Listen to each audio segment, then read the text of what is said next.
I came a long way from a dime on the block. They know I get around like pop, and it ain't no thing for a bitch to get popped. I'm a swag city G, a wick town pimp, so it ain't no guess if I can get your chick. I am first round draft pick. You shot her on my dick like sick. Damn, so her ass I'm gon' get. 15 jumped out the porch, did time with some real niggas straight from the post. Now I got gold on my wrist and gold around my neck. Got money in my pocket, screaming out what's next. Tough like Big Al Killer. My niggas cross my heart, got beef, let's get 'em. Niggas talk shit, but they don't really want it. I'm a stand up guy, yeah, I'm all that, homie. And you know, I ain't nothing but G's standing around to me. Got a strap and some cheese and a pound of weed. Listen, niggas wanna hate in these bronzy streets, but only time will tell, so I keep it real with me. Because I'm way too fly, I'm way too fly, I'm way too fly. Swag still a G, because I'm way too fly, I'm way too fly. Nigga, ride with me. Counting on my money, smoking on a blunt. Blow a stack for the pussy haters, just a stunt. Hoes looking at me like, damn, he left a mess. Now you can't help you tell yourself that nigga fresh. So trying to get it in, show love, we trying to win. Try to stop a nigga, catch up low to your chin. Cause I'm way too fly, yeah, I'm way too gutter. I know I fuck your bitch, I hope you don't love her. What a freak. I've been pimpin' since a nigga can't remember. Knocking hoes down all day like timber.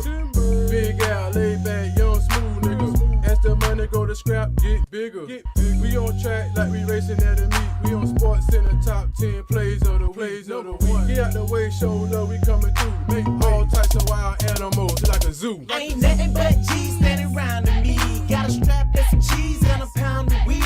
Listen, niggas wanna hate in these bronzy streets, but only time will tell, so I keep it real with me. Because I'm way too fly, I'm way too fly, I'm way too fly. Swag still a G, because I'm way too fly, I'm way too fly. Nigga, ride with me.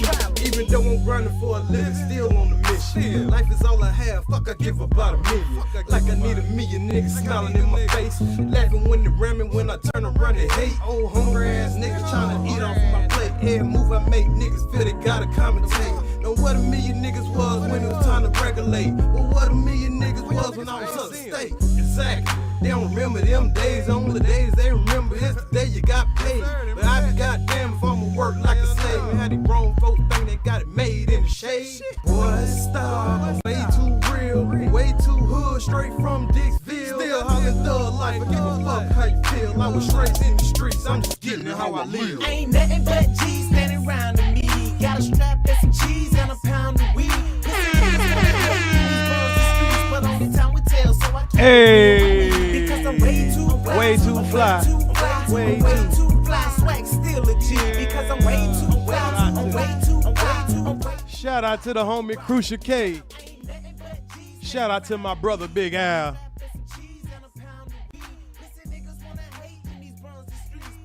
Yeah, niggas still hating, man. These niggas still hating.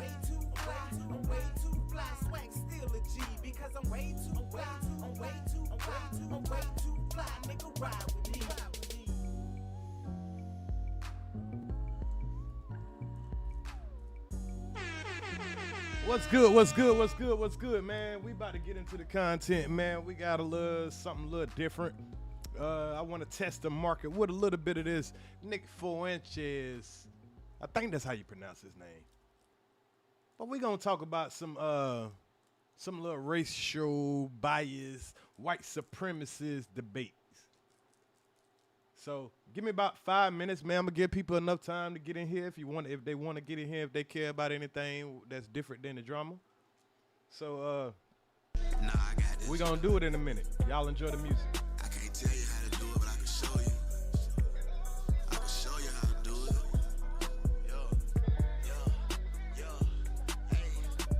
The dope is the coldest. I know that you notice. Detached from discretion, count up with a passion. Cashing and dashing, stacking and stashing. Pretty much do what I want without asking. Disable my feelings, I'm searching for healing. Pray to the ceiling, just send me a sign. Cover me, save me from wasting my time. They waiting on me, got them waiting in line. I know what I'm doing, just sit back and watch. They hate me so much, really love me a lot. No working it out, it ain't nothing to speak on. Negative thoughts and bad energy, be gone. Flash on the bitch, step on the peon. Prime time, coaching these niggas like Dion. New day, do it again like a rerun. My vision prophetic, all skits get beheaded. I did what I had to do, I don't regret it. They want the recipe, they can get next to me. Done with the past, I want what's ahead of me. Grinding excessively, stepping my legacy. Deliver these verses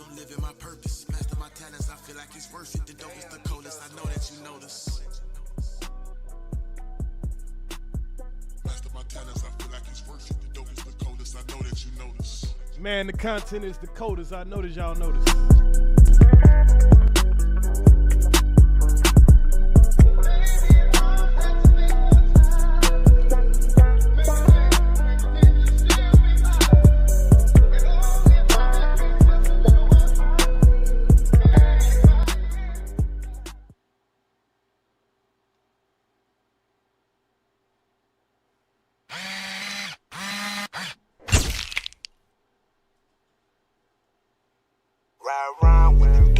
Swear be the truth, that what they say. Here, what I'ma lock the doors for. She go for anything, yo, the bitch go for. Who got the work, scale it up, what it go for? Bitch, where you at? Bring that mouth here. I'm in the streets with a check, bitch, I'm out here. I got dope, I got crack, what you tryna do? My partner got the pills pharmaceutical. I dropped the sunroof, I'm just tryna let the car air. I'm smoking all gas, you just smoking all air. Yo, bitch on me bad, feel like I'm a ball player. All this trap money, feel like I'm a ball player. I spread them niggas like the phone, cause they out there. You don't fuck with Freddy, fuck them all well. You square, plus you salty, you a cracker nigga. Hope I with no safety, better back up nigga. Draco, you in your backup nigga. My shooters cold-blooded like a reptile, yes sir. Jumping off the top rope like a wrestler, yes sir. All up in your house, said I'm the GOAT. Ride around with the dope, I'm a chauffeur. All these sticks in here, what I'ma lock the doors for. She go for anything, yo, the bitch go for. Who got that work, scale it up, what it go for? Scare me up, I'm a whole 1,008 grams. Moonwalking with the dope, making space jam. You know time, make money, I can't waste damn. Don't play around by that money, lay him face down.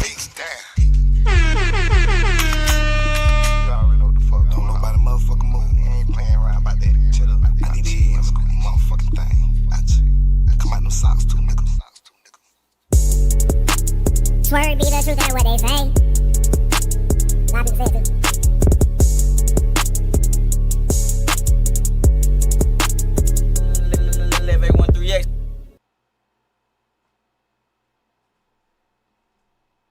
You think you're fine after a car accident until this happens. Most people don't realize that even accidents that seem minor can financially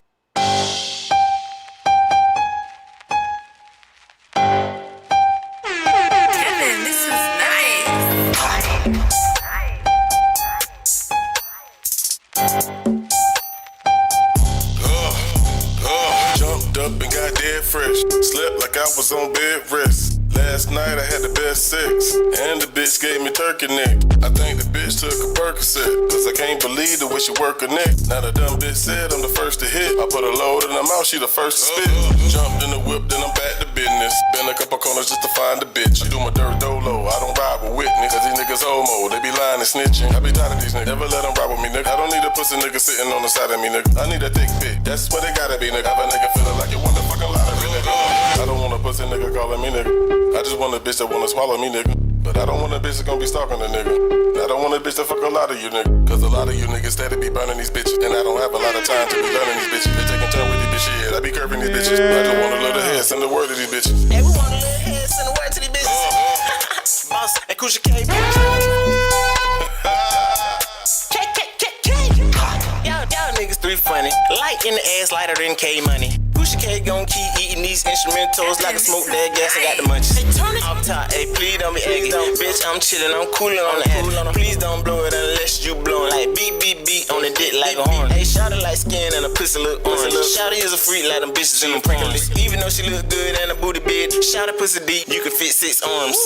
Boy, you better ring the alarm. Co-ed, we done ran through it like a dorm. So many niggas done been up in this bitch, man, it look like children of the corn. Some of this shit she do not know. Hey, spread them legs like Grey Poop pun. Her booty still big like 2 big puns. I run up in it, pussy like run for his run. Hey, polo on my feet, bitch, grapefruit punch. Got a plug on the kicks, these will come out in a month. I pull me a chick, nigga. nigga dressed like a monk. She see these pockets on thick like lumps. She know I get money like the first of the month. Hey, tell your nigga chill, you'll be back in a month. Cause you're not the type that a nigga really want. All I want you to do is lick the D like a blunt. Y'all pussy niggas can't walk in my shoes. Couldn't get my chick, couldn't get my man, couldn't get my freak, couldn't get my boo. Cause I hit it like an animal, bitch, I'm from the zoo. Cause down there like a sneeze, I'm blessed, I got you. I'm kick your niggas' asses dressed like Ryu. Bust your head open, see the Pyru. Red, lost his head, lost his dreads. Put on the bed, lost his back, lost his front, lost his arms, lost his leg. You heard what I said, ain't no play, cause we ain't playing. Georgia boys, Georgia men. 100 nigga, you ain't even on the scale of fucking 1 to 10. As a matter of fact, I'm cool like this, I'm cool like that. Bitch, I'm lit, bitch, I'm 5.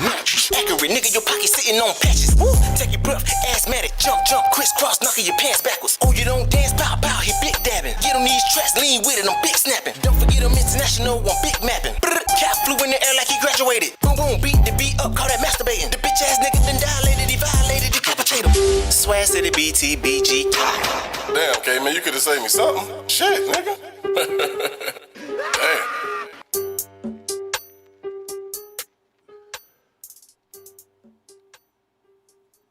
Man, shout out to the homie Krucial Kaa for massacring the beat real quick for us. Shout out to the homie. Ah, damn it. Let's do a mic check real quick. Mic check, 1 2 1 2. Mic check 1 2 1 2. Mic check 1 2 1 2. Mic check 1 2 1 2.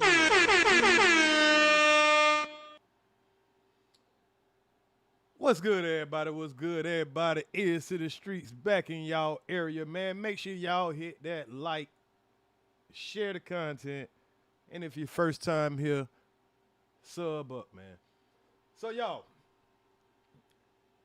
last night we watched a debate with two brothers. We had my son. Shout out to my son. We had Marquett from the Saint in the Sinners.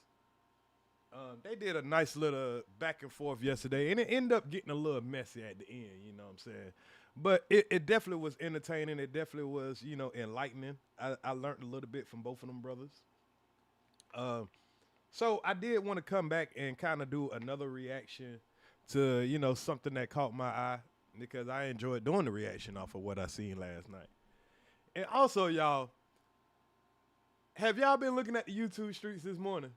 At least in this sector. So last night when we did that reaction last night, we had a special guest in here. We had a raccoon come in here. And guess what the raccoon went and did this morning, y'all? The raccoon went and copied the same content that he seen Earz was doing. How uncreative is that raccoon?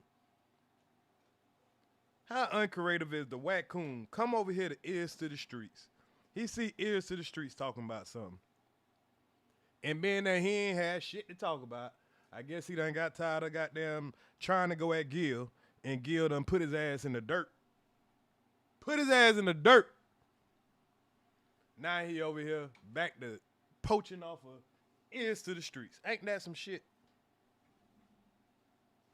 Ain't that some shit? His NBA status makes him come over here to normal old Earz to the streets to try to go over content that he see Earz going over. Ain't that amazing, boy? We got niggas over here competing with Earz, boy. I know I'm onto something. Boy. I got these NBA niggas over here competing with Earz to the streets. Ain't that some shit? What's good, Sherry Bestie? So what's good, 421 TV, Intellectual Simpleton? So y'all, a lot of y'all might not know who this dude is that I'm about to kind of do a little getting to know him. I want y'all to get to know him because I'm gonna probably start covering more content on this brother. I ain't gonna say brother, but on this guy, Nick Fuentes. So let me pull him up real quick. So if y'all don't know who this guy is or why I'm even covering him, because you're going to know who he is very soon. The next time we get an election come up or something like that, trust me, you're going to end up hearing about this guy. Now, I like to say This guy is probably one of my favorite racists.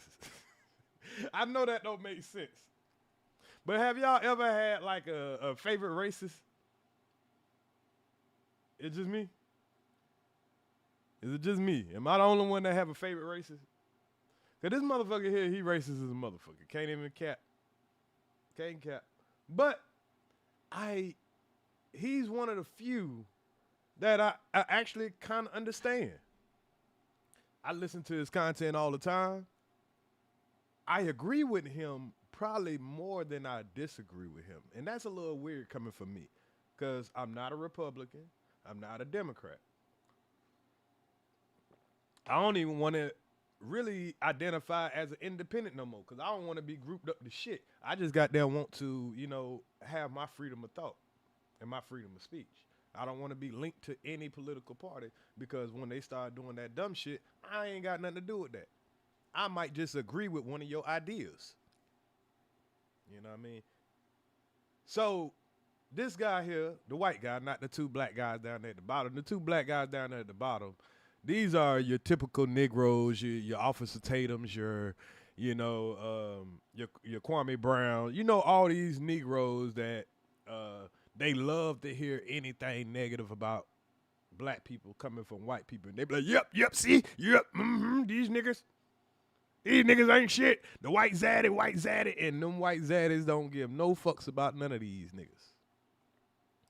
But the first thing I'm gonna bring to y'all as far as the introduction to this gentleman here is I'm gonna let y'all hear, because I gotta let y'all hear this part first.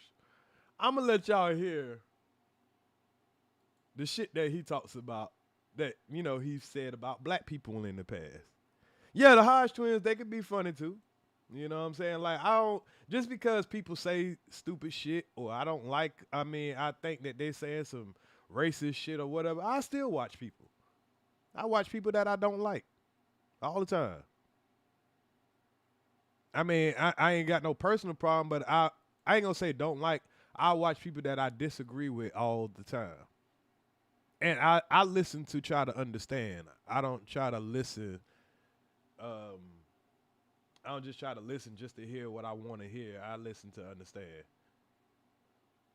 So what we're going to start off with is Nick's, his rhetoric about black people. And then we're going to get into his rhetoric about other people. But let's start at black people because I know my channel is predominantly black. So just so y'all can understand who this guy is and what kind of, he's a white supremacist. And when we say white supremacist, I don't want that to be like labeled as, oh, he hate black people or he hate all people. No, hell, I guess you could say I'm a black supremacist. I believe in my black people. Well, not all of them. Just because you're black, that don't mean you're invited to the cookout. But I believe that, I would like to see my people do better. Let's just put it like that. I would love to see my people do better. I'm all for showing good examples and trying to be out here doing my part. But you got a lot of black people that don't do their part. They just pretty much take. So, it can't always be, you don't always get what you need. So I'm looking for this video real quick, y'all. I had a video already uploaded and ready, but then I had to back out of the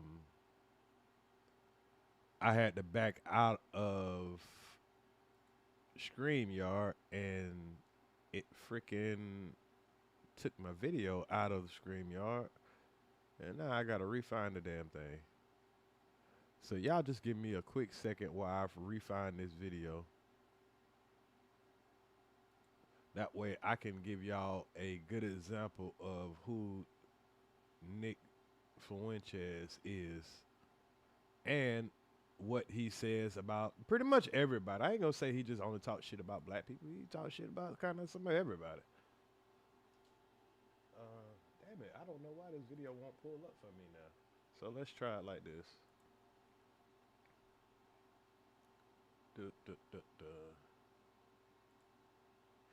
Here, I'm gonna re-export it again. So while I'm re-exporting this, I'm gonna play a little bit of the Hodge twins because they're playing. Well, it shouldn't even take that long. It's already halfway done already. So give me one quick second, y'all. Y'all just make sure y'all hit the like button, get in here. I just turned on my air conditioning in this room.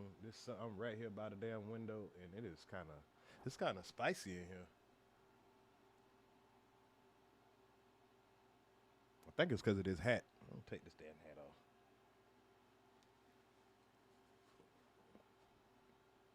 But y'all just give me one quick second, y'all. I'm uploading this video that I already had ready, but for some reason I can't find it. So I'm just re-uploading it again. What's good? Him and McFly. So give me 1 second while I upload this video one more time. Okay. Anyone that has any... And we can get into this. Okay.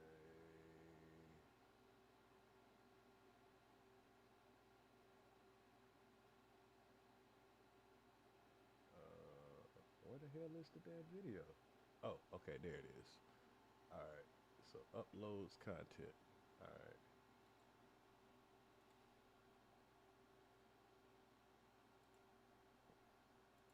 All right, y'all. I think I can finally do it now. I know where it's at now. Let me pull it up.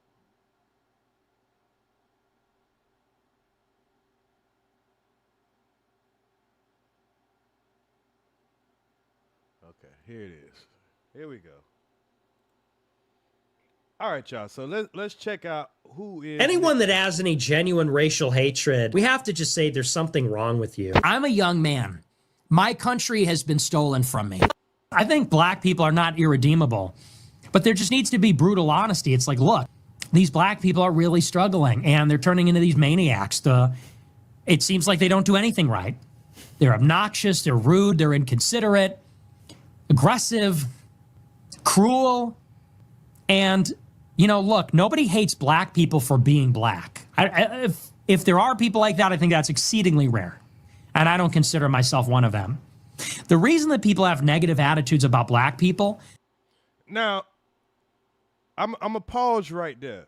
Because, see, hearing the things that he say in a clipped up version, it could piss off a lot of black people. Because y'all know how black people is. We sensitive as a motherfucker. We don't want to hear nobody tell us that we ain't shit, that they don't like us, or, you know, what it is about us that they don't like. We don't like that shit. But we don't like some of the shit that white people tell us that they don't like about us. We don't like it too. So I can appreciate his mask off honesty. And like I say, I'm just giving y'all a little taste of the things that he's mentioned and said that has ruffled a lot of black people's feathers. Because like I say, we're very sensitive. We don't want to hear shit bad about ourselves. So. Aggressive. Anyone that has any genuine racial hatred, we have to just say there's something wrong with you. I'm a young man. My country has been stolen from me. I think black people are not irredeemable, but there just needs to be brutal honesty. It's like, look, these black people are really struggling and they're turning into these maniacs. It seems like they don't do anything right. They're obnoxious, they're rude, they're inconsiderate, aggressive. Now, I can't lie. A lot of us will agree about that with our own black people. Being obnoxious, inconsiderate, aggressive. That's a way that a lot of us would describe each other. You're right. They don't listen to what's bad about them. And that's where I kind of got a little bit of appreciation for this motherfucker, because he's criticizing the right. He's criticizing Israel. He's criticizing a lot of people, and he's making a lot of great points. Not right here, but we're about to get into some of his content. But yeah, he's had his criticism of black people. But I've seen his criticism of white people. I've seen his criticism of other people. And like I say, I don't think anything, a lot of shit I think he say is he full of shit. You know what I'm saying? But I do enjoy listening to him. I'm not saying I fuck with him like that. I support him or nothing like that. But some shit I agree with him. and some shit. I'm like, man, you's a fucking dickhead. I ain't gonna go in on them, but y'all will see what I'm saying. Yeah, I feel a lot of these ways about white people, but you know what I'm saying, when white people feel a certain way about us, I try not to get upset because hell, I feel a lot of ways too. And yes, it's certain white people that I feel a certain way about. But there's certain white people I love because I'm like, man, you a real one. And I'm pretty sure it's vice versa when it's white people. They'll see certain niggas they can't stand, but certain niggas they be like, black men, they be like, you know what? That's a real one. I don't look at you like I look at the rest of them, or, you know, a big percentage of them. So me, I try to put myself in other people's shoes. So eventually I'm going to go over a little bit of what pretty much tore MAGA apart, because right now MAGA is in the middle of a civil war. And the reason that MAGA is in the middle of a civil war is solely, I ain't going to say solely, a big part of the reason MAGA is in a civil war is because of this guy right here. Him and Candace Owens is a big reason right now MAGA is divided. And I'll show you why in a little bit. But let's hear a little bit more of his rhetoric. I think it's kind of funny, to be honest. Cruel. And, you know, look, nobody hates black people. But there just needs to be brutal honesty. It's like, look, these black people are really struggling and they're turning into these maniacs. It seems like they don't do anything right. They're obnoxious, they're rude, they're inconsiderate, aggressive, cruel. And, you know, look, nobody hates black people for being black. If there are people like that, I think that's exceedingly rare. And I don't consider myself one of them. The reason that people have negative attitudes about black people is because most people's interactions with black people are negative. Most people's interactions with black people is when you're stuck in traffic and you see a Nissan Altima speeding down the shoulder. And you say, what the fuck? You're not supposed to do that. If everybody did that, it would just be another lane. And, you know, not everybody can do that. But it's like these people have no respect for decorum. They think the rules don't apply to them. They have no respect for society. Okay, we ain't got to like it. But is he lying? Everybody doesn't have a black experience, a positive black experience. So if you're, let's just you know, put the shoe on the other foot. He's not white. I believe that. I think he's Jewish. So let's put the shoe on the other foot.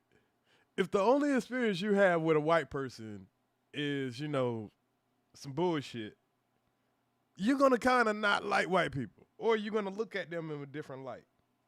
And a lot of white Americans, that's what they do. They only experience from black people is seeing the unruly black people. They don't get to see the real black people.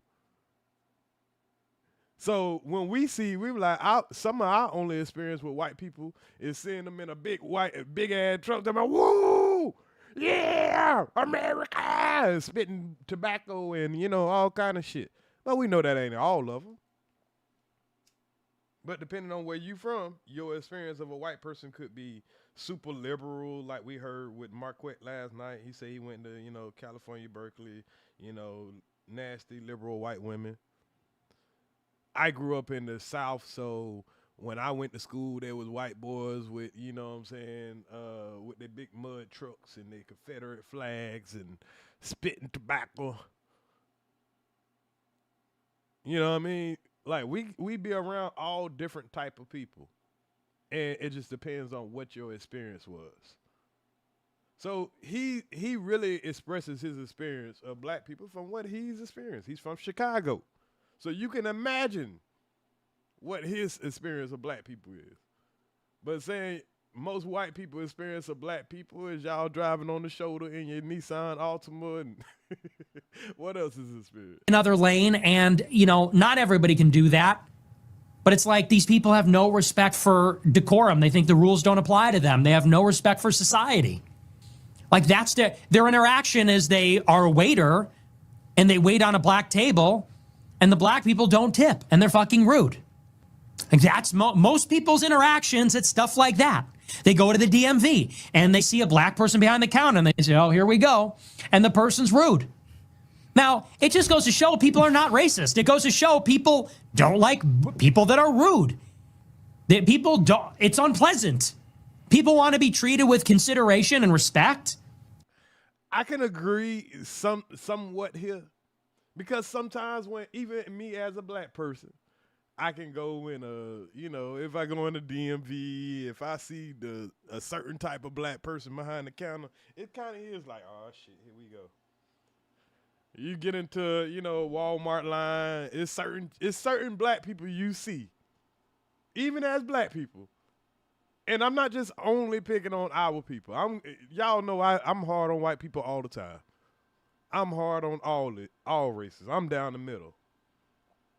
I'm just speaking on our people. Even myself sometimes like, oh shit, here we go. Sometimes with white people too. There's some places I go and I have that same, I'm like, oh shit, here we go. But I'm just saying, in general.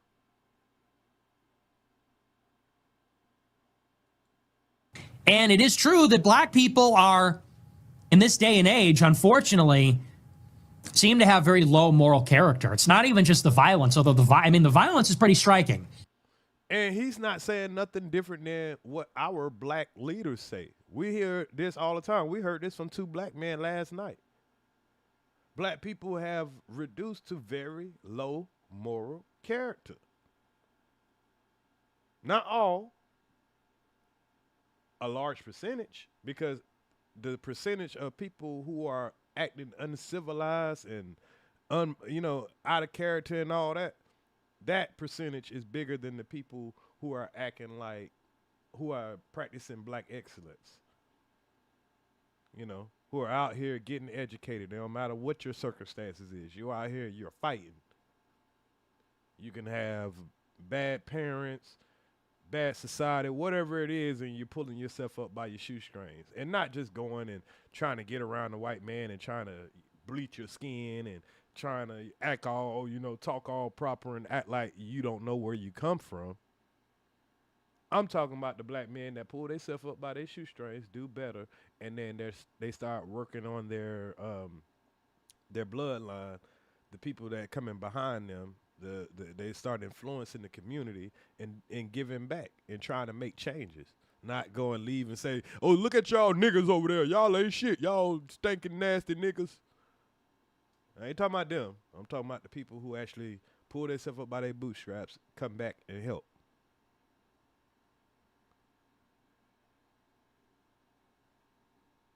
I see both of them. I've seen entitled whites jump on the side, jump with a motorcycle and all that.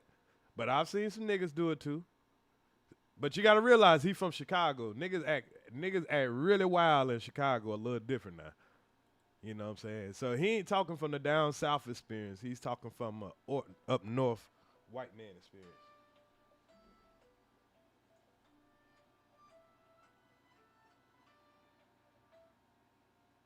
He's talking from up north white man experience.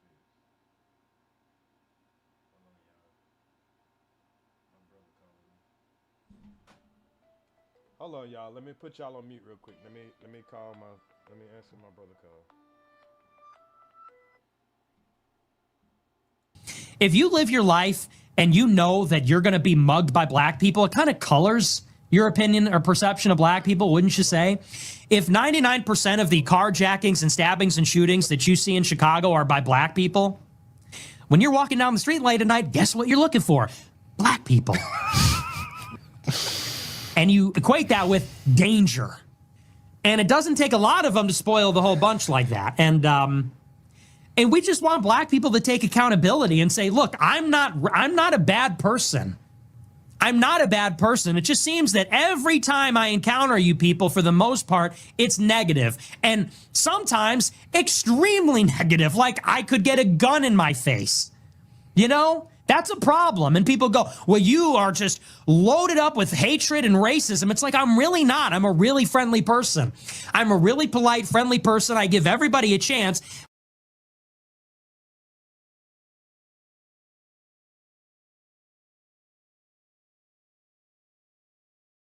My bad. I'm going to slide back what he just said again because I had to answer a phone call. But you got to understand where the man coming from his perspective. white man in Chicago. He said his gaslighting. He's talking about us all as a whole is. No, I don't think, in my opinion, I don't think he's talking about everybody as a whole. But you got to say black people because, I mean, well, I guess you could probably feel like that, but he's saying his experience. Why shouldn't white people have, go off of their experience? I understand that. I'm not trying to sympathize with a racist or none of that crazy shit or whatever, but I listen to understand and not to react, if that makes sense. And he's just saying, now some of this shit is just stereotypes. But let me go back because I missed some of the stuff. I want to be able to react to the things he say individually. Consideration and respect. And it is true that black people are, in this day and age, unfortunately, seem to have very low moral character. It's not even just... I got to agree with him right there, though. You know what I'm saying? That's not just a stereotype. That's something that I could say from the black community myself. We're displaying low moral character. We can be mad about it. We can not like it. We got to take accountability, though. And I'm saying we, because, we all kind of contribute to it, even though all of us don't contribute to it as much as the next. Just the violence, although the violence is pretty striking. If you live your life and you know that you're going to be mugged by black people, it kind of colors your opinion or perception of black people, wouldn't you say? If 99% of the carjackings and stabbings and shootings that you see in Chicago are by black people, when you're walking down the street late at night, guess what you're looking for? Black people. And you equate that with danger. And it doesn't take a lot of them to spoil the whole bunch like that. And we just want black people to take accountability and say, look, I'm not a bad person. I'm not a bad person. It just seems that every time I encounter you people, for the most part, it's negative. And sometimes extremely negative, like I could get a gun in my face. That's a problem. And people go, well, you are just loaded up with hatred and racism. It's like, I'm really not. I'm a really friendly person. I'm a really polite, friendly person. I give everybody a chance. But if I'm someplace and I see some black person walking in with their pants sagging and they can't articulate what their problem is or what they need, and they're rude and they're aggressive and I'm in fear for my life, like. And if you listen to what he's saying, if he's in a place and he can't articulate what a black person is saying. How many times have we been in that situation? We done had a situation where a lot of black people in the situation and a white guy walk in. What the fuck do black folks do to the one white guy that walks in? Sometimes we embrace them. Sometimes they give him hell. Had the motherfucker scared to death. Especially if he fuck around and walk in a Waffle House at 2 o'clock in the morning after the club over. Shit. I wouldn't want to be a white guy in certain black areas. I'm going to go back because, again, I had got a phone call, so I want to be able to hear everything. Like he say, he's speaking of Chicago. Your opinion or perception of black people, wouldn't you say? If 99% of the carjackings and stabbings and shootings that you see in Chicago are by black people, in Chicago, you got to take that into account. I ain't going to say 99%, but I'm pretty sure when he turns on the news in Chicago, because we don't have to stay in Chicago and we see how bad it is in Chicago. So as a white person in Chicago, I would be a little concerned. I would feel that way. When you're walking down the street late at night, guess what you're looking for? Black people. And you equate that with danger. And it doesn't take a lot of them to spoil. We might not like it. You might not like it, but even as a black person, if you walking around Chicago at nighttime and you see two niggas coming down the street, I'm pretty sure it ain't all that bad. I'm pretty sure it's like every other city. It's just certain areas. But if I was a white guy, well, even as a black guy, if I'm in Chicago and I'm walking down the street and I see 3-4 niggas coming down the street and they looking like they, you know what I'm saying, might be tucking something, I would be a little nervous. And that's me as a black man.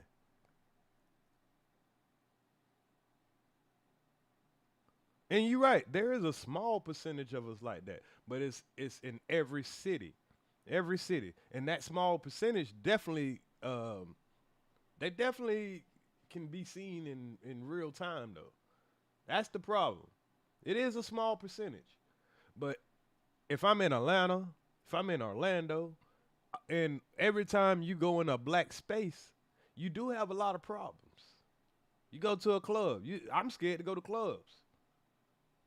Because you can just want to have a good time, and then I've seen people lose their life, ain't have nothing to do with the disputes. And a lot of times, you know, it happens at white clubs, but it happens in black clubs way more often. That's all I'm saying. I ain't here to bash my people or whatever, but shit, I will take accountability for, you know, places where we need to improve at. What's good, Sunflower? Spoil the whole bunch like that. And we just want black people to take accountability and say, look, I'm not a. You say, would I be afraid? Hey, that's a good question. Would I be afraid of 3 black men or 3 white cops on the street late night? Ooh, that's a good one, bro. I probably would be equally afraid. To be honest, 100% honest. If I'm walking down the street in the middle of the night, it just depends on where I'm at. Let's say I'm in the country in Georgia. I'm in a country town in Georgia, and I'm walking down the road in the middle of the night, and I see 3 cops, you know what I'm saying, slowing down, coming up the road, and then they stop for me. I'm in fear for my life. If I see some rednecks coming up the road, and they clear rednecks, and I'm there by myself late night, I'm afraid. If I see 3 black people, I'm afraid. If I see 3 Mexicans, I might be afraid. So you got a point there.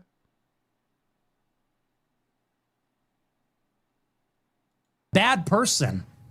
I'm not a bad person. It just seems that every time I encounter you people, for the most part, it's negative. And you people? The hell? What do you mean by that?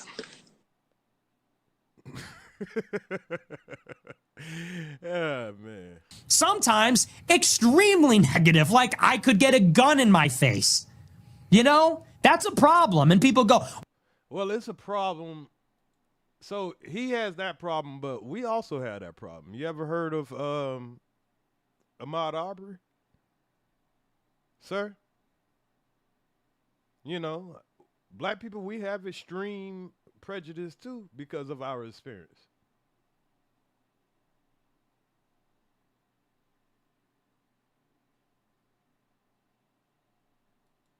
well, you are just loaded up with hatred and racism. It's like, I'm really not. I'm a really friendly person. I'm a really polite, friendly person. I give everybody a chance. But if I'm someplace and I see some black person walking in with their pants sagging and they can't articulate what their problem is or what they need, and they're rude and they're aggressive, and I'm in fear for my life, like, yeah, I have a problem with all of that. And we all have a problem with that. You know what I mean? Now, this isn't Nick's topic every day. He doesn't, I don't see him talking about black people all the time. I just found a particular clip where he was, you know what I'm saying, on the subject. He talks more about Israel and, you know, and Trump and, you know, the white people who, the white people on the right, more than he talks about black people. I just want my people to understand his position on black people. He's a white supremacist. He's pro-white. I'm pro-black. I ain't mad at him for being pro-white. Just like he shouldn't be mad at me for being pro-black. And people go, and these black people go, well, you're racist, you're racist. It's like, no, I just hate inconsiderate behavior. If black people were super well behaved, we would be racist in the other direction. We'd say, black people, oh yes, dude, yes. My day is about to turn around for the better. What can I help you with, sir? Please, come right on in. Why is he doing that? I can't even lie, bro. That was funny. If it was in the opposite, Like, oh shit, okay, I got a black person that's about to be my goddamn DMV person.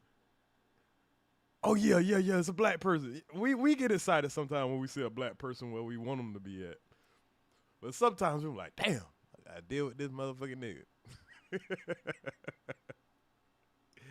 That's why I say he could be him being himself is kind of funny. I don't agree with everything he say, but it's a lot of shit I do. And we're gonna get to the parts where I agree with him. But, you know, some of this stuff I do agree because me as a black person, you know, but some of the shit I'm like, nah, that's just a stereotype. Ooh, I gotta see the comments after this, bro. I think he made a lot of valid points. Wow, bro. No, I just hate inconsiderate behavior. If black people were super well behaved, we would be racist in the other direction. We'd say, black people, oh yes, dude, yes. My day is about to turn around. Now, you say when you call a Uber, you prefer a black driver. I don't know. When I call an Uber, I want anything but a foreign driver. I'm going to be honest. I want anything but a foreign driver because, first of all, I don't want the language barrier. And they cars be smelling funny. I ain't trying to be funny, but like you get in those Indian cars, y'all know how you got that spicy smell, like it smell like spices and shit. You know, Migos, they don't be knowing no fucking English, and they be, you know, they drive crazy.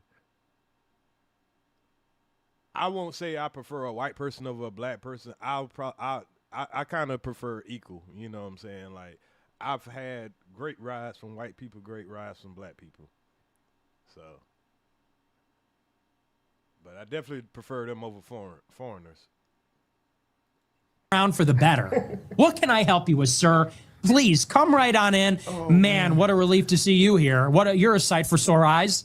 Wow. If black people were known for being the best, then we would be racist in the other direction. Oh, finally. So yeah, that really bothers me. But I don't think that's true though. Y'all white people was even if black people was on their best behavior, we still would, you know, catch all kind of hell. It just bothers me in this damn ass city because that's all it is in Chicago is just these black people who can never take accountability. It's always somebody else's fault.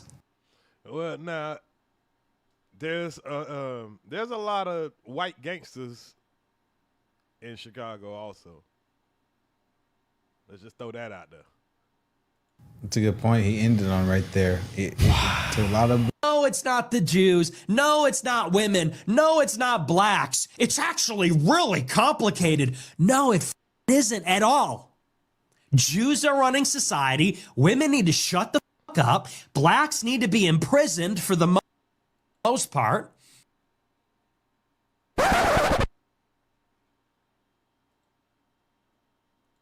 What do you mean by that? Now, there's somewhere I can't agree with you, motherfucker. You got life fucked up. You got life fucked up. Maybe the part about, you know, women shutting the fuck up. But blacks need to be in prison? You should have said criminal blacks.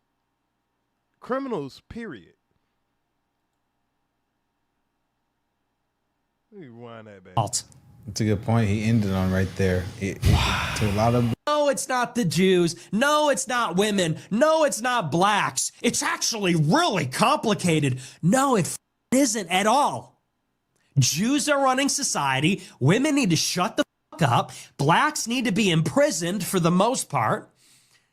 And we would live in paradise. In this video, we're going to be reacting to Nick Fuentes. You're disappointed about the economy sucks. The good news is we're still at war forever. For Israel. But don't say anything about it or you'll lose your job. I agree with that. See, now he's about to start talking about others now. Like I say, I want to show y'all what he says about black people. But shit, I gotta give it to him. He keep the same energy with, you know, with Israel. And Mexicans and all that. So, I mean, that don't mean, you know, I support what he's saying, but I can sometimes I can respect his honesty and him not being masked. If you watched the interview, you saw the president defend not just the doubling of the number of foreign Chinese students coming to America. Oh, yeah. Now, here's something I truly agree with him with. Because during the election, everybody that came on my panel or that I've had a discussion with about why they would want Trump as the president, everybody was saying about immigration. Oh, we got to close the border. We got to stop letting all these people in and all that shit. Right, GK. We got to stop letting all these people in. And then you turn around, you get your president, and then he say, well, we need to let all these Chinese people in, not the Mexicans, because the Chinese people are smarter than Americans. This is what Trump said. We don't have the type of, people who can do the jobs that these Asian people can do. They're smarter than us. Your president says that y'all are stupid. Well, we have to bring in immigrant Asians to do technical jobs because Americans are too stupid. Only this president can tell y'all stupid to your damn face, and y'all be like, that's our president. And that's including this motherfucker. Because you helped get the president elected, and now he talking shit about him. So, yeah, I'm going to have a lot of content on this motherfucker because, he be talking out of both sides of his neck sometimes. And you damn sure right, I'm going to point it out. He want to point out all the shit about black folks, I'm going to point out all the shit about his ass. But I do think he's funny as fuck. From roughly 300,000 to 600,000 of the number of foreign Chinese. But don't say anything about it or you'll lose your job. If you watched the interview, you saw the president defend not just the doubling of the number of foreign Chinese students coming to America from roughly 300,000 to 600,000. He said the reason we need them here is so that we can have HBCUs, historically black colleges. What? Hey, bro, come on now, dog. Come on, man. So let me get this straight. Y'all president, he wants Asians over here for the HBCU schools? You mean the same ones they want to defund? Somebody make that shit make sense. And I'm glad a white man had to call it out because when black people say this, guess what? When my black ass say stuff like this, oh, you just a liberal. Oh, you looking for Kamala. Oh, all that dumb shit. But now that a white conservative says this type of shit, now that a white conservative can criticize Israel, can criticize, sending money overseas to everybody, now that a white man is saying, you know what, we ain't America first. Now I can get on board with America first, and we can do all the racial shit after we do the America first. So that's the main thing. Do America first, then we'll get to all the shit in America. But we got to be America first. 600,000. He said the reason we need them here is so that we can have HBCUs, historically black colleges and universities. We can't kick out all the Chinese students. What would happen to the black colleges then? I don't know. Yeah, it's a good point, actually. Then it got better. What? New clip came out today. He defends the H-1B visa program. It's basically a giant scam to steal jobs from American workers because it's cheaper and more advantageous to hire foreigners, mostly from India. They're taking our jobs. They're taking our job. Taking our job. So now he's calling out, it's not just Mexicans. You got the Indians coming over here. You got the Asians coming over here. And Trump has open arms for Indians, Asians. We just seen a mass pow-powing. Well, it wasn't a mass, but we just seen 2 National Guards get pow-powed by somebody that Trump let in here from Afghanistan.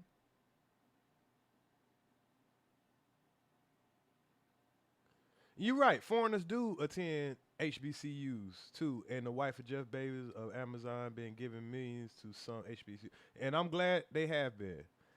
And you know, HBCUs they're for more than black people, historically black, but you know, historically everybody's been, they didn't want nobody but whites to go to them institutions, so you know. But we don't. I mean, if they're historically black schools, we ain't begging for Asians to come. But if that's the only way you're gonna fund them, okay, cool. The interviewer pushed back. Laura Ingraham said, "But what about Americans?" Trump said, "They don't have skills. There are no talented Americans. They don't have the skills we need. We need the Indians." That's what Trump said. So now that a white man is saying it, is it okay?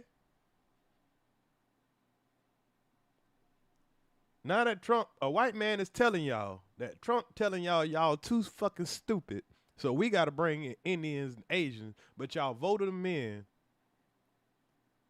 saying that you want people deported out of your country. You want illegals, but he's going to bring in who he tell you is legal. And guess who they going to replace? More advantageous to hire foreigners, mostly from India. He defends the H-1B visa program. It's basically a giant scam to steal jobs from American workers because it's cheaper and more advantageous to hire foreigners, mostly from India.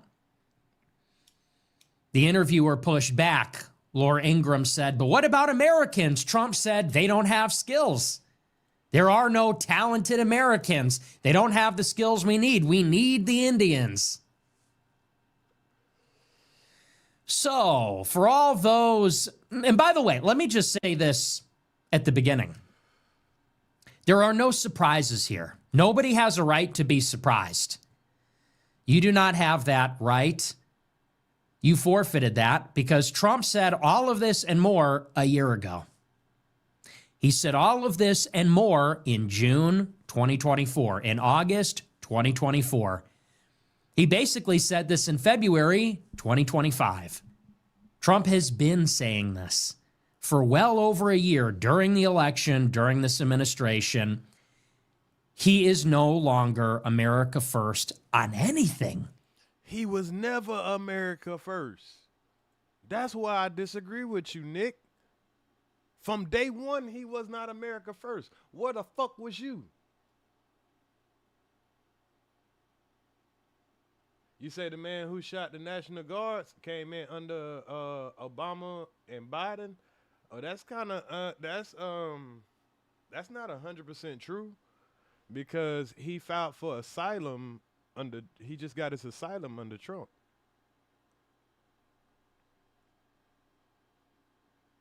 He was helping in the Afghanistan war, they say, and a group of them guys. But I could be wrong. But I will do the research on that, Cher. I will do the research. I'm not going to debate that without being 100% sure. But from my understanding, he had got an asylum from the Trump administration. Now, he was in Afghanistan, I believe, working with our military during 2016, 2017, which was in the Trump administration also. But it could have been earlier. Not on foreign policy when he bombs Iran. Not on immigration policy. Saying this for well over a year during the election, during this administration. He is no longer America first on anything. Not on foreign policy when he bombs Iran. Not on immigration policy when they refuse to carry out mass deportations. And not on labor policy, which is, of course, related to immigration when he says that we're going to bring in hundreds of thousands of Chinese students, hundreds of thousands of Indian tech workers. He changed his position. He switched up. And it's been like this, and I told you so. And I can respect him for being one of the few who calls it out. A lot of people are just saying they're doing this whole bust life thing. It don't matter how much dumb shit, fucked up shit these people do, you still rock with them. And I can respect Nick Fuentes for, I think I'm saying his name right. I can respect him for saying, you know what? I was with you, but you're not America first. So if you're not going to be America first, then, you know, I can't rock with you. I don't care that you are white people first.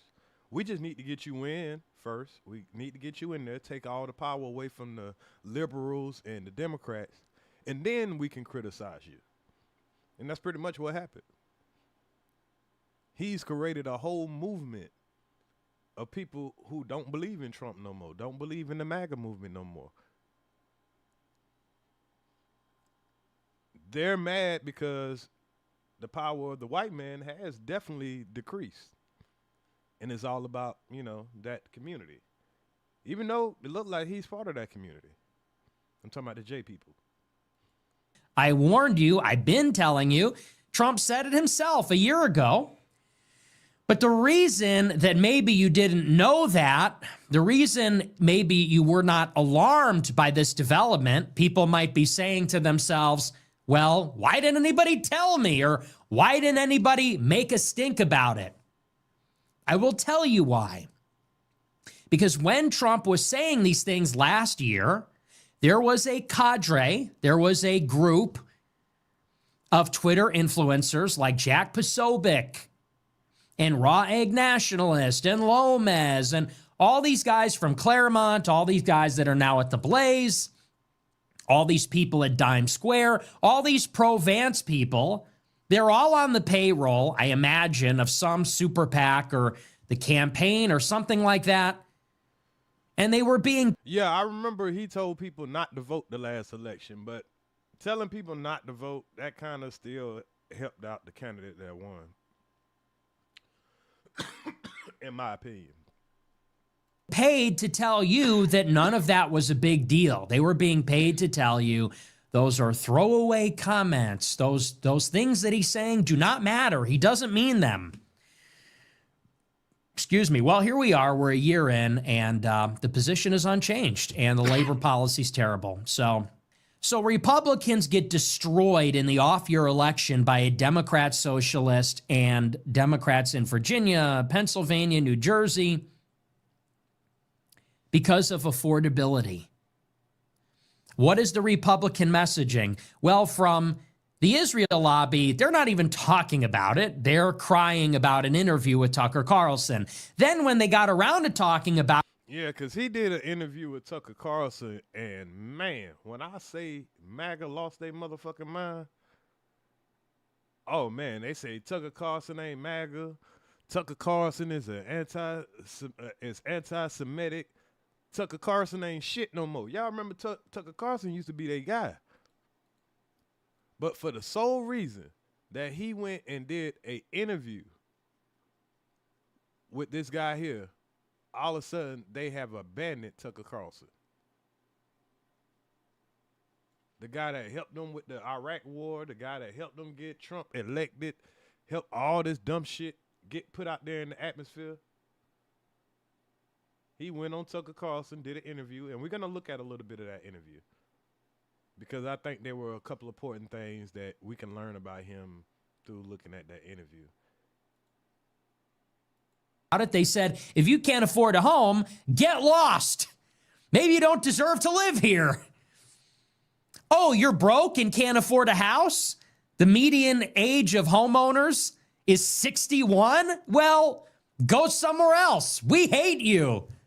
Then Trump introduced a 50-year mortgage where you'll basically be renting from the bank for 30 years before you start getting equity.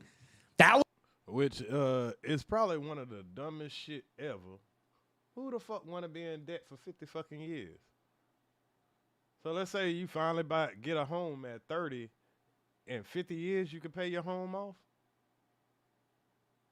Can't start getting the equity out of your shit until you 70 years old? What the hell? And then with inflation, shit, man, please. Was the second thing that happened. Then Trump said talking about affordability is a scam. The economy is fine. If you think it isn't, you're wrong. And now this. We need 600,000 Chinese students. But what about American students? Well, we need to keep the colleges in business, and specifically the historically black ones. What about H-1Bs? Well, we need the talent. What about Americans? Americans have no talent. It's over. It's over. This year, 2025, let's just be real. Unmitigated disaster. Unmitigated disaster, total catastrophe, epic disappointment. Maybe you're disappointed about you're still being replaced by Indians and Chinese people. Your kids are being replaced in college by the Chinese, and then if you're lucky enough to get into college and graduate, they're being replaced in the workplace by Indians. It's very sad. Here's the good news. We're opening a new military base in Gaza for 10,000 U.S. soldiers and a new military base in Damascus in Syria so we could stay there forever and monitor Syria's peace agreement with Israel, which is forthcoming.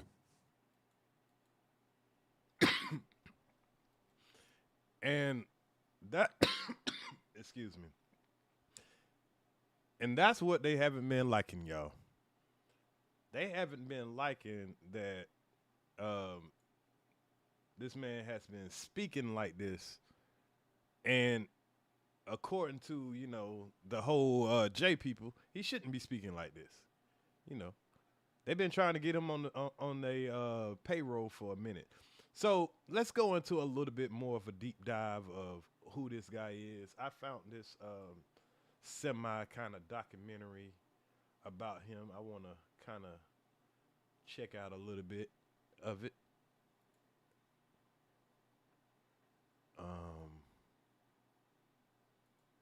But you know what? Oh yeah, okay. Let's check out a little bit of it. Just so y'all can learn a little bit of where he come from, you know, because he kind of feel like he just popped out of nowhere, right?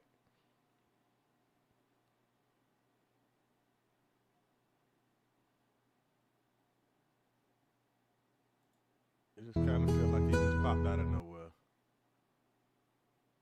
So let's look at this real quick and find out his advance to where he is right now.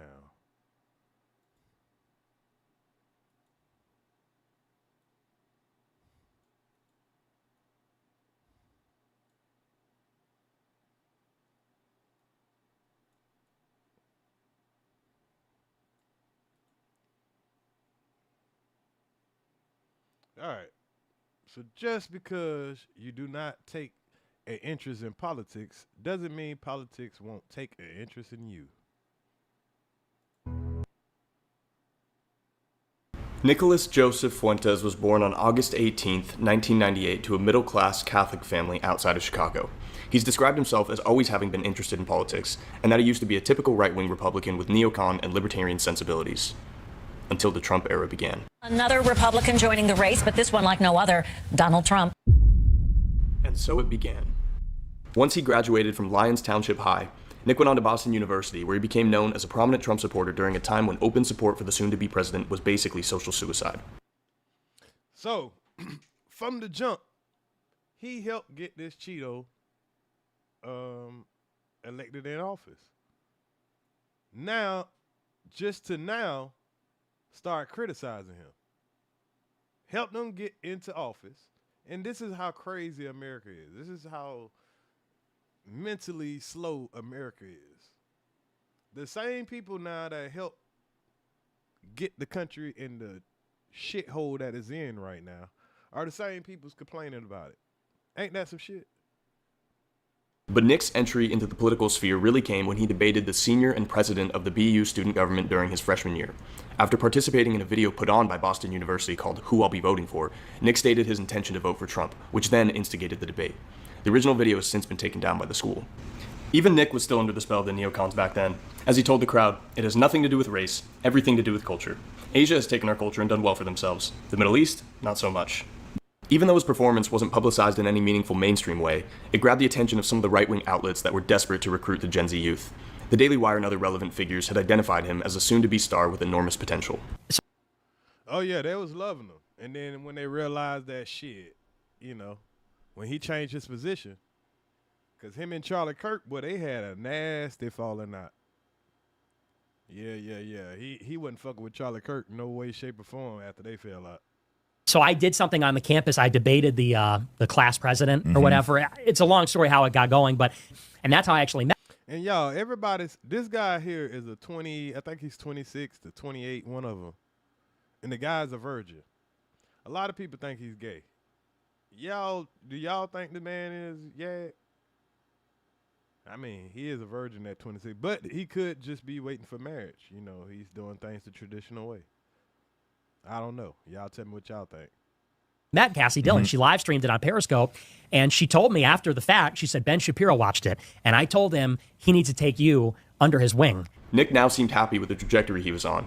He started hosting a show on the Right Side Broadcasting Network, which he called America First. And even though it received little attention, he trudged along as he was inducted into the media world of the right wing. And as Trump continued to initiate the political revolution that was to come, Nick noticed an exception to the tenets of the new right-wing movement. It was an exception that was made without reason or even consistency: the unconditional support of Israel. And the show wasn't even big. I had like 100 live viewers. I would get 1,000 views per episode.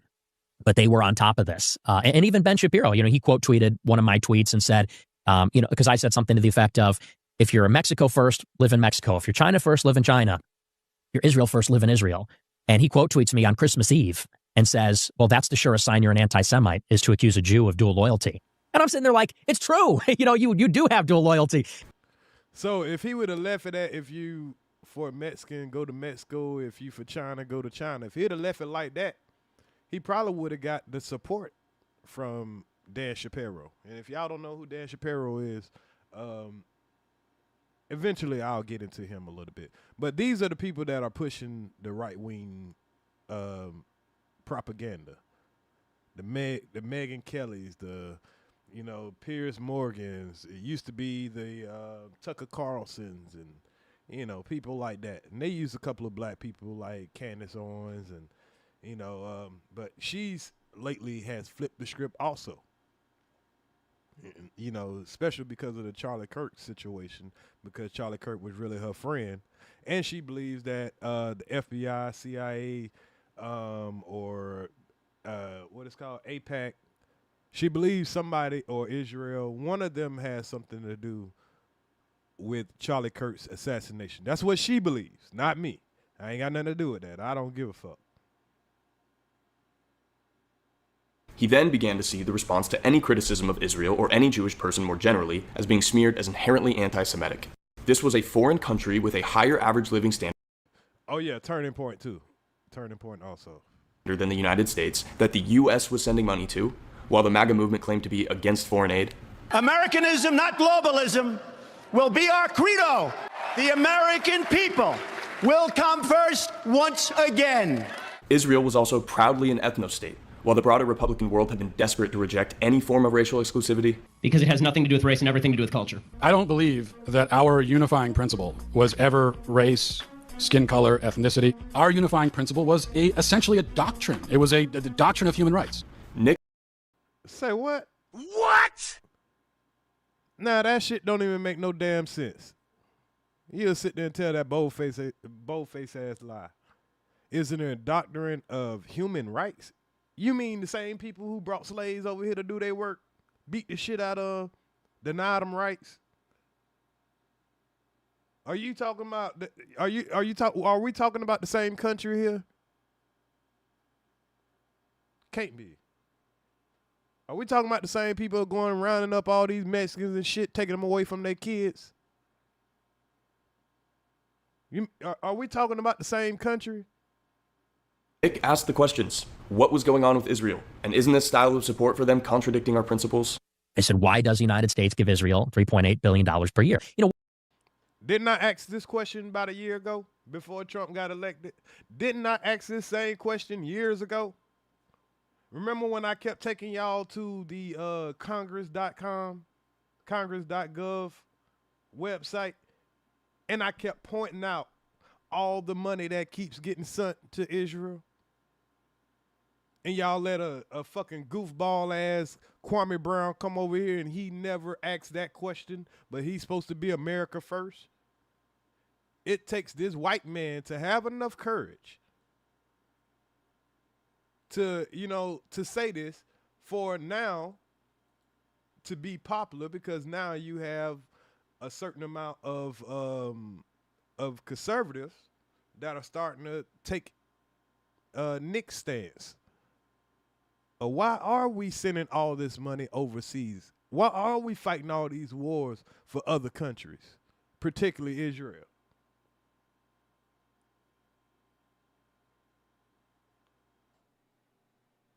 And now you got a whole bunch of Americans not scared to ask that question, which most people were scared to ask that question. Even Kanye. Y'all see what they did to Kanye? Yeah, he said it, but then he sat right there and helped Trump get into office like Trump wasn't going to do the same fucking thing. But to his credit, he was a teenager at the time when Trump ran the first time. But that January 6th shit, he was right there front line trying to help Trump stay in office. So now it's popular because you know that Trump won't be in office after 4 years. So you're starting to try to get your career going and play a popular side to try to get the audience, because, what goes up must come down. Because Trump wasn't a puppet. Yeah, shitting me. Trump was a puppet back then too. Everybody seen who bailed him out when he was bankrupt and none of the banks wouldn't give him no money. They knew who Trump worked for.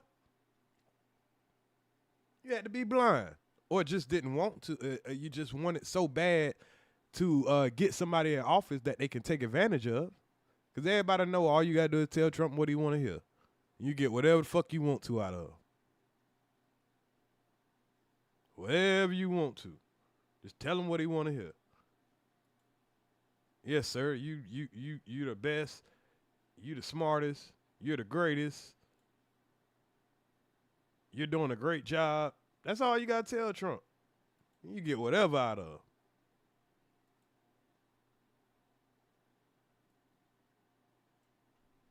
What do you make of this whole arrangement? I said, is it because they are our closest ally and I'm missing something?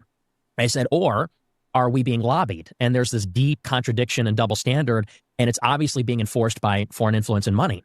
And I remember they hated the line of questioning. And when you say they, you're referring to this friend group? Yes, okay. This Daily Wire friend group. They were all writers there, and you could still find their articles online. And they, at first it was sort of playful. They said, oh, haha, very good. They almost thought I was joking. They said, oh, it's very funny, but you really shouldn't ask that, they would say.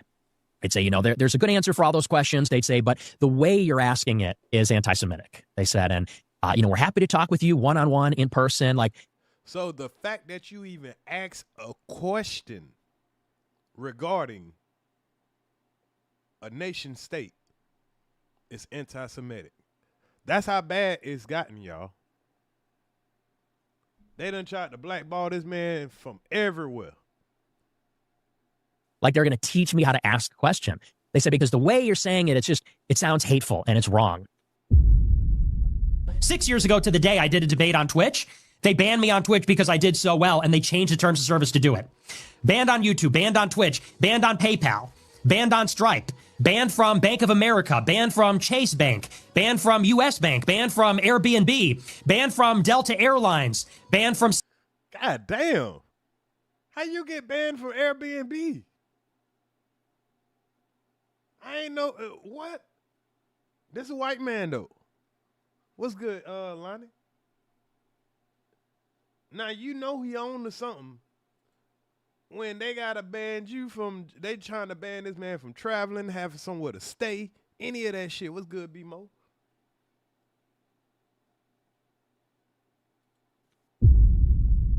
Six years ago to the day I did a debate on Twitch. They banned me on Twitch because I did so well, and they changed the terms of service to do it. Banned on YouTube, banned on Twitch, banned on PayPal, banned on Stripe, banned from Bank of America, banned from Chase Bank. Hey, what's good, Mika? Banned from US Bank, banned from Airbnb, banned from Delta Airlines, banned from CPAC, banned from Email Octopus, Authorized.net, banned from Email octopus. What the fuck is that? Live, banned from Instagram, Facebook. I've been banned from shit you haven't even heard of. But what?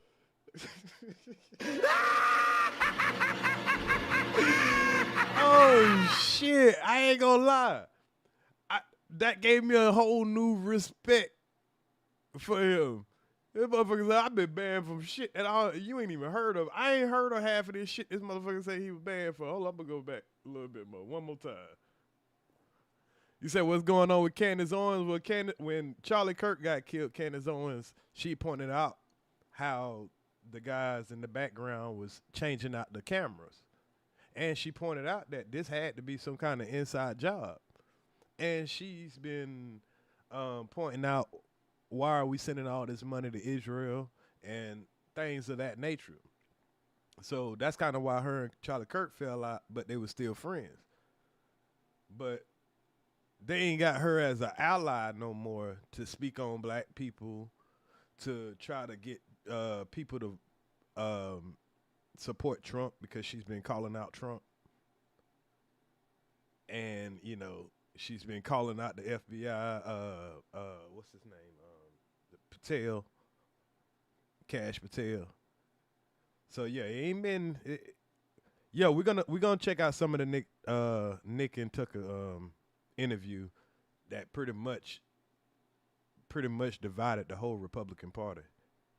It's a civil war in the Republican Party because of the Nick and Tucker interview, which we're gonna get to it.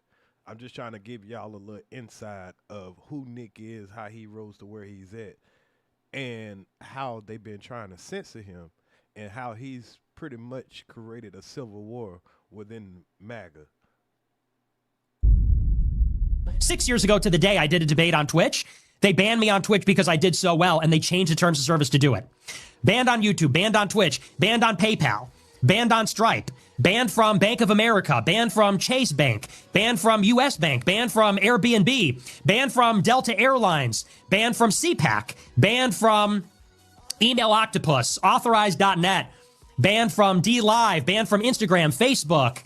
I've been banned from shit you haven't even heard of. But what really gained Nick Fuentes is... Now, how do you even operate? She had 160K live viewers yesterday? Damn. How do you even operate when you get banned from that many institutions? I ain't gonna lie. He really believes in what he's saying to do some shit like that. Because he knows right now there's a bullseye on his head. Yeah, her chat be booming. I be watching Candace now. I used to wouldn't dare listen to Candace. But my mind has opened over the last couple of years. So I will listen to somebody, whether I agree with them or not. And sometimes she be hitting. Sometimes I feel like she be reaching. But regardless, she's probably one of the hottest right-wingers right now. Nick is a little bit hotter than her. Dan Shapiro. There's a couple other wingers that are hot right now, but nobody is hotter than Nick right now. And Candace. And then you got probably Tucker. And MAGA doesn't like that because the top three hottest Republican right-wing influencer right now are not on board with MAGA. Yeah, he done fucked Ben Shapiro up. They done exposed Ben Shapiro. They should have had him. Well, they tried to get him on their team so they can bury his ideology. But they didn't move fast enough. They got rid of Charlie Kirk. Shit. I wouldn't be surprised if they don't go after him. KB ain't no influence. He can't kiss them white folks' ass enough. His infamy was not his quarrels with the right-wing youth-centered outlets.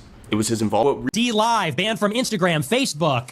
I've been banned from shit you haven't even heard of. Kwame here to steal some more my talking points. Oh, he gonna start talking about Nick Fuentes now. I see he learned a little something yesterday. He learned where to find some content at. But what really gained Nick Fuentes' infamy was not his quarrels with the right-wing youth-centered outlets. It was his involvement in what was eventually portrayed as the true, yet hidden underbelly of the Trump movement. When did you get to 100%? When did you know this is something that I have to do for yourself? Charlottesville. The Unite the Right rally in Charlottesville happened in... Oh, everybody forgot about Charlottesville. Everybody forgot about Charlottesville. Y'all ain't fly him out, did you? I don't see the nigga in the chat. Y'all don't fly nobody out. Y'all let him talk. In August of 2017, and it gave the media a great opportunity to skewer the growing support for Donald Trump as the very thing they wanted it to be all along, a Nazi-like fervor. It was also a wonderful photo op. Nick was publicly scrutinized for the participation and damned as the worst thing you could possibly be, a white racist man. Having now been stripped from the mainstream track he had previously been on, Nick started uploading his show to YouTube in 2017. His viewership was not spectacular, but his following slowly grew over the next few years. He would soon garner what has been described as a cult-like following, and these followers are now widely known as Groypers. Nick left Boston University once his freshman year ended, and he remained in the underground of the right wing as he was harassed and publicly smeared as a Holocaust denier and anti-Semite. But the questions being asked were legitimate, and the dismissal was not an answer. And that is what has become so obvious, that still, no one seems to want to give him an answer. And, you know, this is something that maybe is helpful to explain my mindset. I'm waiting for someone to prove me wrong. I'm pushing on all these narratives, the foreign aid, the Iraq war, all of it. And I'm waiting for someone to tell me, here's all the evidence, the obvious evidence that it isn't all just a big thing. Mm-hmm. It's not just a big conspiracy. And I'm asking in good faith, where? And he's asked the question that's been asked, but it's all been asked by people who haven't looked like him. The reason they're having a hard time stopping him is because he's one of them. And one of them finally woke up and said, you know what? Nah, I ain't just going to roll with the punches. He couldn't have did this probably 10 years ago, though. This was kind of a perfect timing thing. Where is that evidence? Cassie, my friend, and all the rest of them. And instead of getting an answer, I'm getting blocked, I'm getting tattled on, I'm getting clipped out of context, they're selling me out to the left, I'm getting called names. Even with the terrible news coverage, he persisted with the nightly show without any help from a single mainstream right-wing outlet, and he kept asking the questions on the subjects that no one else would touch. And I would even say that the Holocaust falls under this category. When I hear these stories about gassing your own people, stealing and kidnapping hundreds of thousands of kids, bombing orphanages, cutting babies' heads off, it reminds me of all the stories about the Holocaust. Do you even know all of them? They say, for example, about the Holocaust, I mean, everyone knows the basic story. I always get grilled about it. They say, do you believe that 6 million died? Do you believe that they used gas chambers? And do you believe that it was a systematic extermination of the Jewish people?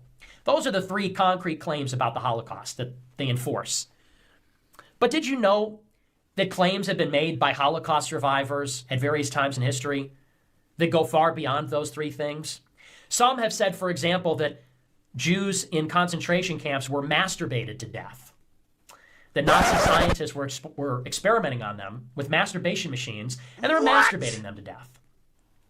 Do I have... What kind of shit is that?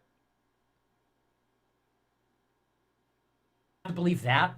Since he was now essentially blacklisted from mainstream conservatism, he began building what has now become a parallel right-wing movement. It rejects the pluralistic, classically liberal modern right and cultivates both a nationalist and racialist ethic that's predicated on Christian priors rather than the libertarian and market-centered presuppositions of the more palatable new right. He even started his own annual event called AFPAC, this being a response to his banning from CPAC and Turning Point USA events. So they banned them from CPAC and Turning USA events, and that's pretty much who run everything. Oh yeah, CPAC, they got a whole bunch of Democrats and Republicans elected. They're pretty much, you know, in control of everything. This is the Civil War that's going on. I wasn't. I remember you kicked me out there too. I probably did. Or maybe it was Dallas. I don't remember. Ben, it's great to see you. Why did you give a 45-minute speech about me at Stanford and you won't even look at me? Come on, I'm right here. He spent. So he's confronting Dan Shapiro. He said, "Why you want to do a 45-minute speech about me? But I'm right here and you can't even talk." Oh, hey, he's with his kids. Fuck them kids. Just playing YouTube. Spent the next few years in the underground fostering a larger following while also completing his associate's degree. But it was in 2020 that Nick would receive another targeted lashing from the powers that be. Fuentes was at the Stop the Steal rally at the U.S. Capitol on January 6th, where he helped stir up the crowd. And while he never entered the Capitol itself, that didn't stop the government from coming after him. So he's right here at the Stop the Steal trying to keep Trump in office. Trump got put out of office. But when Trump gets ready to come back to office, all of a sudden he's telling people, don't vote. He's not your guy.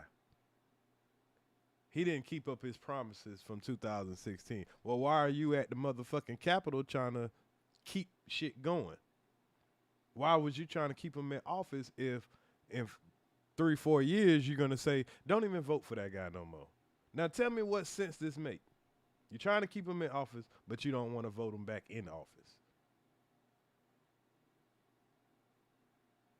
It looks like he's a professional gaslighter.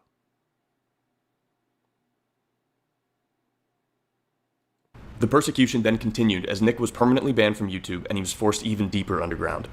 Nick was able to find some autonomy through the online platform called Cozy TV, where he aired his show following the ban. Once the free speech website Rumble increased in relevancy, Nick started uploading his America First episodes there. His following began to snowball, and as his prominence... And that's where you got to go see his content at now. I've been watching all his content on Rumble. Like I said, I'm going to do more reactions to his content. I just got to introduce y'all to him first. But he's highly entertaining, and a lot of times he's telling the truth. And like I say, we can, as black people, we can say, yeah, fuck you, you racist, but that don't mean he lying sometimes. Shit, I still got to listen to him sometimes. If he's going to speak up to the other races, all right, let's let him speak for a little minute. We'll wait till y'all tear each other up, and then, you know, whichever one of y'all left. But he could say stuff that, hey, a lot of people can't say because they done tried to push him so far underground, and he's still rising. I guarantee you the next Republican presidential candidate will come from his influence.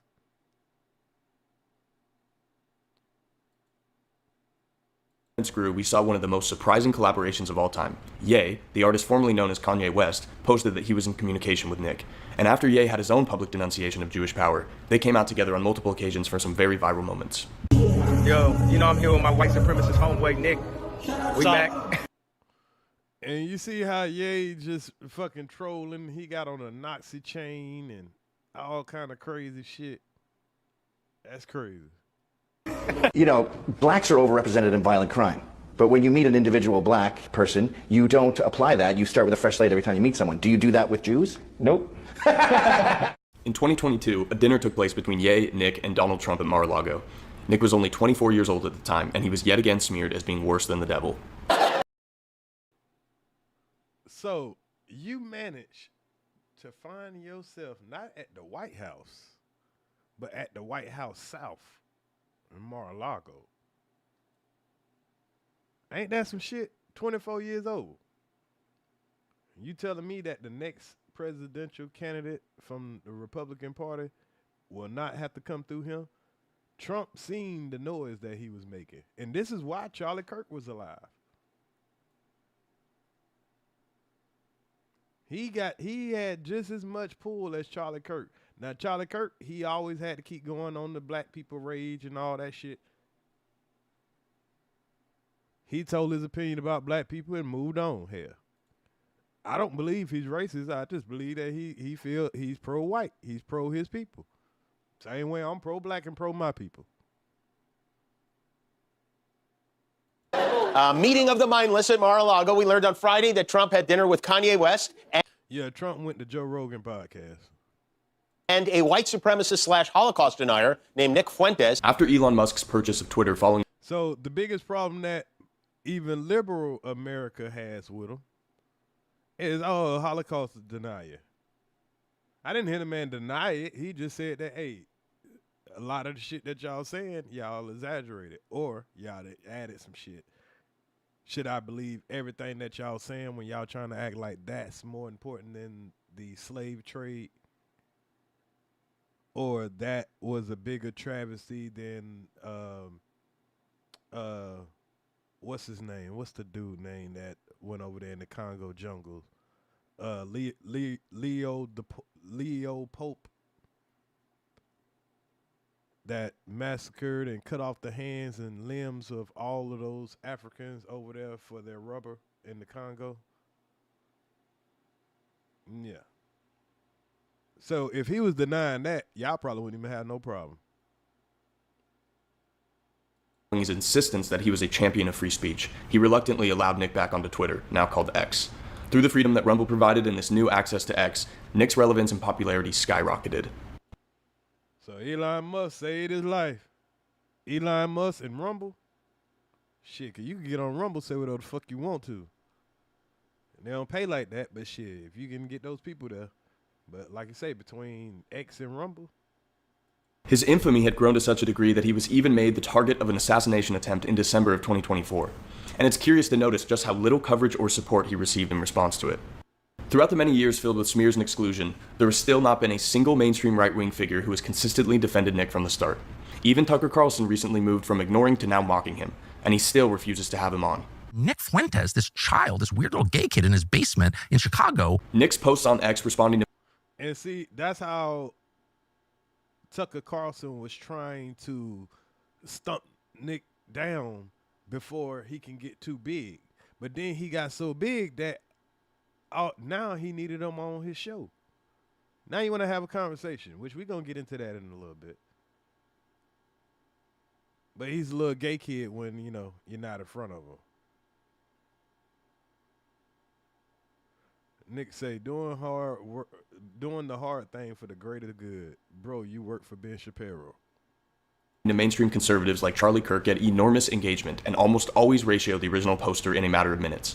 But these figures still go through whatever lengths they can to pretend he doesn't exist, while they shamelessly announce their undying support of free speech. It's an inexcusable performative contradiction. I say, if you truly believe in open debate in the marketplace of ideas, will you ever be willing to debate Nick Fuentes, or will you wait until his movement forces you to adopt his talking points as we... Exactly. Charlie Kirk. Charlie Kirk was running from Nick. He gave that nervous laugh. He gave that nervous laugh. Boy, you know you was running from Nick. And somebody asked him a question and put him out there. Yeah, you're going to have to adopt his talking points. If you were still here, sir. Still go through whatever lengths they can to pretend he doesn't exist, while they shamelessly announce their undying support of free speech. It's an inexcusable performative contradiction. I say, if you truly believe in open debate in the marketplace of ideas, will you ever be willing to debate Nick Fuentes, or will you wait until his movement forces you to adopt his talking points, as we've seen already? It's funny. I personally do not give a platform to bad faith actors. But now in mid-2025, we see clips of Nick being played on CNN and other left-wing outlets, and he's treated as a legitimate spokesman on the right. Now, this may be for the utility of bashing Trump's base or showing Nick's humor as being indicative of extremism. But regardless, this is clearly a much different landscape than when the young Fuentes was relegated to cozy TV. And this ascension to now being taken as a serious commentator strikes me as the political equivalent of when Nirvana went mainstream. Nick didn't go to the mainstream came to him. And the event which is the most blatant evidence of Nick's influence on the actual mainstream culture is the song and video released by Whie, Hail Hitler. And without Nick's early involvement in the Jewish question, I can guarantee the culture would not be where it is today. But what is truly inexcusable? And y'all, when I say this man has real life influence on young white people, do y'all know what made me start digging a little bit more into Nick Fuentes? I was at work and I was just looking for something to listen to. And I seen the Tucker Carlson Nick interview. I was like, okay, this seemed like it's going to be long, so it'll give me something to do till time to go. So I listened to it. I ain't really think nothing of it because I heard the guy's name before, just didn't know who he was. And, I didn't find, nothing popped out to me. I was just finding out more about him. So about a week later, a young white boy that's a new apprentice, he started working with me. And he's 19 years old. So as we got to talking and everything, you know what I'm saying, and, we got to knowing each other, I was like, so who do you listen to? What do you, who are you influenced by as far as like, social media and stuff like that? And guess who he told me? he's influenced by. Well, not influenced, who he listens to. Nick Fuentes. And I was like, huh? So at the time, I hadn't really did like no deep dive as far as like finding out who he really was besides that Tucker Carlson video. But I did see a lot of clips of it, heard a lot of stuff, you know, where he, you know, he's misogynist, he don't like black people, he's a racist, he's anti-Semitic, whatever the fuck that's supposed to mean. All of this stuff I started hearing about him as far as like through other people. So I was like, you know what? Let me go watch him myself. You know, and that's what I did. I started listening to his talking points, listening to what he was saying and all that. And I found myself enjoying this content. Disagreeing with a lot of things and agreeing with a lot of things. And I enjoyed that. I was like, well, at least I feel like there's a lot he's leaving out, of course. Of course. He ain't gonna point out how he helped the situation right now that he's talking shit about. How he's part of the problem, how he's showing white privilege. I'm glad this shit is on display. That's what I like. The white privilege being on display.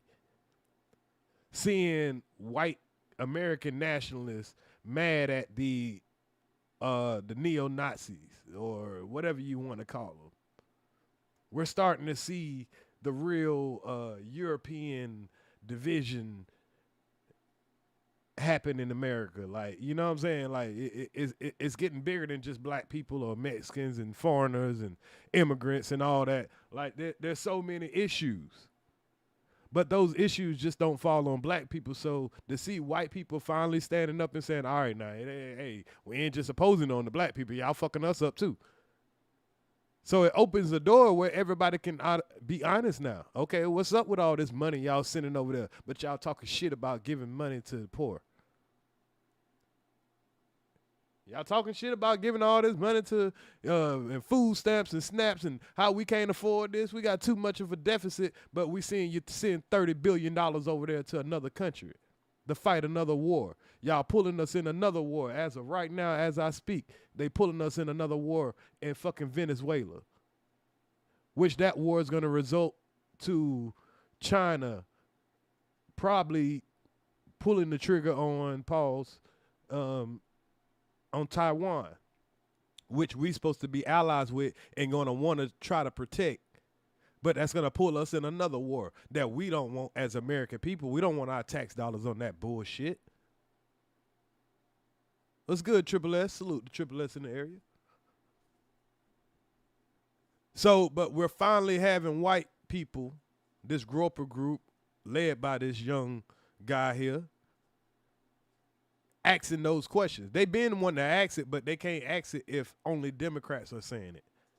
Because it's easy to say, oh, the Democrats, all they do is lie. All they do is lie. So now when you have Republicans that's actually saying it, Christians, people who are living by the white moral code, as they say,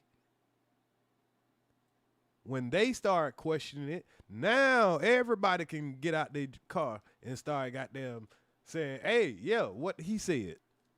What's good, Shay? Is the refusal to answer the questions being asked in good faith.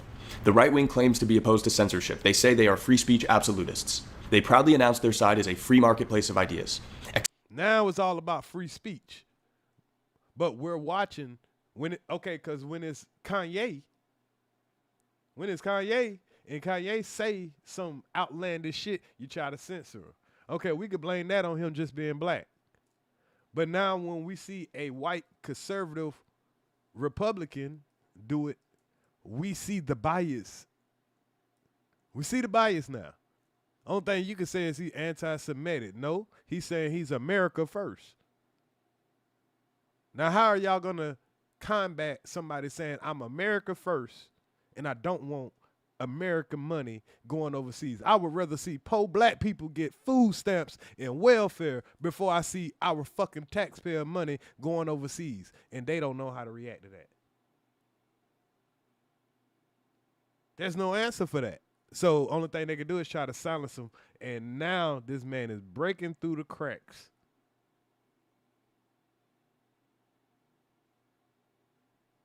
Except for when it comes to one particular country with one particular ethnicity. But what fails to be addressed is the fact that if Nick's political propositions are true, the implications are not just catastrophic to the post-war liberal order consensus. Because me as a black man, even knowing that he's a white supremacist, but he's admitted, I don't hate no race. I just have a hard time coming down the street and seeing black people and not being scared. I just think that black people are not irredeemable.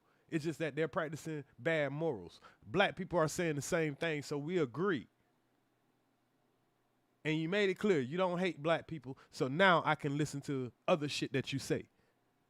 You have stereotypes about black people, cool. I got stereotypes about white people.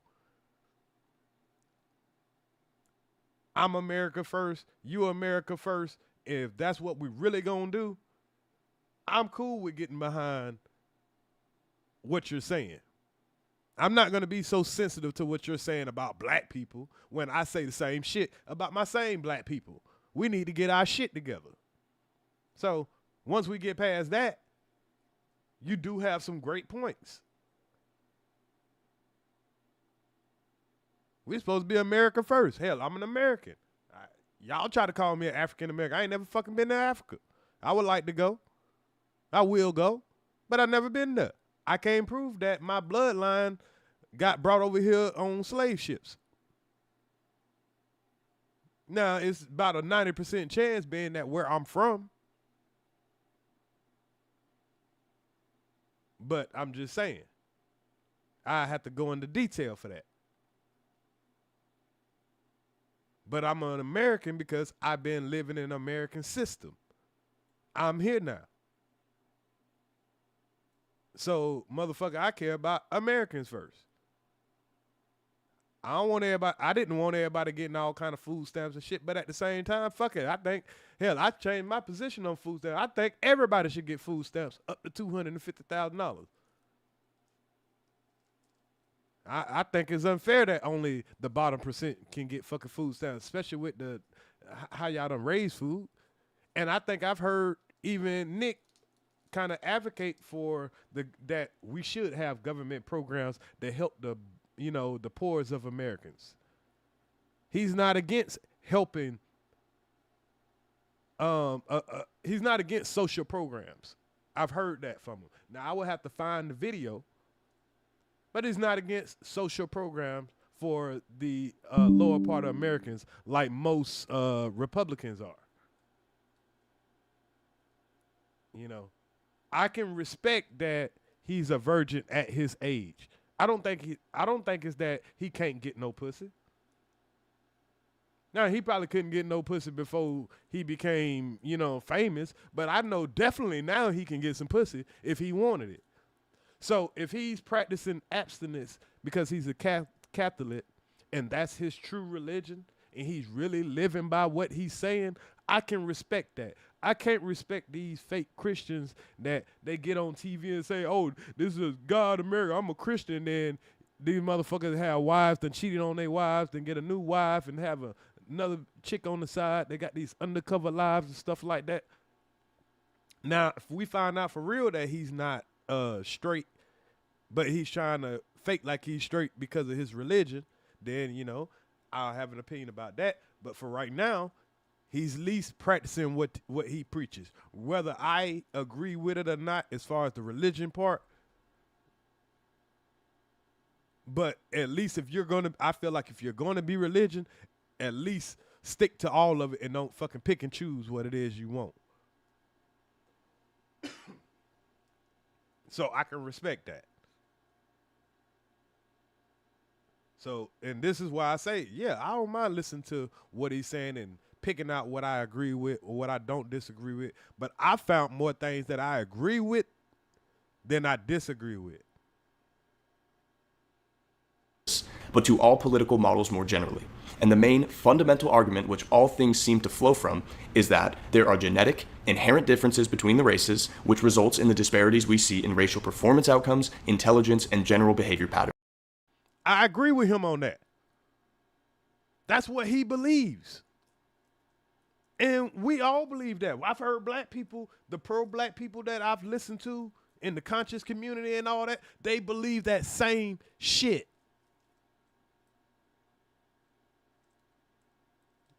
Because you look at the NFL and see all these, you know what I'm saying, melanated guys that dominate it. You see all these different things that dominate shit. Massa Musa dominated. It's just that certain races are more violent than other races. Genetically. Let's just say that. But we can see who invent a lot of shit. We can see who've changed the world by, you know, by their influence.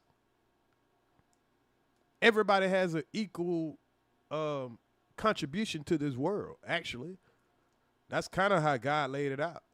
You could point out some shit that an Asian did that nobody else did. You could point out some shit that a fucking I want to use the proper terms, Latino has done that nobody else has done. You could point out some shit that a melanated person has done that nobody has ever done. You could point out something an Asian has done. I don't know if I said Asian already. An Indian. You could point out something that every race has done that's changed the planet. That's how God made it. He divided it. In different kind of ways. So I agree with that. It just matters how you take it when y'all hear it.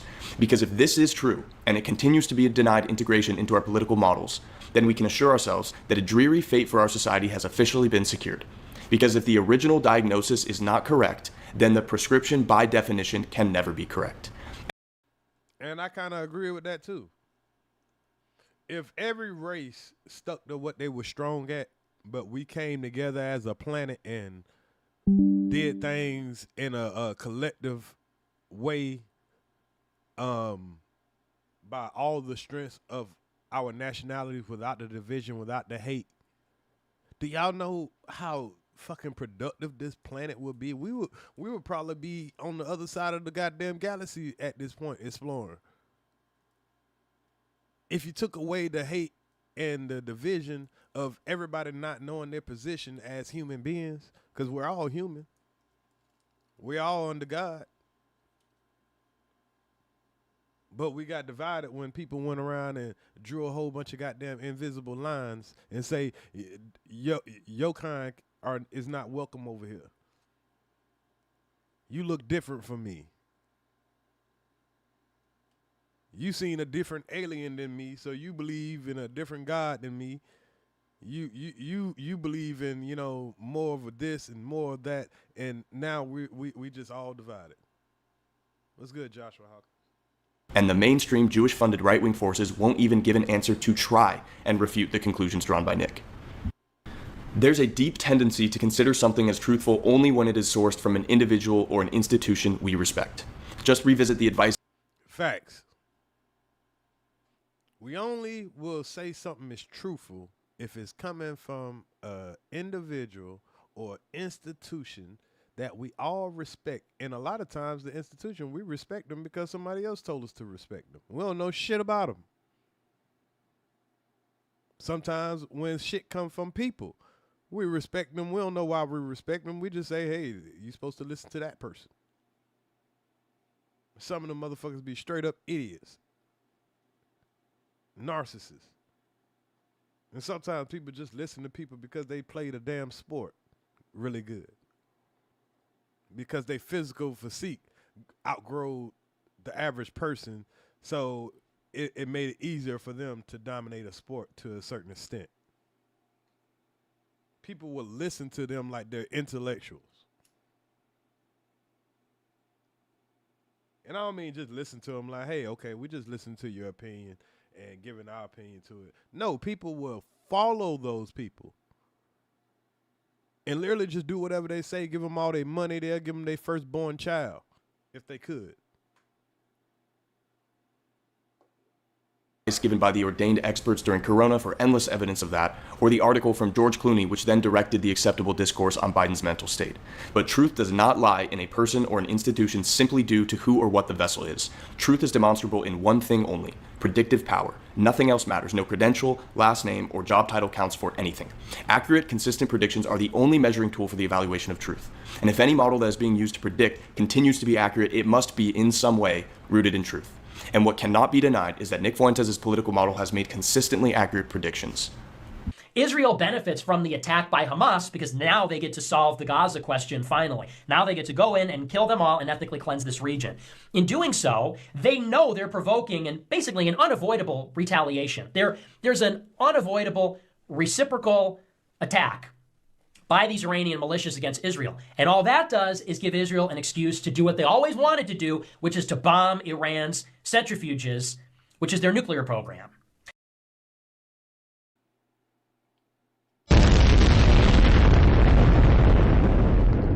Now, do y'all realize how much older this footage looks? When did we bomb Iran's nuclear program, y'all? Soon as Trump got his ass in office, right? This was several years ago. He called it. So when somebody's consistently right, whether you don't like what they say, I ain't racist, he talked about my black people, I don't give a fuck about that shit. If you're right, you're right. Can't be sensitive about shit that somebody right about, but you just don't want to hear something about yourself or about your culture. If you're right, you're right. Let's get outside of our feelings and talk about what's really going on. What's really going on. Where our money going? Follow the money, people. Where's our money going? Y'all ain't worrying about where y'all money going? Somebody in the chat let me know. Are y'all concerned about where your taxpayer money go? Anybody but a dead body. Are y'all concerned where your tax money go?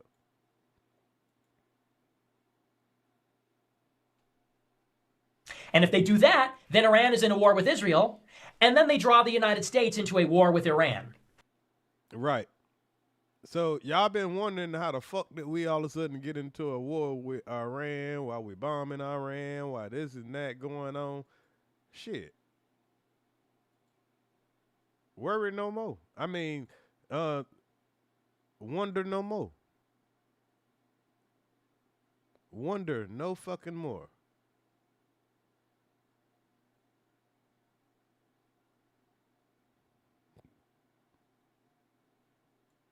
Hold up, y'all. Let me make this. And they get the crown jewel, what they always wanted, which is an end to the regime in Syria and an end to the regime in Iran. And that seems to be the big play that Israel is making. People say, well, if Trump gets elected, he'll be better on tech censorship. Trump is implying he'll use the government to crack down on so-called anti-Semitism on the internet. That's what Republicans are doing right now. That's what all the Zionist donors are complaining about, is the anti-Semitism on TikTok and X. So I'm actually less confident. But we crying, and when black people are crying about, you know, police brutality, any of our black issues, y'all complain too much. But soon as you question, why is our tax dollars so important to another country? Oh, you being racist. You're anti this and this and that. Put a label on you real quick. Like, oh, how I get this label just because I asked the question? And that's how it works. Have y'all noticed that? Even in this sector, you ask the wrong question, motherfuckers will try to label you something real fast.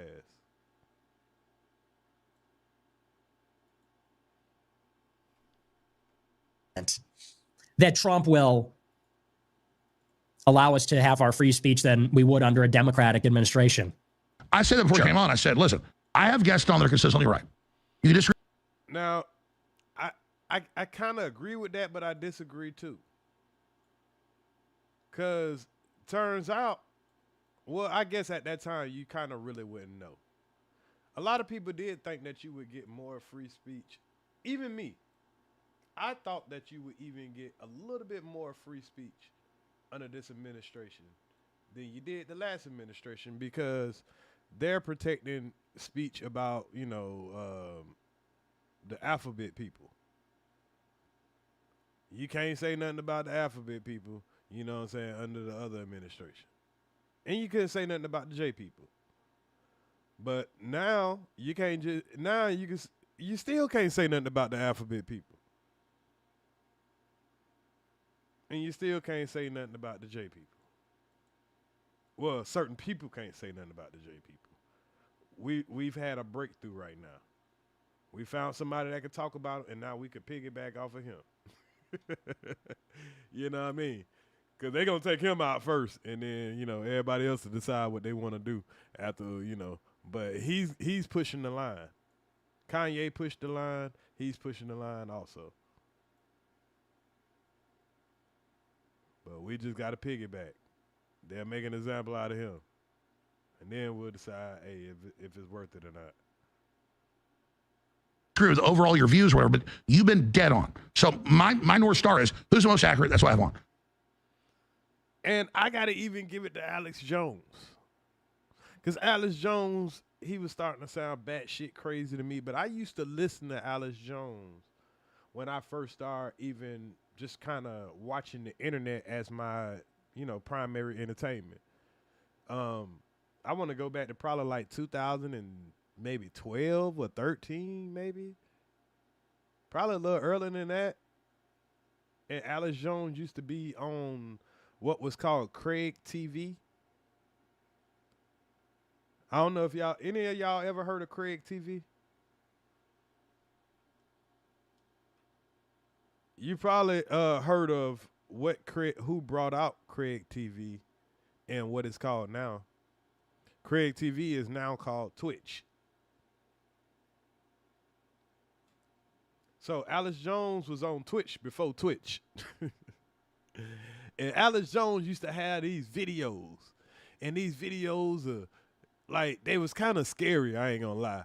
But they was talking about, how these certain politicians were serving Israel, and, he showed this mass thing where they were having a whole bunch of coffins, and they were bringing in a whole bunch of coffins and a whole bunch of stuff. He was like, something's huge about to happen, and this and that. You know what I'm saying? And it turned out to be COVID. But he was calling this shit out back in about 2013, 12, something like that, about how they had the mass coffins and stuff like that. And then he started talking about Obama. Started talking about how he's the Antichrist and how much he serves Israel and all that. The Antichrist, I don't know. That's when I started like, all right, now you talking too crazy. Because if you didn't say the Bush was the Antichrist and you just going in Obama, obviously, But the serving Israel, I wasn't sure about that at that time.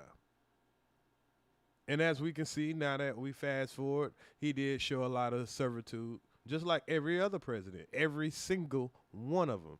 There's not one of them that haven't showed the same servitude.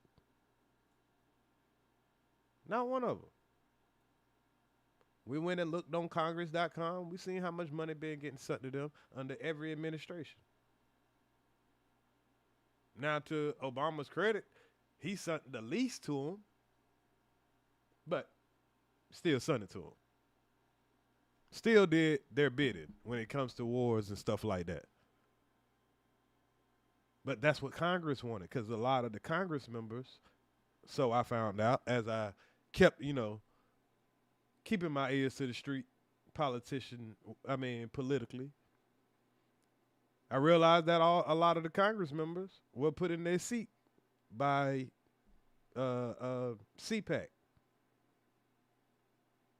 which is a super PAC funded by, allegedly, the J people in Israel.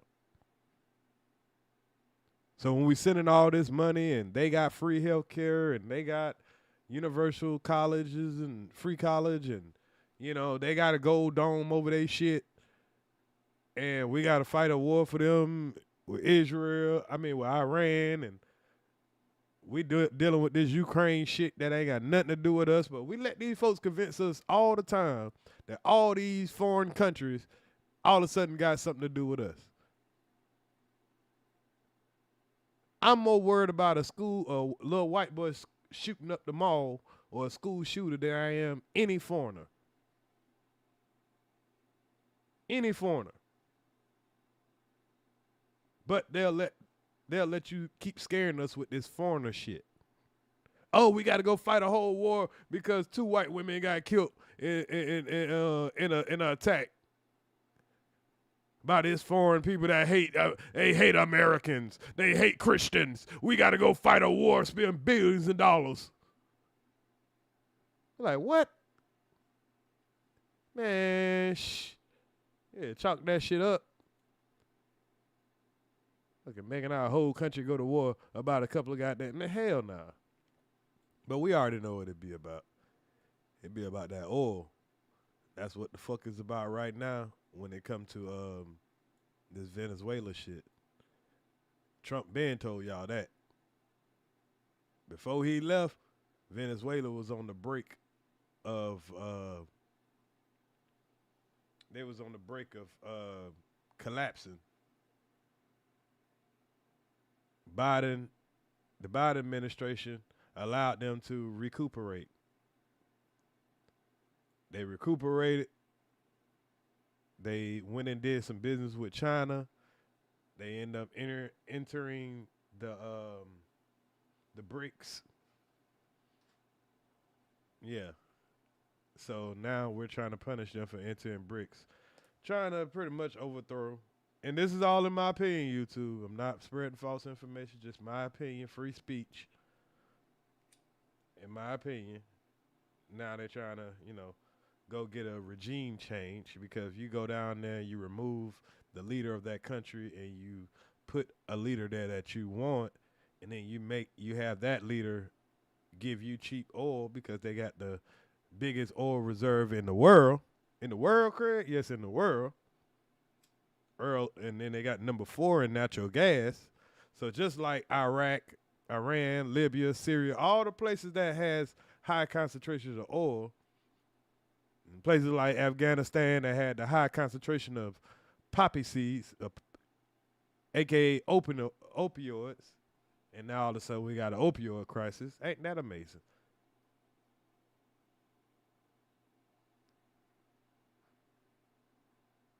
So, it's just a coincidence that, we're doing the same thing we did. We'll all of a sudden have a problem with Russia, and then all of a sudden we do a quick U-turn, and now we just fighting a war with a country that we're like, what the fuck did Venezuela do? We bombing these folks' goddamn fishermen ships. Imagine going out to go fishing for your family, and then the U.S. just drop a bomb on you and try to tell everybody you was bringing dope. Where the dope at?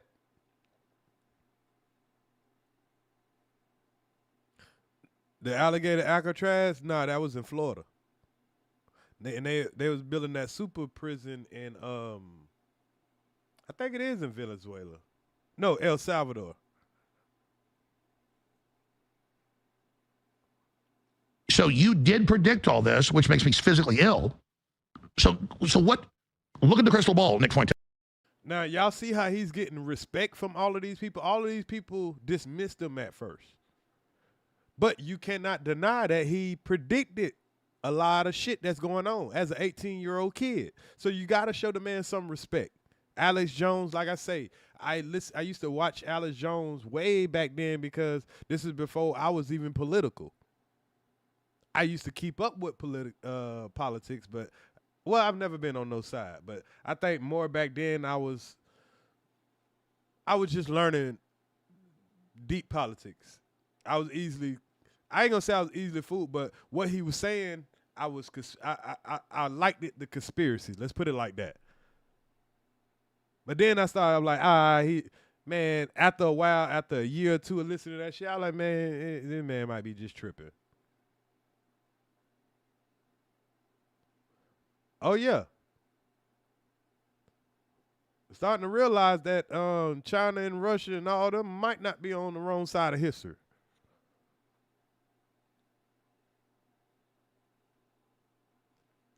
But like I said, with Alex Jones, now that I look back at it, I've gained my respect back for him. Now, the thing with the Sandy Hook kids and all that stuff, I still don't know, because they showed a lot of evidence in court, but that could have just been, the system stacking up on him. He could have just been wrong about that situation. I don't know.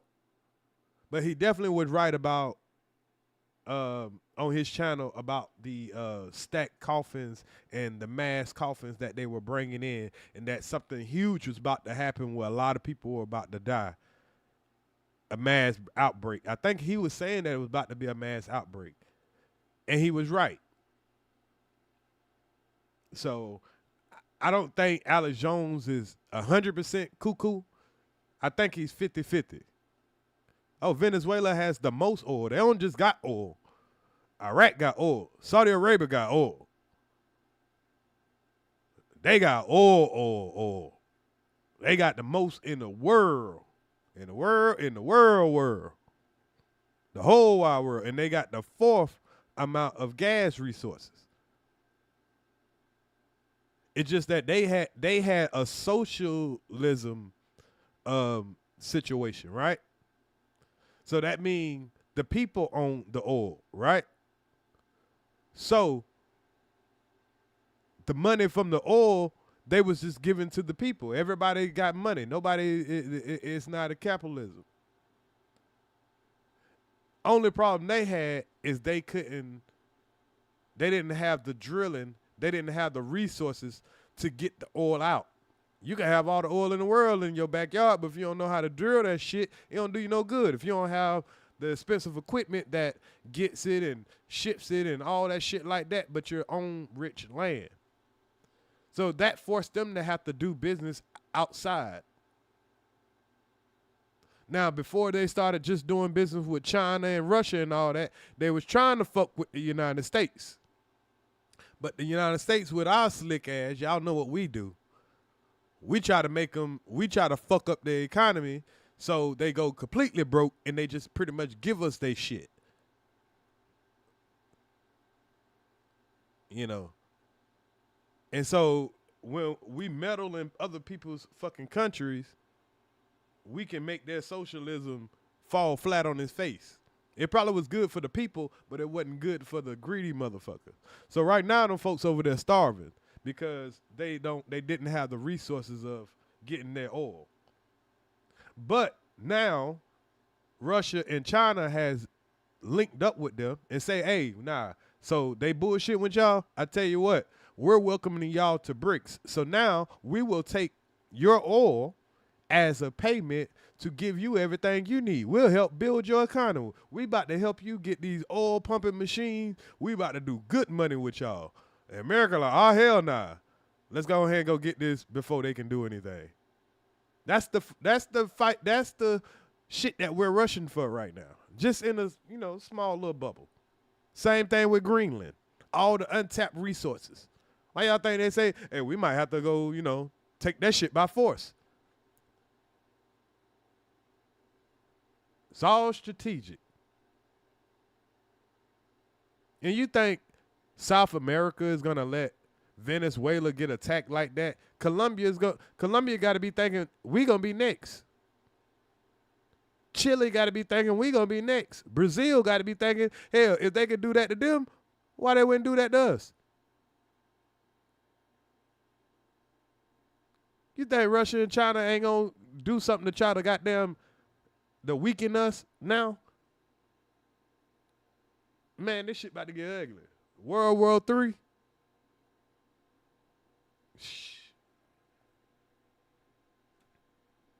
So it's starting to make me think, Alex Jones wasn't so goddamn crazy. He might have made a mistake with the Sandy Hook shit. I don't know. But he definitely lost in court.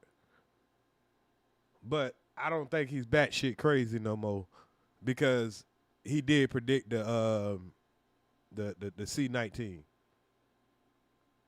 Just what is going to happen, and then what do we do? And if his predictions continue to be correct, what would this imply about his other beliefs? Given no credible challenges are offered and instead we've seen desperate smearing and censorship, it seems to be very obvious what the implications are. Something must not be right with the program's societal worldview. And what Nick Fuentes is calling out appears to be pressing on the very things that expose the lies that this consensus is based on. But, despite this struggle, what we do know for sure is that the lies cannot prevail. The truth will win out. And the only reason that I'm telling you this now is because if anything happens to me, this is what you need to do. The project of the free people of America, the project of American sovereignty, of Christian nationalists, of anybody that cares about our independence, as the 1776 movement, as the new American Revolution, is to, just as they started newspapers and campus groups and book clubs and published books and made movies, we need to expose what they are doing in the same way. And the reason I'm telling you all this now is so that you can finish it if I can't. Because I won't even let death stop me.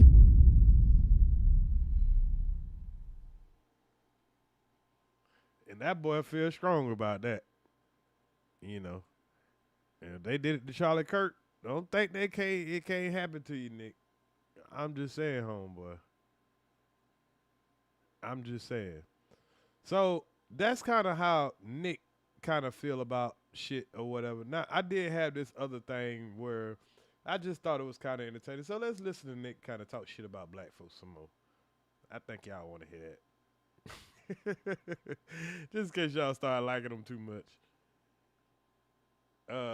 This is the Hodge brothers, you know.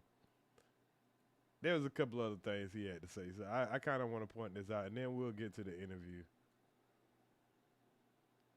Like I said, we're just getting a little familiar with the man on this episode. Black people that are normally so proud. White guy that got his ass kicked. Some sense of self-awareness. Feel this way. Yeah, a lot of black people think this way. Yeah. They don't. Single bit just. A lot of black people see this and they go, man, why are you always talking about black people, this and that?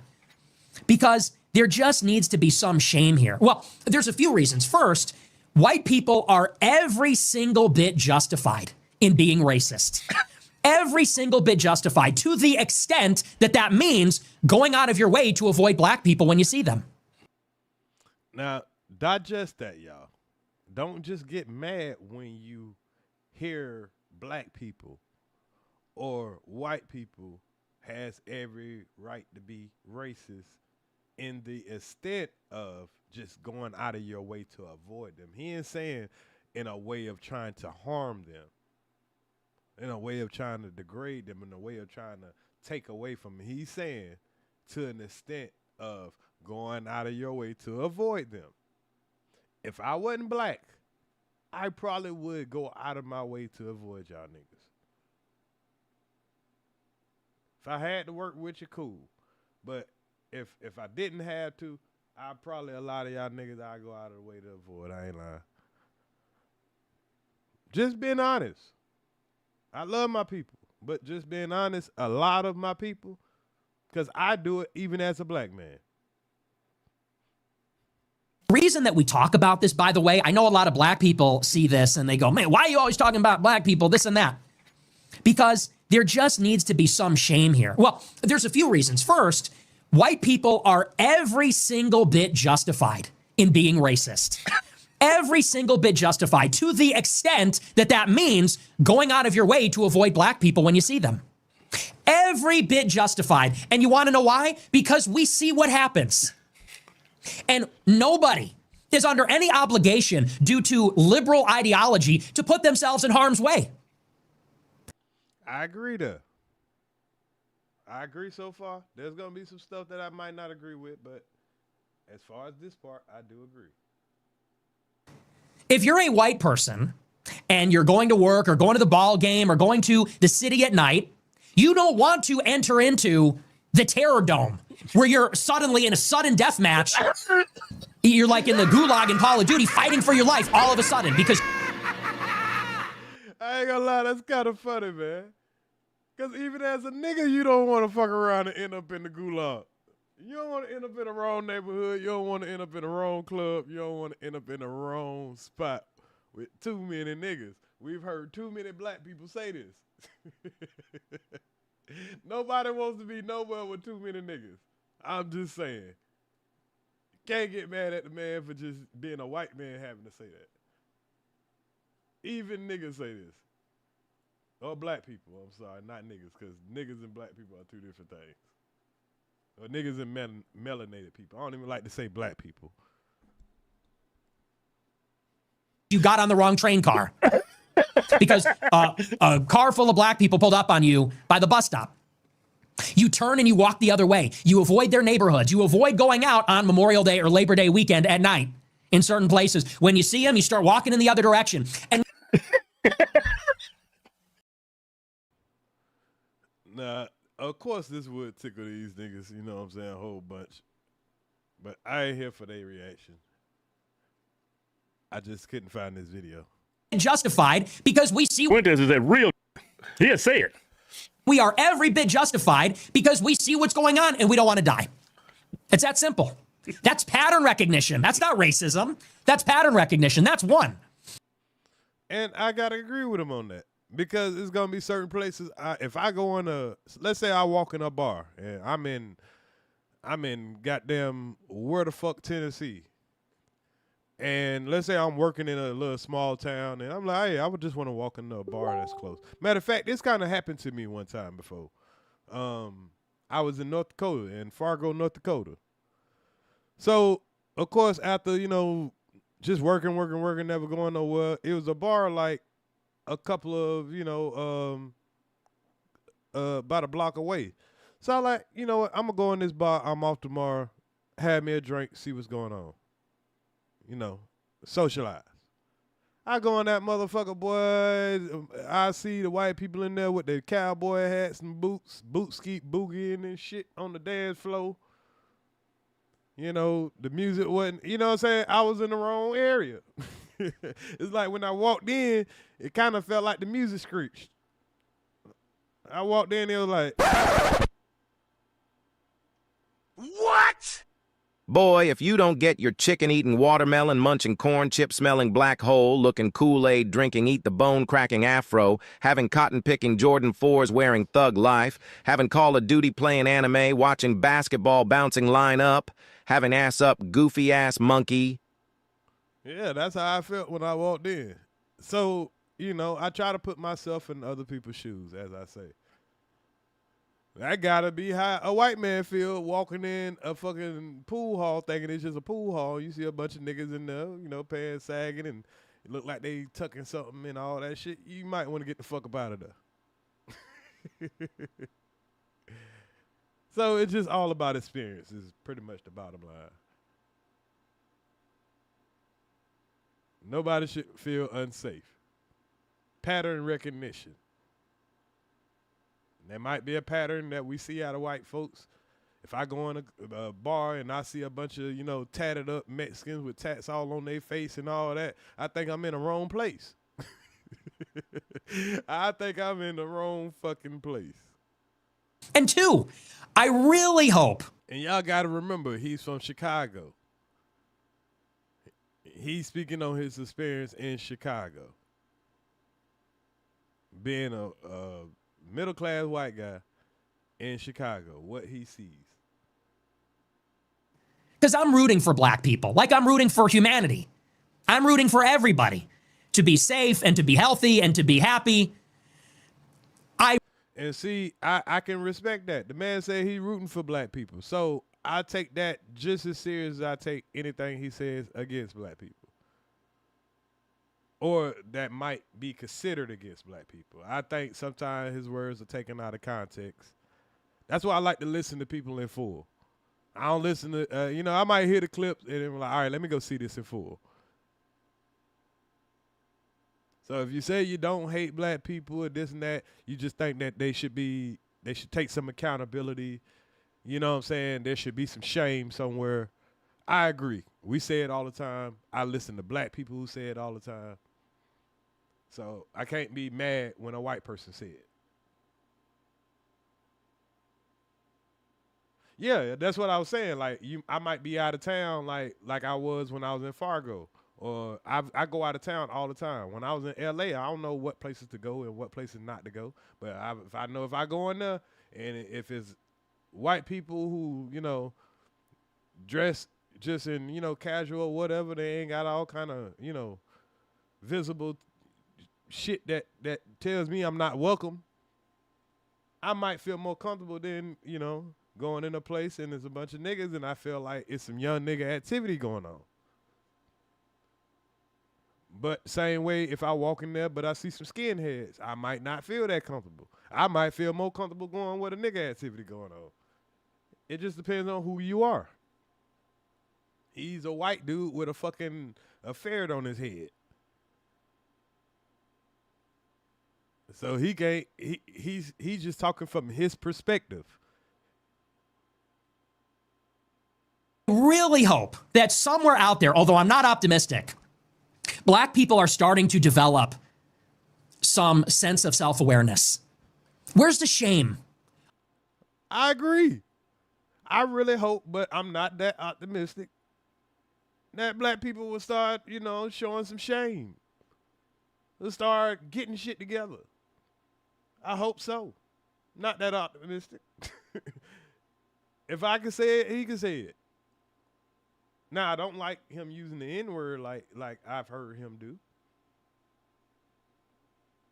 But the person he was using it for, hell, I kind of enjoyed it because he was using it for Officer Tatum, which tried to tell us that white people can't be racist, and he was trying to do the Candace Owens thing, and he called it out like, we don't need y'all motherfuckers no more. You a fucking coon to your people. And I like to hear that he told him that.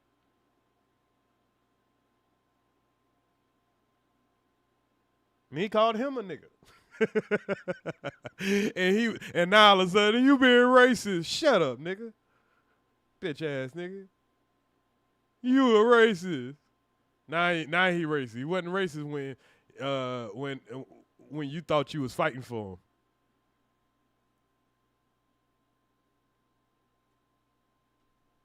Aren't you people ashamed? When I see these clips of the graduation ceremonies where they're twerking on stage and dancing, when I see these videos of the black cheerleaders on the basketball court brawling it out, when I see the Carmelo Anthony, and not only that, but then they raise $500,000 for him and then they get a public defender. Yeah, those are bad looks. The same way when we see a white boy damn near shoot the fucking president's head off and we don't hear shit else about him no more. That lets us know there's white privilege. Same way we see a school shooter go do all that shit and they're like, y'all raise money for him. Same way we seen George Zimmerman chase down a young kid and then y'all turn around and act like George Zimmerman was a hero. The same way we see cops gun down innocent black men and y'all try to tie them to all the Chicago guys. So we get our perspective from, our racist prejudices.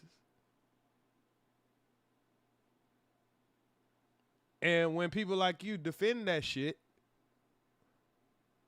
we don't feel like you're being genuine. But we'll take that you're saying something now.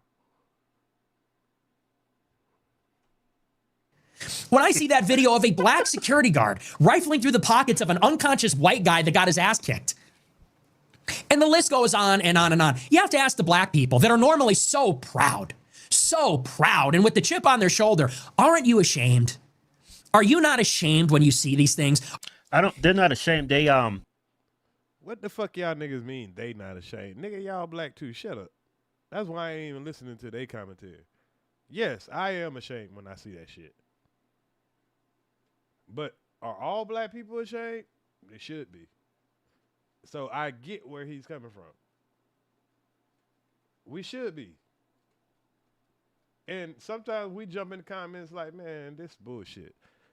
When we see a chick, twerking with a kid right there in front of her. When we see a big ass brawl, or like he say, We see, you know, and we know that this ain't all, but we all like, well, I have seen this type shit, this type behavior before. This and have the slightest lick of. Are there any black people that see this and have the slightest lick of self-awareness, of common sense, of decency to say, are you not ashamed to see these scenes play out over and over again? Where's the accountability? And this is where that word fatigue comes in. We're just tired of seeing it. You see these clips, and you know every race of person, maybe except for most blacks, white, Chinese, Indian, Hispanic, and even liberals see these clips, and they say, are you surprised? They shake their heads. They say, yep. We even do it as black people. Yeah, Charlamagne even got some shit on his shit. Name that race. So we know when there's white crimes and when there's black crimes. All you got to do is kind of hear it. You ain't got to know, you know, you just hear what certain type of crime and you know who did it. Usual suspects.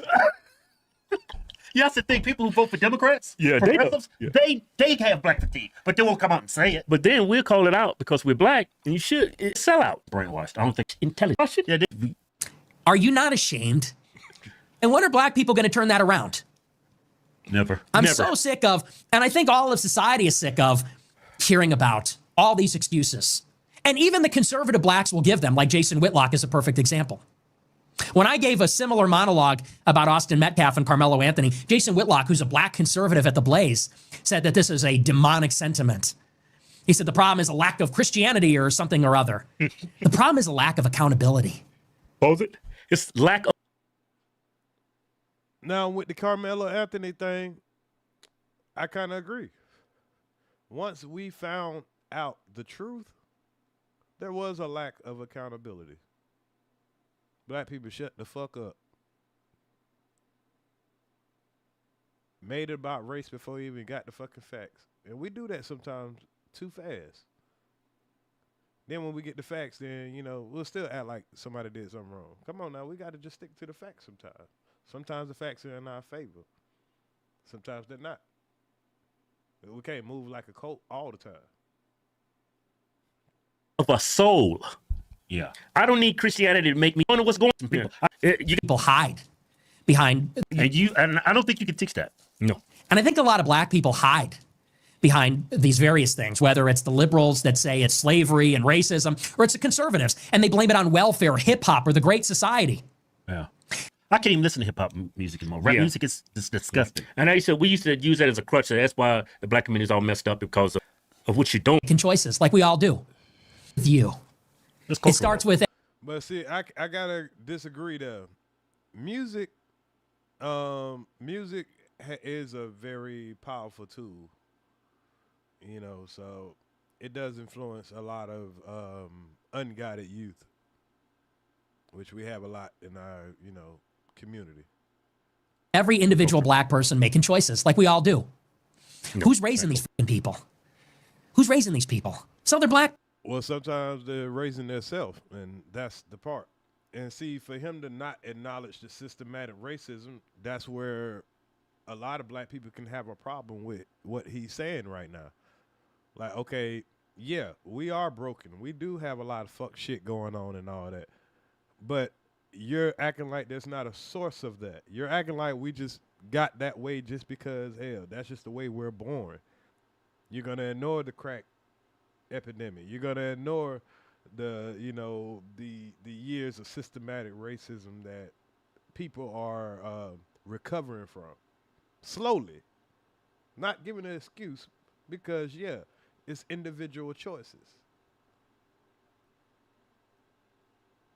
But having programs that take away from the communities that need education and making laws that make it harder for opportunity, you can't deny all that stuff and then say, oh, well, what's wrong with these people? So that's where I feel like you're not genuine when you speak about this type of stuff, in my opinion. But continue on, because he is funny. People. It's baby mamas and baby daddies. I mean, who's perpetuating this? So they're black. We all do. starts with you. You have to have a conscience of what you're doing. Black people don't have it. It starts with you. It starts with every individual black person making choices, like we all do. Who's raising these fucking people? Who's raising these people? It's other black people. It's baby mamas and baby daddies. I mean, who's perpetuating this? And who does it benefit to make these excuses and to say it's everybody else? Democrats. Mm-hmm. But I don't think it's cultural. Democrats are going to save you. I don't think it's cultural just because the music we listen to is... Yeah, I know. And see, that's the problem. I don't really mean to be listening to their reactions, and that's why I'm not really listening to their reactions, because it causes me to react. The first thing everybody want to do is just put a name on it. Oh, Democrats. It ain't got nothing to do with nothing else, huh? It's easy to just say a name. That shows me when people are getting paid. We are going to call it out. We, the Americans, we the white people of America, we the peaceful law, going to call for it. Yeah, I get it. Yeah. Just black people. So I see this stuff and look, yeah, we are going to call it out. We, the Americans, we the white people of America, we the peaceful, law-abiding, tax-paying people of America are saying, hey, blacks, get your shit together. Get your shit together. We are f***ing tired of you. We are tired of seeing this stuff. It always seems to be you. Do you know that, and I'm just expressing what is a common sentiment. Do you know that everybody thinks that if we snapped our fingers and you all disappeared tomorrow, everybody thinks our quality of life would go up? Now that's cap. Oh, that's cap. Yeah, I can't agree with you there. Your quality of life will actually go down because you wouldn't have nobody to steal from no more. Yeah, you wouldn't have nobody to do the hard shit no more. You wouldn't have nobody to blame no more.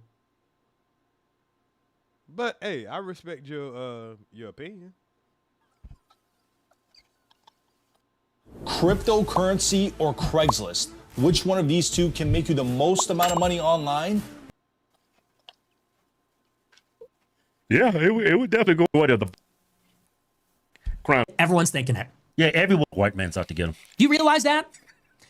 I'm just saying it. Everyone's thinking it. Yeah, everyone's thinking that. No matter who you are, black, white, yeah, everybody knows this. The only people that... Y'all niggas sound stupid because that do include y'all dumbass niggas too. So if y'all didn't exist, everything would be better. But y'all acting like y'all would be in the circle because y'all niggas light skinned. Man, shut up. Well, I can't tell you to shut up and show got their reaction, but that's just dumb. How can I agree with my existence not even being here? Just to appease somebody else. Come on now. You can't hate yourself that bad that you wish you wasn't even here. That's crazy. It'll be better without me here. What the fuck, huh? These motherfuckers. It doesn't realize this on black people. Why is that? When we think of what's wrong with Chicago, it's like utopia. Chicago's like a utopia. Beautiful riverfront, beautiful lakefront, concerts in the park, ball games in the park, beautiful architecture, the best food. You know what the one problem is with Chicago that's driving the businesses out of the Magnificent Mile? You know what the one problem is that's making the public transit unusable? You know what the one problem is that's driving richer residents from the city? It's the crime. It's the chaos. It's the violence. And you know what demographic is almost exclusively responsible for it? It's you. It's black people.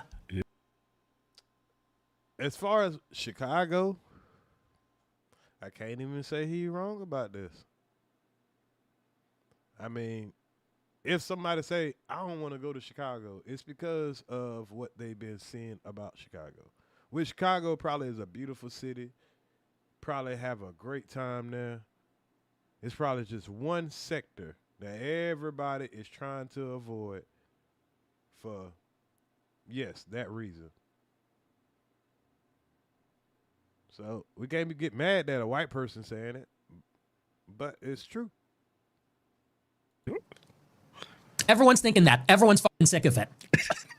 And the way that society is going, stuff is too expensive. Wages are too low. Yeah, they ruined Chicago, but they actually brought Chicago back to life. And, you know, I'm just saying, like, the only part that people don't want to see about Chicago is the gang violence. Now, it's probably gang violence with some Italians and other races up there, but what's been highlighted it's the high murder rate up there, and it's a high percentage that is African Americans that are killing each other, and the violence is coming from African Americans up there. Not saying other places, just in Chicago.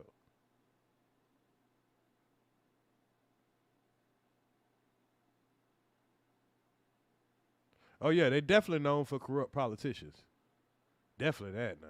Housing is too expensive. We work too hard to then spend our hard-earned money to go to Lollapalooza, spend our hard-earned money for a fun weekend in the city. God knows how expensive it is to eat out nowadays or to take an Uber. Shut up and take my money. And then it constantly At Steady Grinding 320 super chatted $4.99. Ears, saluting face emoji, flexed bicep emoji, 100 emoji. Shout out to Steady Grinder for the $4.99. I appreciate you. Salute to you. Have to be worrying about this. God knows how expensive it is to afford to live in a nice city like New York or Chicago. And then to have to put up with that. Yeah, perfect example, Cincinnati. What happened downtown? Those people. People are, I think now. Yeah, what happened downtown with those people, but why don't y'all point out what happened on the bridge of Cincinnati? Yeah, you know, those Nazis coming with weapons and stuff to cause chaos. Telling black people you're in our country and all that stuff. You don't remember that? Oh, you remember the downtown incident, though. I get it. Just people being people. Because I'm pretty sure there's a lot of drunk bar fights and all kind of crazy shit that goes on in any downtown. But it's not every day that a bunch of, Nazis pull up with guns, tiki torches, and all this type of stuff, yelling racist slurs, like in Charlottesville. Yeah, but let's talk about Cincinnati.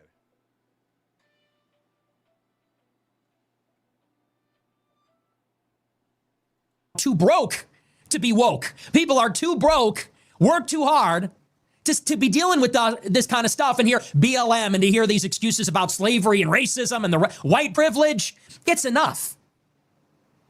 So you don't want to hear about white privilege because, see, white privilege is being able to be at the Capitol enticing people to riot, because if you was black and you would have did that, you probably would have got gunned down. If you'd have did the same thing as a black man with your little movement on January 6th, you'd have been labeled as a terrorist. You'd have been thrown in prison. You probably would have got your ass whooped.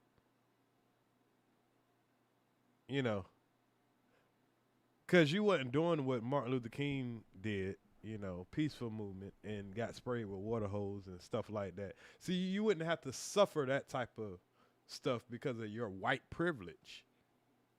You're privileged to be white.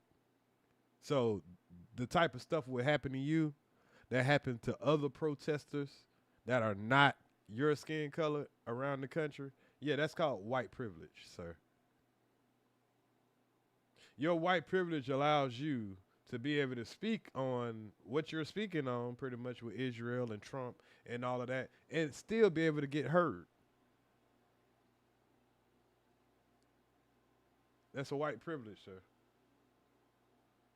So we're enjoying piggybacking off of your white privilege, but don't get it fucked up. So the shame will continue. The shaming of the black community in America will continue until it improves. Yes, we will shake our heads. We will exchange that knowing glance. We will make that face. We will comment. Well. We will name and shame. We will turn and walk away. We will move to neighborhoods where you are not until it improves. And you can deal with each other. Hell no.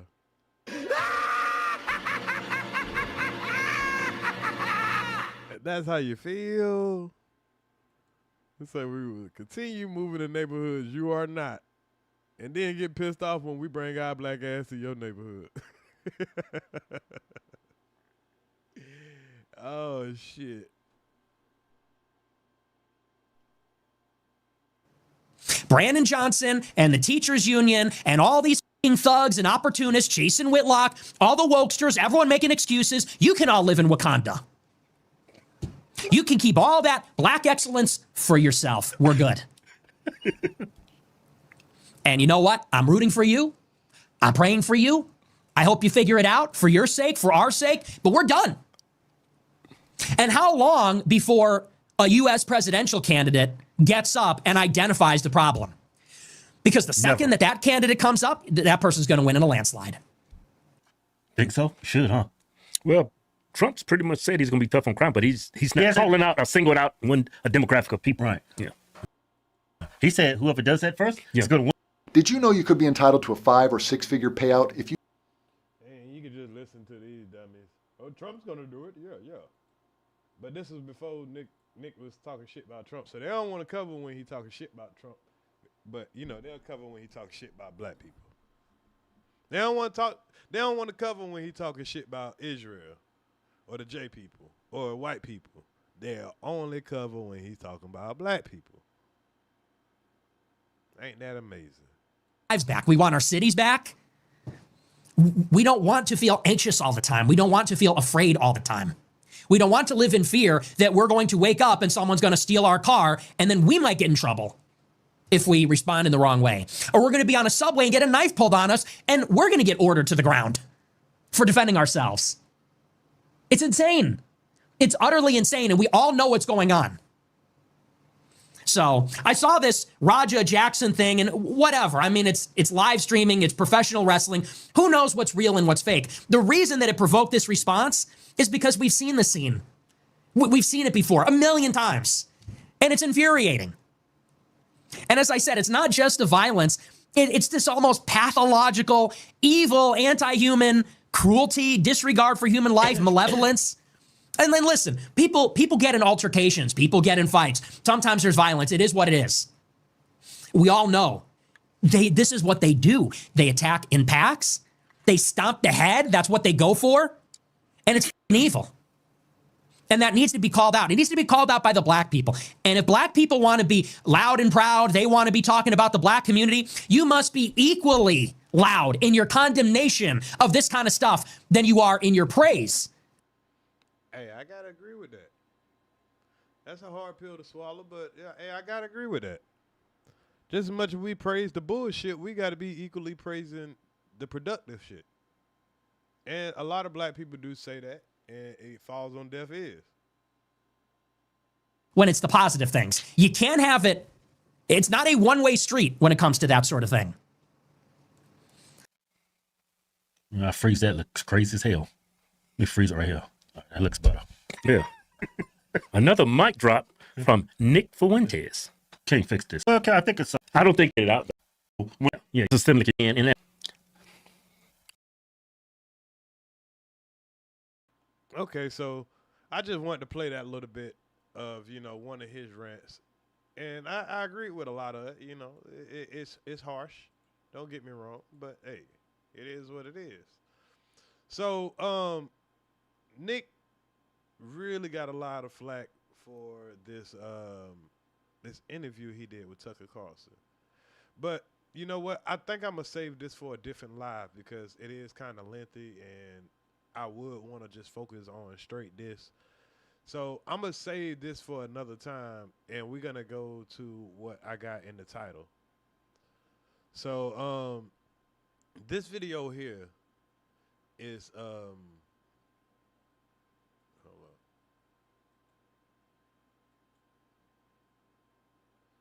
This video here that we're gonna react to. It's kind of the same guy from last night that we did a reaction to. He did a debate with my son last night, but this time we're gonna do. He did a debate with two Nick Fuentes supporters. So when I seen this, I was like, "Oh, this seemed like it would be interesting." So you're not going back and forth with a black man about what black people should do, and I would like to see if you keep the same energy when it comes to white people.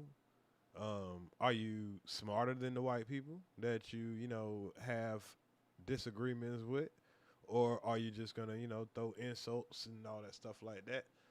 I thought this would be a great debate, so let's listen to this debate on Marquett for women debate. The title says "White Supremacist Nick Fuentes fans 2 versus 1." So I don't think every Nick Fuentes fan is racist. White supremacy, yes. Or white nationalists, yes. When you say supremacy, that's meaning that they feel like they have a hierarchy of above every other race. I don't feel like all of them believe that. I feel like a lot of, white nationalists or pro-white people, they feel the same way as a pro-black person. You know what I'm saying? They've learned to learn they love their culture, learned to love their skin color, learned to love their people, and learned to speak up for what they think is right. And a lot of times, hopefully, that doesn't mean doing harm to another, but we all have our prejudice, our biases and our prejudice ways, depending on our perception of, how we were raised or the contact that we've had with other races. For example, if you were, beat up by or bullied and picked on by a bunch of white people growing up, you might, not like white people all as a whole. Or you might have grew up with some great white people in here. You defend them more than you defend your own because the black people might have been the bullies. You might have never agreed with the ignorance and, the things that our community deals with on an everyday basis. So everything is a perspective. So let's go into a little bit of this. It's kind of long, so of course we ain't gonna go through the whole thing because this shit is 2.5 hours long. And we already done been here for what? We done been here for a minute. So let's go through it though. We can scan through it and see what they talking about and the talking points. Ages. I'm older, but I'm 30. He's 27. 27. 30, 27. That's pretty good. That's pretty good. Okay, neat. And I originally reached out to Forrest. I saw a clip and I thought it was pretty interesting. You seem reasonably intelligent. And I wanted to engage you because I observed that there's an emerging movement among young white men. Frankly, I don't like the leaders in it. I think that they could be better is what I'm saying. Like, I expect more of the white man. And so I want to understand this movement and the players in it, and in as much as possible, talk to some of the early stars in the movement. Oh, sorry about that. I just make sure all y'all woke. But this is what I've noticed too, y'all. I've noticed this movement in young white men. And like I say, I was at work and I noticed, a young white man.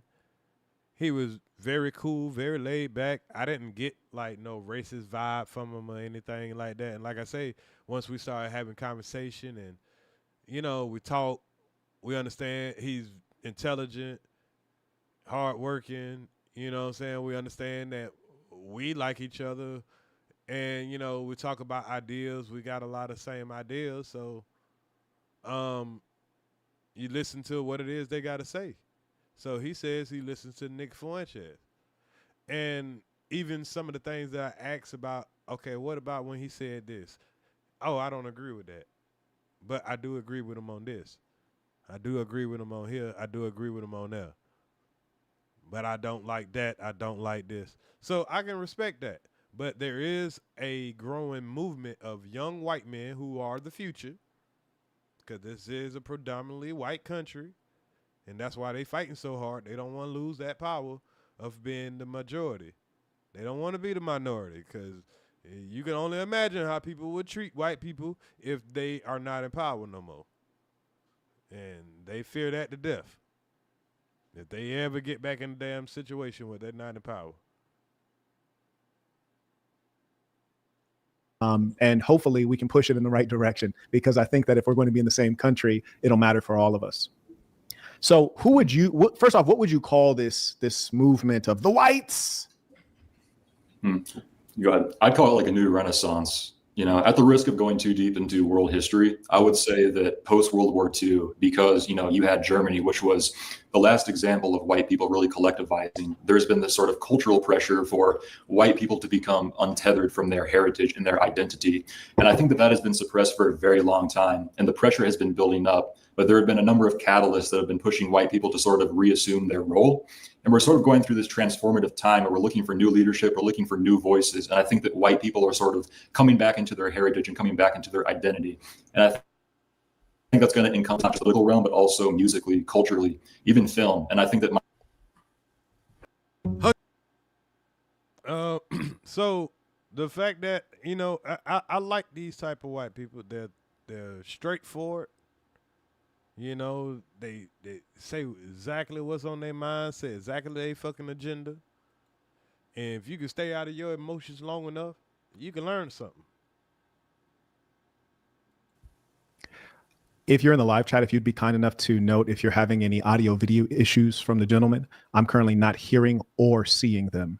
If you guys would be so kind to let me know. I cannot hear or see them. yeah, cut out for a minute. I don't know if that was us or not. The chat has indicated that the guest. Yeah, you're right, Fatty. The birth rate is decreasing, to be honest. Those are facts.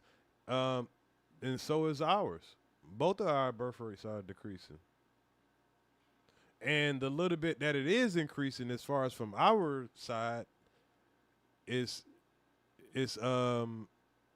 broken. It's like, you know, we don't have families, we're not having a culture, we don't have any real power.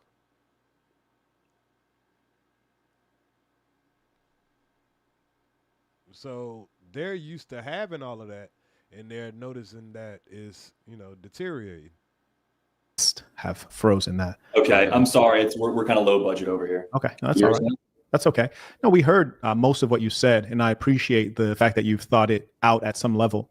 And this stuff is, of course, very interesting to me in as much as here in the hells of North America, you know, my lot, my family's lot, and our future is thrown in with yours, like whether we want it to be or not.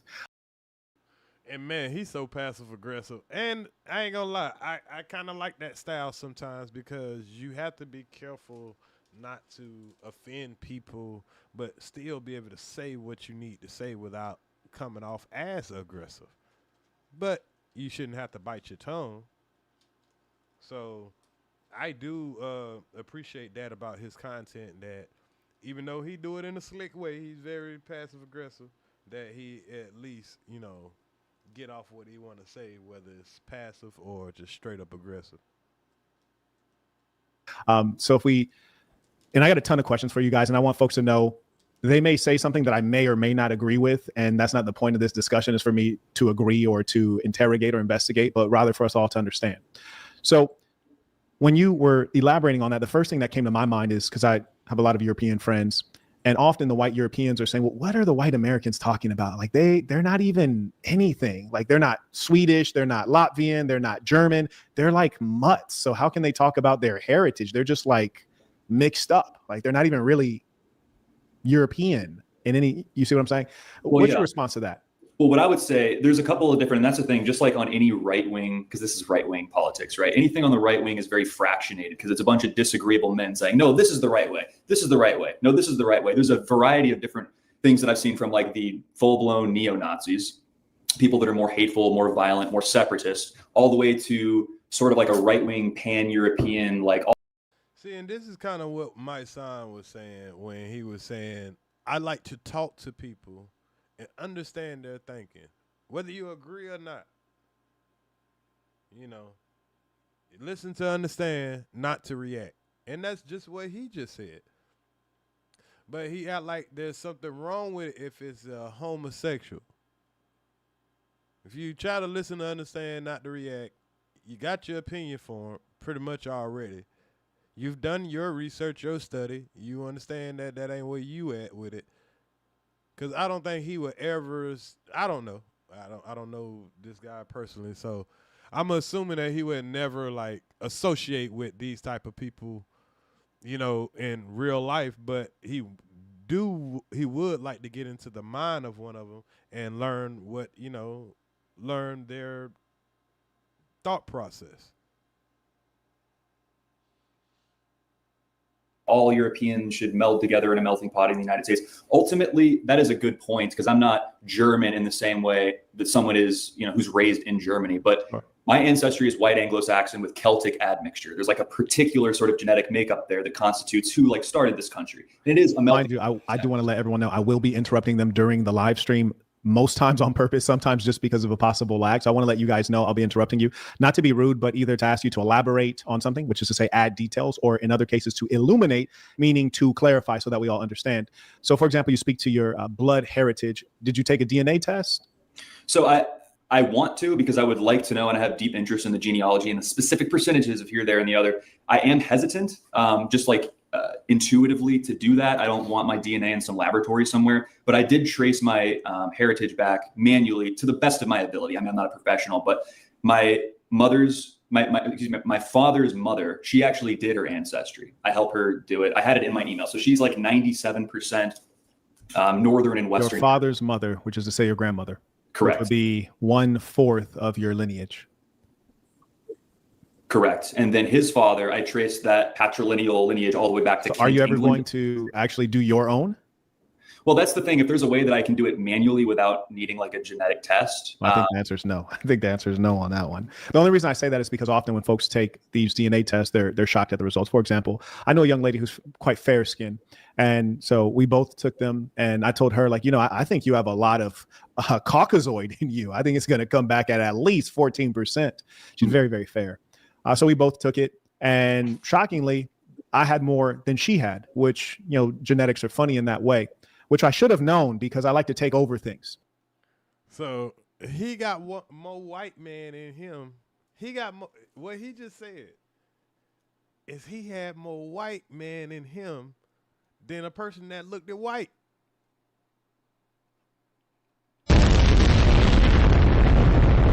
kept saying she was fair. She was fair. He was trying to say she was really light skinned. And she had 14% Caucasoid in her. And he had more in him than her. But he looks like us. Ain't that amazing? Not saying there's anything wrong with him. I'm just stating what he just said. Maybe I heard it wrong. Did I hear that correctly, chat? Y'all let me know. I'm going to rewind it back just a little bit. Did I just hear that correctly? Caucasoid in you. I think it's going to come back at least 14%. She's very, very fair. So we both took it. And shockingly, I had more than she had, which, genetics are funny in that way, which I should have known because I like to take over things. But the point is that I think you should take a DNA test before you get too serious about this stuff. Maybe I will. But that's sort of the thing, right? When we talk about identity, this is an identitarian movement, right? So I understand that. I don't know if our boys are in America or not, but wherever they are, we need some fiber internet. Are we back? You're back now.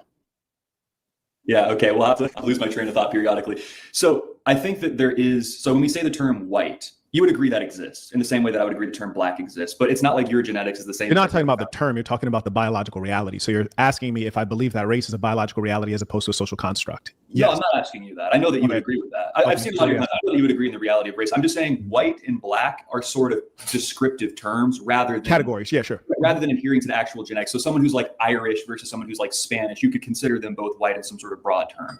So when I say the term white, right, I think that you would admit that whiteness exists in the same way that I would admit blackness exists. And that you make a fair point that, if I'm 88%, Northwestern European, but 12% Spanish, am I as white as a 100%, Norwegian person or something like that? But that kind of speaks to the arbitrary nature of the term whiteness. Well, I think the problem with the term, there's people who would. Like, for example, you have Nick Fuentes, right, who is part Mexican. Yeah. Would I consider a Mexican a white person? No, not at all. I think that's a ludicrous concept. Man, part Mexican, but he on here talking about he a white nationalist, and he want the immigrants gone. And especially if I were European, I'd probably be offended. Not in that there's anything wrong with Mexicans. I quite like Mexicans and Mexican food, but European and Mexican are radically different, and certainly there's a lot more mixture. So Yes. someone like him, I would consider a mongrel. Would you consider Nick Fuentes a mongrel or a white person? I don't. So I would say I'm not really interested in defending his whiteness, but he's, from my understanding, a quarter Mexican, which would make him like an eighth native. So from what I understand, he's about 80% European and then 20% or 17% native. But in terms of like the white identity, I mean, there's some people that totally reject him and there's some people that accept him. I would say there's like the concept of like honorary Aryan, which is kind of a tongue in cheek. No, that's crazy. No, so what I want to know is about like, for you guys, are you guys a part of a greater like movement that has an identification of what white is, or are you more so like we're kind of figuring our way through this and we loosely have defined That's white? exactly right. Yeah, I kind of like this questioning. This is brilliant by Marquett. This is brilliant because you get these so-called, I don't know if they said that they were white supremacists or he just threw that out there. I think he's saying that Nick Fuentes is the white supremacist and they're fans of Nick Fuentes. So, being fans of him, he's trying to make them admit they don't even know really their identity. They're not even Americans.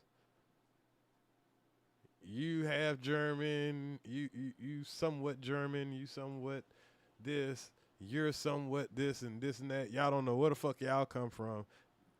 Nick Fuentes, he's a Mexican and a European. But over here talking about your country, your country, your country. So this is genius. We're just kind of doing our thing. It alludes back to what I was saying previously. Yeah, pretty much mutts. Yeah, pretty much mutts. But he's a mutt too. You know what I mean? See, a guy like me, they'll probably say I'm 100% everything. I'm 100% is pretty much Medellin. Ain't gonna be no European, Spanish, Portuguese, French, none of that shit in my bloodline. And I'm proud of that. Now I gotta find out what the fuck is in there. I never did a DNA shit. And I think, now that I'm thinking about it, I think I'm gonna go ahead and do that. Because my son has been asking me. So I think I'm gonna do that. About white people reestablishing their identity after having been untethered for so long. And I think throughout the course of this transformative time where white people aren't 100% certain of what their identity is, we have all these sorts of arbitrary lines about what is considered a white person categorically. It's time for us to fully flush that out. And we're going to have conversations about like, what is a Mexican person? What is an Italian person? You know, and there's levels to it. There's different subcategories, but I think that we're in the midst of us sort of figuring it out for ourselves right now. And it's very interesting. Agree. Shout out to Constantine, comes in by Venmo. He writes, tuition, I appreciate you. And anyone who has comments or questions, they can use the information below. I do want to let everyone know in the live chat that if you have some questions for these gentlemen and you want to ask it yourself, send in your $20 and then send your email address and I'll reply to your email with the link to join on. I'll let you ask these guys a question yourself. You just don't curse or use slurs. I've already had a conversation with the gentleman asking them not to do such. I think this is a fantastic conversation to have. Now, we're going to get off of the definition of white peace, even though it's absolutely critical. And it's critical because in all movements, you have to have identity, meaning who are we? Like, for example, if I wanted to create like a black movement, which I don't, it'd be challenging in as much as I know that my ethnic group, which is to say the foundational Black American, has been poisoned. Our blood's been poisoned by you people. So if we wanted to say like, oh, it's a 1-drop rule. Like if you have 1 drop of white, you're out. We're all out. You know, there's not enough purity in the Black DNA. I surmise in your DNA as well, there's not enough purity.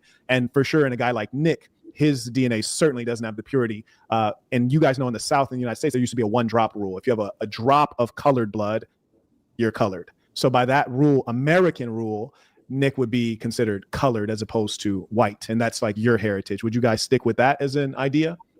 No, I wouldn't stick with that as an idea. Of course you wouldn't, because then that would fucking defeat your whole coming over here as a Nick fan.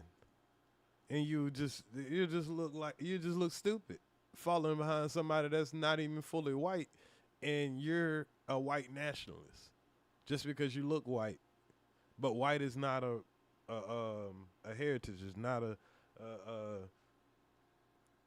it's not a thing. I mean, yeah, you look white, but you're not white. Are you European? Are you French? Are you German? Are you, all of that. Same thing as a black man. All we know is we melanated. No culture. I mean, based off of how you're explaining the one drop rule, I would say that makes sense. But I wouldn't say that we have such a rigid, strict parameter for how we define what a white person is. I don't think I think there's some flexibility there. And I would also say that there are people who some people would argue aren't pure-blooded white, or whatever, but they are still American whites. Yeah, but they're still doing things that would be considered contributions to white advocacy in a sort of roundabout way. I would consider them as having earned their place in the movement. So I have a You're saying if they're like a supporter or if they're actually white phenotypically? It could be either. I mean, you have someone like Gypsy Crusader, who a lot of people wouldn't consider him a white person, but some people would say, I mean, he's doing things as contributions. What's his race? Yep. Or people like Candace Owens, or people like Officer Tatum, or the Hodge twins. People that are not actually white, but they're contributing to the white movement. The Kwame Browns. We get it. Okay. Y'all will take anybody until you don't need them no more. Well, I mean, it's in the name. He kind of looks like a Romanian gypsy kind of. He's Romanian, part Mexican, I think. Mm-hmm. Okay, so the Mexican part took me out again. The Mexicans are getting into everybody. They're I mean, look, is he white? Very busy. No, he's not white. Well, Romanians are Europeans. Romani, not Romanian. Oh, it's my mistake. My mistake. Okay, all right. Because I was going to say I've been to Romania many times. Do you mind if I ask you? Sure, yeah, but potentially. But I might hide behind I'm a journalist. But go ahead. No, that's okay. But you said you might surmise that we don't have pure blood. I'm curious to know why you would guess that. Maybe because I look kind of like a Chechnyan. No, because even if you were in Europe, which I go to Europe a lot, so I can place people quite well. Like, for example, I remember when I was at the Rolls Royce dealership, I was like, "You're Albanian," and this guy's like, "Oh my god, how do you know? Who are you? You're my friend sent you." It's like, no, I traveled that much, so. When I look at each of you, I don't see a particular country jump out. You on the right, I would actually place you farther to the east in Europe, as opposed to you on the left. Yeah, you. I'm sorry, I don't know how you guys are appearing. I got that Chechnyan Slavic kind of vibe. Right. Which I would still consider. You really want to say I would place you a little further in the mountains with the animals? To be European. Certainly the National Socialists would not accept you, but that's why I'm asking in terms of like, how do we define whiteness? Because I want to understand though, because is a German white to you? A German is German. So that's the important piece. Like if you actually are in Europe and you're talking to the Germans about the French, they view the French as a different thing. Not in the same way a Californian views a Texan as a different thing. A Californian and a Texan are like, we're both in the same nation. White. So the word white must mean something. So like categorically, it means you're both of the Caucasoid variety. However, for anyone who believes themselves to be like of purer blood because they're like generationally German, they don't ever say I'm white. They would never say that. Like there are people who live their entire life and they've never said I'm white. They've only said I'm German.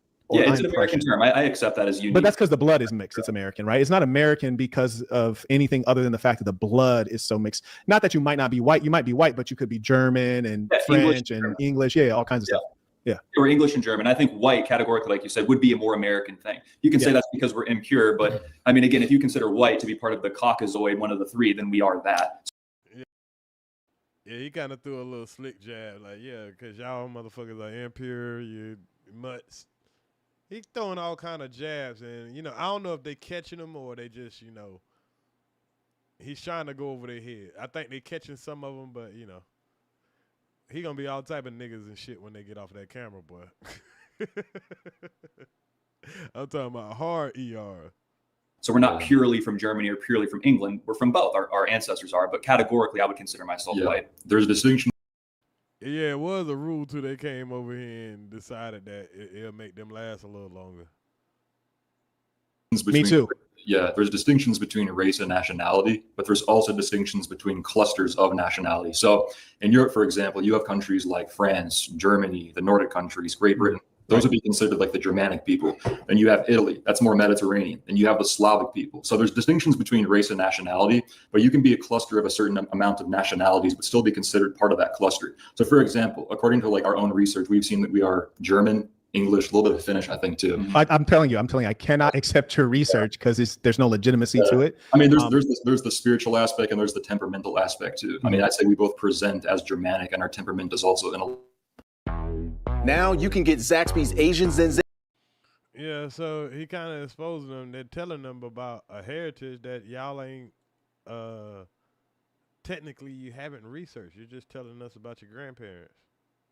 Which I mean is more than, most people, but My Germanic radar, I might give it to, well, what are your heights? I'm 6'4", he's 6'5". No, you got 6'4" and 6'5". He's got a stronger jaw, I'll give you that. But Very European of you. That's a beautiful thing. Now, your buddy Nick Fuentes is I think 5'6" or something, more like on the you're not from Europe side. We don't know. We never met Nick Fuentes. I don't know. Yeah. So I think that categorically the white concept makes sense in terms of okay, if you phenotypically are white. Now, you mentioned that they're kind of like the allies that are pushing the movement. Mm-hmm. Yes. What do you think of these people? Are they useful idiots? Are they tools? Are they That's a good question. Yeah, useful idiots. The Officer Tatums, the Kwame Browns, useful idiots. That's exactly what they are. That's a good question. I'm not interested in using people or exploiting people as useful idiots. I think these are people who just have intuitions about pushing things along culturally in a certain direction, but they have different methods. People that are not even in your culture help push it along culturally. Continue.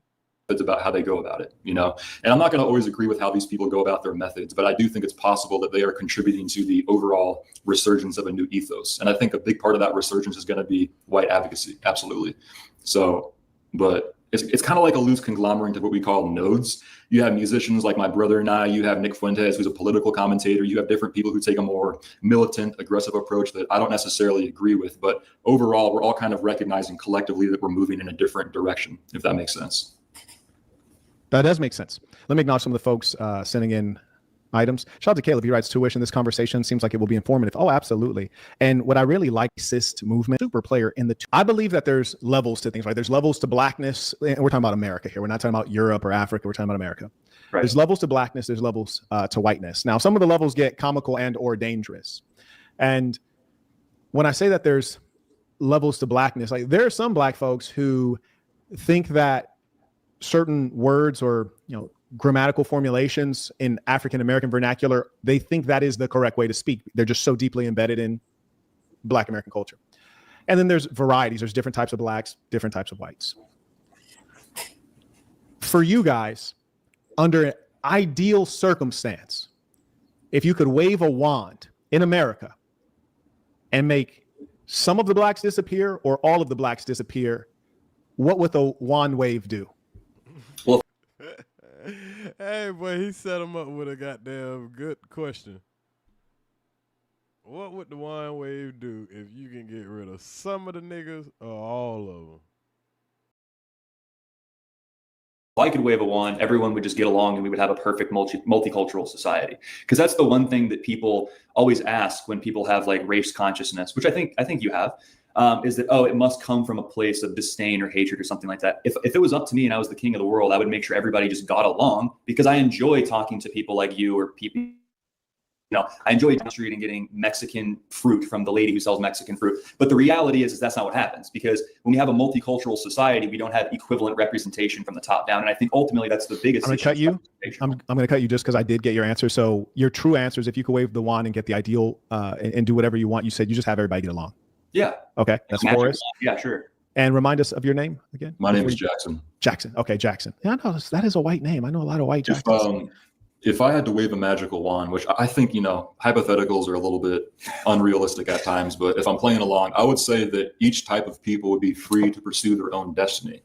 I don't think that Black people are supposed to be here. I think that Black people were brought to America against their will. I think that that's a legitimate grievance that they have. I think ideally, if I could wave a magical wand, every type of person would be free to pursue their own racial consciousness, their own destiny. And I think it's all this racial tension and all these geopolitics. Let me challenge you here. Now, why you won't let this man finish? How can you challenge something you can't even, and you ain't even heard it all the way through? I don't like that. I think he was actually cooking. He believes a lot of things that a lot of Black pro-Africa, like somebody like Umar Johnson, separation. Y'all don't want to be here. Y'all didn't want to be brought here. Take your ass back to Africa and be happy, pretty much. As a journalist. So black people have this phrase. I don't know if you heard of it, but they say, you're talking, but you ain't saying. And that's one of the things I like about black people is they're really good at making things plain. And I think in part maybe it's because of the history of being systematically. So you cut that man off to tell him he talking, but he ain't saying shit. Denied education. They had to make things plain and simple. But for you, if you're waving the magic wand and it's up to Jackson, what is Jackson going to do? Because I got Forrest's answer. He said, I'll have everyone get along. Stay where you are. Just everyone needs to behave in fill in the blank manner. For you, what is it? Well, I was in the middle of answering the question, but if I could wave a magical wand, I would leave people to just pursue their own destiny instead of mixing people together. I don't think it works. Okay, so I'll tell you what I understand of your answer, and then segregation. I don't think we got them mixed together. Y'all niggas need to go y'all way, we go our way. But only problem with that is the scales are already tipped unbalanced. So would you be willing to balance the scale before we do that? That's the problem, that you don't want to give us what we're owed and then let us go about our business. And we'll perhaps get into the elaboration. Sure. So you said you'll leave people to pursue their own destiny, which sounds like you're allowing them to make their own choices. Yeah, 100%. Okay. And then on the other hand, you said... I guess too, talking about... Oh. No, go ahead. Sorry, go ahead. Oh, okay. Well, basically it assumes the notion that, look, black people are here under a system that maybe they don't resonate with, white people are in power. That's sort of like the general perception. I'm saying that black people or anybody who doesn't want to be here or who isn't, happy in the country of America, if I could wave a wand, I would have them go back to their homeland and be happy and sovereign. Sovereign is the key word. Sovereign over their own minds and bodies, where they don't feel beholden to some group of people they don't like, where they can just pursue what they want to pursue. I think that would be the ideal situation. So say you have a Mexican here who was born in the United States, and they have a lot of complaints. What would you do with them? Is this like the magic wand thing again? Or Yeah. What do you mean by complaints? You ever hear people say when Trump was running for office in his first term, if Trump gets elected, I'm moving to Canada. Did you hear that? Yeah, I heard that from people of all colors. So let's say the person's like, if Trump gets elected, I'm moving to Canada. What would you do with this Mexican person? If he said that? If that was their general attitude. That was their general attitude. What would you do with him? Like, okay, not we, because your answer seemed to be different than Jackson's. And I think one person. Remember, y'all, we're waving a magic wand. Come on, goddamn Marquett. Like, bruh, you talking about magic wands and shit. Like, I would rather get some real questions here while you got two so-called white supremacists or Nick Fuentes fans. And you up here talking about what you would do if you had a magic wand. Like, I agree with Jackson there. Hypotheticals are pointless in a debate. I want to clarify my answer more too, but yeah. Do you mean just like one Mexican guy and I wave a wand and like it's kind of weird? No, it's not weird at all. Actually, it's very straightforward. These questions that are hypotheticals are being used to get at your value set and how you make decisions. So get a sense of like what you believe and how you make decisions if you had ultimate power. Not that you can necessarily do these things. I mean, all things are possible, but that's what it's being used for. For example, if you take a course, even if you study for the bar, you don't even have to go, or how about this, study for the LSAT? You'll deal with a lot of hypotheticals, right? They use that to explore logic. So that's what we're doing. We're exploring the logic. Yeah, I agree with that. But I guess with the wand thing, just to clarify, are we talking like a magic wand where I have a momentary, like I can shift time, space, and change the trajectory of everything that happened leading up to where we're at, and just snap of the fingers, all of the conditions with their context are now different? Or what am I in practical application doing with the different races of people as a response? Perhaps I'll answer the question. And I'll tell you my assumed pieces, and then you can kind of riff off of that if it makes it more clear. Okay. So say you ask me, Marquette, if you have a magic wand and you can do whatever you want in the United States from a racial standpoint, what would you do? So if I had a magic wand, I would probably change the immigration policy so that we only skim the cream off of the crop of the whole planet Earth. So we would invite everyone from the whole planet Earth, if they're sophisticated engineers, if they're high-level surgeons, if they're innovators in the medical field, you can come. You have to abide by our value set, kind of like what Henry Ford would do to enculturate his employees, like a formal enculturation of what it is to be American, which is not a racial thing. It is a value set. And some of these things have always been aspirational. We never quite got there. Then with regards to the people who are here from a racial standpoint, I believe that there are different types of folks. Like, for example, whites in my, I don't want to say neighborhood because everyone has such large plots of land that's not quite a neighborhood. But in my general area, I'm in Southern Georgia. If you're black or white and you see somebody driving down the road, they're going to wave at you. whether the person driving is white or black. They're going to wave at you because we're Southern. So I would make sure that anyone who had strong racial biases was gone. I don't even really care where I send them. They just can't be here. The number one identity has to be America as a nationality, and you have to be wholly signed on to the values. People who don't speak the language, I'd give them 2 years to master it. If you didn't master it, you probably have an IQ below 85. You got to go. So I'd flush the toilets on the rest of the world and deport the people who have low IQs and can't master the language. Then I would keep all of the people who are highly skilled and sign on to American cultures and value set. I would then close off the border largely to immigration. And then I would try to increase birth rate significantly. And it doesn't particularly matter to me who's giving birth. There are some racial groups I think are a bit unattractive. I'm not going to name them. At least I'm going to try not to name which ones. But there's three countries that are kind of ugly, and I just don't really want them procreating, but everyone else, have at it. That's what I would do. And you don't need a magic wand for that. That's why I gave. So, is it racist? All the shit he's saying, because in if a white person said what he's saying, you would say that they are highly racist. If anybody else, any other race of a person said what the fuck he's saying right now, they would be considered very racist.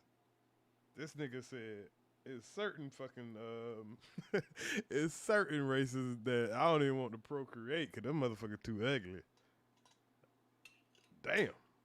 I wonder if he talking about white folks. He could be talking about them in their face. I mean, how many other people are not just white? You got Asian, you got Mexican, Latino, and I don't know. I don't think he's talking about Latinos because, there's ugly people in every race. Gave you kind of the woo-woo answer, because if you're asking like in practical application, a lot of that I would agree with. I would say if I was like king of the United States, I would deploy the National Guard and I would have them go door to door, house to house, and anybody who is here illegally, you got to go. I don't know if that's 50 million people. I don't know. We got that underway right now. Like that one's on the way. Okay, what else? We'll see. I think that's a great place to start. I would probably repeal the 19th Amendment. And here's an illuminate piece. Should be, please tell everyone what the 19th Amendment is. I think they're frozen, gentlemen. If you just hold on momentarily, he's going. Now, this is interesting.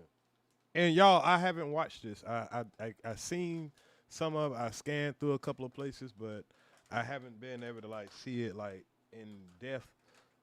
But this is interesting. He would appeal the 19th Amendment. He would go door to door, dragging people out of their houses that are not already citizens. Sound like some Hitler shit. Crazy. Going to explain to everyone what the 19th Amendment is. While we're waiting for their internet to come back online, shout out to Mr. Okay, all right, give me 1 second. Shout out to Mr. Robinson. He writes, supporting the work. May I also acknowledge, that's the only person supporting. You guys need to support this good work. It's not every day we get some white men on here that are willing to speak truthfully in the cause of the whites. This is rare. You need to honor these men. But anyways, tell everyone about this amendment. The 19th Amendment. I don't want women voting. I just don't think women. And again, I'm not a Muslim. I'm not. You're a Muslim from Chechnya. Tell the truth. Yeah. I'm not anti-woman. I don't think it's in their best interest to have a primary role in any cultural conversation or in any like political capacity. I don't think they need to be silent all the time and they need to wear duct tape. Yeah. Just most of the time. Like that. But I do. Damn, this motherfucker saying he don't even think women should be voting. Damn. Believe that I have a traditional. Just most of the time, they should probably not talk. Let's talk about women beating real quick, if you don't mind, because I read your last job application as one of your hobbies, and with regards to domestic violence, for example, do you believe that if a woman is married to a man within his home, should she be able to call the police for domestic violence? Probably. Okay. What about you, Jackson? That's an interesting question. It's a really interesting question. Thank you. I appreciate that. Yeah. I mean, like if we're talking, if a dude has a woman chained to the bathtub and he's beating her with a switch 24/7, it's like there's like a level of humanity that we're missing. I think, I guess back to the magic wand thing and trying to answer the question you just asked, we should reinforce having a culture of competent men where women don't feel like they have to step outside of their marriage to have some sort of authoritative figure come in and interfere on their relationship with their husband. That's the best way I could answer that question. I think it's more of a cultural problem. Are you planning to run for office at some point, Jackson? No, I'm an artist. I don't want to do. Okay. I don't want to be in politics. Okay, because I'm gonna need you to be more of a math brain, because my feeling has been your answers have not been sharp, and I don't think it's for lack of IQ, because your opening was very sharp. Man, that man is very clear on what he's saying. He's saying, I think we need to have more men. We need to vet. Well, we have more men. Same thing that my son said yesterday, where you don't have to worry about an authority figure coming in your household because the women respect the men. This man is too educated not to hurt the same thing we heard. Well, the same thing I heard, because I don't have a college education. So if a high school graduate can understand clearly what this man just said, you just trolling at this point. But I get it. It's your show. Sharp. I thought you were very well spoken, but I feel like you've not been quite answering these questions. Well, I feel like you've been Gavin Newsom out here. No. It's not. It's not a matter of like trying to be media trained. It's just I feel like it's more nuanced than a black and white sort of answer. I think it requires fleshing it out more with some of these questions. So let's say we're talking law, right? And the challenge with law is that law has to be black and white. The paper is white, the ink is black. And in as much as that's the case, you have to be able to set a stake in the ground so that we can operate around it. Of course. Yep. And so if your idea is, yes, they should be able to call the police. A wife can call her police on her husband. I believe that's fine. Yes. You can explain or not explain, or no, I don't think she should be able to call the police on her husband. You can elaborate or not elaborate, but which side do you fall on? I mean, in the current time, based off of our current culture, I would say, yeah, if a woman is being domestically abused, then she should be allowed to call the police. Yeah. If she's in physical danger, then of course, yeah. Okay. Fair enough. So. What about you? Real quick before we go to me, since I'm not really here, I'm just all right, you're a journalist. Yes, I'm just a journalist here. Would you reiterate your answer? I said, yeah. I mean, I can. It doesn't take the observation of genius to notice that some domestic situations call for intervention. Probably not most, but like I've seen some stuff. So yeah. The only reason that I ask is because we talk about women's suffrage and ending it. The immediate assumption is that the woman is under the complete leadership of her husband, and he's her representative. And in as much as he's her representative, he never called the police on himself. So he's doing the voting on behalf of the household, on behalf of the children and the woman. So he's the representative. So he interfaces with the government, right? The vote, that's interfacing with the government. There's various ways in which you do that. And so I would just think like, okay, well, then he's just the primary contact point. And that's because the woman may be irrational and or unreliable. And in as much as we can assume she's not rational enough to vote, like, is she rational enough to use the police services in a way that is appropriate? That's a good question. I didn't see where he was going with this at first, and I thought it was kind of a setup, or do you agree with beating women or whatever? But yeah, if you're gonna say that a woman shouldn't be able to vote, are you saying that you don't want them to have any other I guess you could say rights that would be awarded to a voter? That's an interesting question. You say the same thing about kids, though. Like, can a kid call the cops on somebody? I mean, yeah, I think so. I understand your point. Oh, I have no points. Just clarification. I have no points here. I am barely here. Right. Okay, very good. I appreciate that point. Interviewing the white supremacists. The whites. We got the whites here. If I could wave a magic wand, they would all just go away. No, I like the whites, but I only like certain types of whites. And it's increasing. The type of whites I like are a shrinking percentage of whites. We're talking in America. The Europeans are a whole different thing. So, like, for example, I noticed that you have gauges and tattoos. These are not the kind of whites I prefer. I like my whites clean cut, no tattoos, with normal, predictable names. He said, I like my whites. He said, I like my whites clean cut with normal, predictable names, all that shit. Oh, man. That's crazy. Sarah, Tyler, very vanilla. Like, Dude, no. I like mine in the kitchen cooking for me. Yeah. I like my wax in the field. So tell me this. What? Did he just say he like his blacks in the field? See, this is what happens when you keep fucking with these white folks, man. Come on, bro. You just made all us take a blow for you, bro. Hold on, let me go back. You just made all us take a hit. Now we was all enjoying. Yeah, you taking them little jabs, but bro, know when to stop, bro. Cause we all just felt that way. Predictable names: Sarah, Tyler. Very vanilla. You know, like You know, no. I like mine in the kitchen cooking for me. Yeah, I like my blacks in the field. So tell me this. Hey, hey, Jackson caught that one. Jackson ain't been laughing too much, but hey, that's a good old white joke that you don't get to hear until you come on here and you got a black man trying to troll him. I'm talking about how you like your whites. And he said, I like my blacks in the field. Wow. Can't even be mad at the white boy for that one. Because that's some shit he would have said by himself. But being that you being funny, he felt like shit. Okay, since we been openly racist, cool. He said, I like my blacks in the field. Wow. With regards to your tattoos, like what kind of tattoos do you have? It's just like sacred geometry. And now he want to get back serious. He was all teeth and smiles. Now your feelings hurt. Now him feelings hurt, y'all. That nigga done got the serious face now. Kind of stuff. It goes all the way up to like the left side of my chest. So these are not tribal tattoos; they're more so mathematical representations of. I mean, it's not that, you know, I went in there. It's a really good artist. I had said, hey, draw me some dope stuff. We went over some stuff and I said, put it on me. I'm an artist, so I like cool stuff. Sure. It's not really a super deep meaning. My daughter's middle name is tatted on my knuckles. That's the only one that has any actual meaning. But it's not that deep. I just like cool designs. You have one kid? Yeah. With a black woman? No, it's not a black one. You don't have to lie. Okay, very good. And tell us about the gauges. Full Jewish. Oh, sorry. What about them? That's crazy. I said, tell me about the gauges. I did it when I was 15 and I just kept it. Okay. Same thing. It's the same thing. I temperamentally, I'm very like open. I score very high on openness. So I'm not the traditional conservative, right? I'm interested in ideas and people and art and body modification. I've sort of like. I already see where this about to go.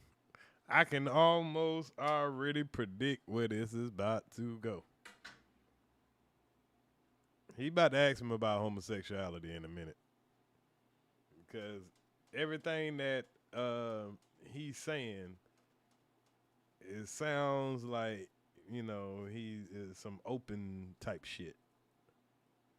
Like toned it down over the years as I've gotten older. But temperamentally, I'm not like a hard right-wing fire and brimstone kind of guy, you know? But you do consider yourself on the right and conservative. Yeah, I would say largely. Okay. Now you're an interesting character in as much as that's the case. I think the American right has been very watered down, and it's always had some challenges. Like if I was a white guy, I'd probably just be like, yeah, I'm on the right. I'm a conservative. But with the increased number of challenges and being black, I'm like, I can't even sign on to it. Well, we make hip hop too, so like people. I heard some of it. In fact, I don't know if any of it was AI, but I actually thought it was. I think I heard like a chorus. I thought it was comical and actually zero AI. Marquett, I assure you, we do not support that. We've been doing this for a long time. No, I actually thought it was really good. No, I really did. What did you hear? It involved a slur, so I can't repeat it. Okay, the wang half. But I thought it was good work. Thank you. And Jackson. Yep. What about you? Do you have any tattoos or gauges or piercings we need to know about? I have like my ears have been pierced before, but I don't have any earrings in right now. But I don't have any. He's clean cut. Yeah, I don't have any. So he is running for office. Okay, gotcha. No. Yeah. I don't have. Hey, don't forget about me. I don't have any body modification or anything like that. I'm pretty. No BBL. Okay, and you said no tattoos either. Nope. Okay, awesome. Very interesting. You know, I'm always and you guys both have the same mother and father. Yep. Okay. Sometimes you got to get that tested though. Like the mothers, like it's 1 out of 3 paternity tests. Yeah, I ain't gonna lie. Y'all two might got 2 different daddies. Same mama. I can see y'all mama. But yeah. You know, one come out clean. Well, I don't know, cause I have all my brothers, we all have kind of a goatee kind of thing. None of us have like a full beard. This man don't even have no hair on his face unless he's very closely shaven. But ain't no damn way that motherfucker over there look like a damn look like a goddamn werewolf. But he might be shaving though. I might see a little Invisalign. They look like they got different fathers though. Come back. That's true. As, what's going on. And what's the racial majority of the? He kind of slick throwing the shot like, yeah, y'all might got the same mama, but yeah, y'all mama might have been fucking around. 1 out of 3. Is it mostly white people that come back wrong? No, it's not broken down by race. And we can talk about that in a second. Those are also interesting. I'm saying, is there a racial demographic that skews the overall 33%? In America, I don't know, but what I do know is, and I try to speak to the facts that I do know, just in case someone's like, well, what study did you get that from? But what I do understand. All right, y'all, hold on. I got to let this play for a quick second because I got to take a restroom break, but I'm going to let it play. And is that it's 1/3 of the people who choose to do the paternity test, which does not mean that it's not a greater number. They have suspicions already. Exactly. Could be higher, could be lower. Now, you mentioned one interesting thing that I find to be a bit disturbing. In terms of false paternity, we had the top 2 in the top 5. 2 of the countries are essentially black countries. And one thing that is of racial concern to me is promiscuity. And I think that both the white woman and the black woman in America are both promiscuous, but I think that they execute it in different ways. Yes. So I think they're both slores, but they're different kinds of slores. I agree. Tell me more. Well, I am a product of modernity. So I'm not speaking from a position of authority or as if I'm like a sanctimonious person. I'm a single father. I'm an ex-drug addict. I'm incredibly imperfect. Okay. But I do believe that I represent as my archetype the average white American man for that reason, so I can kind of speak to people not from the top down. But in recent times, I've not rejected women in any like complete sense, but we have. Well, I'm celibate. I'm perfectly celibate. I'm a single father. I'm celibate. I'm not dating. I'm not doing any of that. I don't watch pornography. We've sort of rejected. In fact, don't even say the word, but carry on. I'm sorry, I missed that. Say again. I said the P word. We have to also forego that one. I apologize. I didn't warn you on that one. Pornography. And also, I know that because I've watched videos. Yeah. Pornography. Okay. I'm sorry. Okay. I don't watch any explicit material unless it's against my will on Twitter or something. Because against my will. Nice. Yeah, but I think that you're right. I think that the one man, one woman model is actually most replicable and efficient across cultures, across time. You said one man, one woman? Maybe one man, more than one woman. You could argue that. Okay. All right. We're talking now. Come on, white man. But all right. I'm back, y'all. So I'm not sure what they're talking about right now. Let me catch up. I do think that you're right in terms of promiscuity, both men and women, because there's this whole like the red pill. I'm as red pilled on women as any other right wing guy, but the whole like anti-woman, like it really ultimately it comes down to force doctrine. Men are responsible for the way women behave now. You have to take accountability for that. And that's what I'm doing. I'm taking accountability by not adding to a bunch of chicks' body counts like I used to, because it's not acceptable. It's not. I'll pick up the slack. Yeah. It's not sophisticated behavior, I guess. But I mean, what would you say about it? Unless you have something to say, I don't know. No, I'm going to yield the floor to Jackson. I mean, I would strongly agree with that 100%. I think a lot of it has to do with there's no social taboo anymore. We don't really have an element of shame in our society anymore. In fact, it's the opposite. I think young women are borderline incentivized, financially to work in pornography. I saw a statistic recently. It was like 1 in 3 or 4 women at the age of 18 are doing some level of OnlyFans. I think it's a big problem. It teaches us to value one another just in terms of like the flesh aspect, rather than interfacing with each other as human beings. And I think that that's led to a downfall where women have become extremely promiscuous, and it's a big problem. Hey, I got to agree with him on that. So once we kind of like tear off the surface, probably our differences in, cultures and how we think we should live and all that stuff like that, a lot of times you can have a lot in common with people that you think that, hell, you won't even talk to. Oh, he's racist. I never talk to him. But then you realize that, hell, some of the morals that these people have, you should be having, or you can agree with. Extremely. Do you have any children? I don't. No, not yet. Okay. I plan to have many, though. Very good. He's a very good uncle, though. Very good. Shout out to Ramon, right? Supporting the work. Peace of Saints. Appreciate you. Man, also acknowledge. Jay, he writes, so if Jackson would have a wand and allow an unhappy black person in America to go where they feel comfortable, what would he allow the whites in Southern Africa to do? And what would he allow the blacks in Southern Africa to do? Okay, very good. Do you get that question, or do I need to reread that one? Or yeah, no, it kind of cut out there for a second. That's a good question, because colonization sort of stirs the pot and makes it a little bit more complicated. I mean, do you want to get into the topic of colonization? Not yet. We'll just say narrowly Okay. The whites in South Africa and the blacks in South Africa. Straight them out. What would I you would do say I would say that the white people would be allowed to maintain control over the society, because I think that they built a better society compared to the native South African blacks, sub-Saharans that were there previously. And I think that that would be to the benefit not just of the colonists, but of the other black people that also inhabit the country. I think it would be for the betterment of everybody. It's a bit of a I'm kind of wondering what's the name thinking right now. It felt like I kind of felt like the energy shift a little bit. I don't think it felt good hearing that. controversial take, but that's my opinion. It's not controversial if you're a white supremacist. So we got one here, folks. We got one here. We can use words, but it's like it's what it is, you know. No, I'm saying we got one. You're a white supremacist. See, I told you, he got triggered. When he get triggered, that's when those name calling and all that. See, he had them comfortable where they were just being honest, and I like that. But you're gonna make them shut down when you start name calling and labeling and all that. But it might be that time of the show. Might be time for the shit. What does that mean? A white supremacist would probably be better defined by a white supremacist. I think they'd probably be mad, like a black guy defining what we are. But I would say simply, a white supremacist is one who believes in the superiority of the white man. Well, so because it's a very simple thing. Superior civilization, that means supreme. No, it's really the fact that you're in a place called Africa, which is undoubtedly the land of the blacks. And in as much as that's the case, the most reasonable, obvious thing to do would probably be to just tell the whites to go back to a white country. So leave the blacks in the black country, put the whites back in the white country, and let everyone proceed. But if you're a white supremacist, I agree with that because that's what he said when it came to America. He said if he would wave around a white wand, a magic wand, he would just send everybody back to where they're happy at, where they can thrive. So say you send all the Africans back to Africa, but we get there and there's white people still running it. Your magic wand make the white people run our shit over there too? You can't have both of them. Why y'all can't be over there in Asia? You're telling us that the African continent has been ran better since they've had the colonizers over there. I'm like Marquett now. Where's the data to prove that? I need to see some data. Yeah, you might have had some that was running around barefoot and chasing lions. That's probably what they like to do. Stay within nature.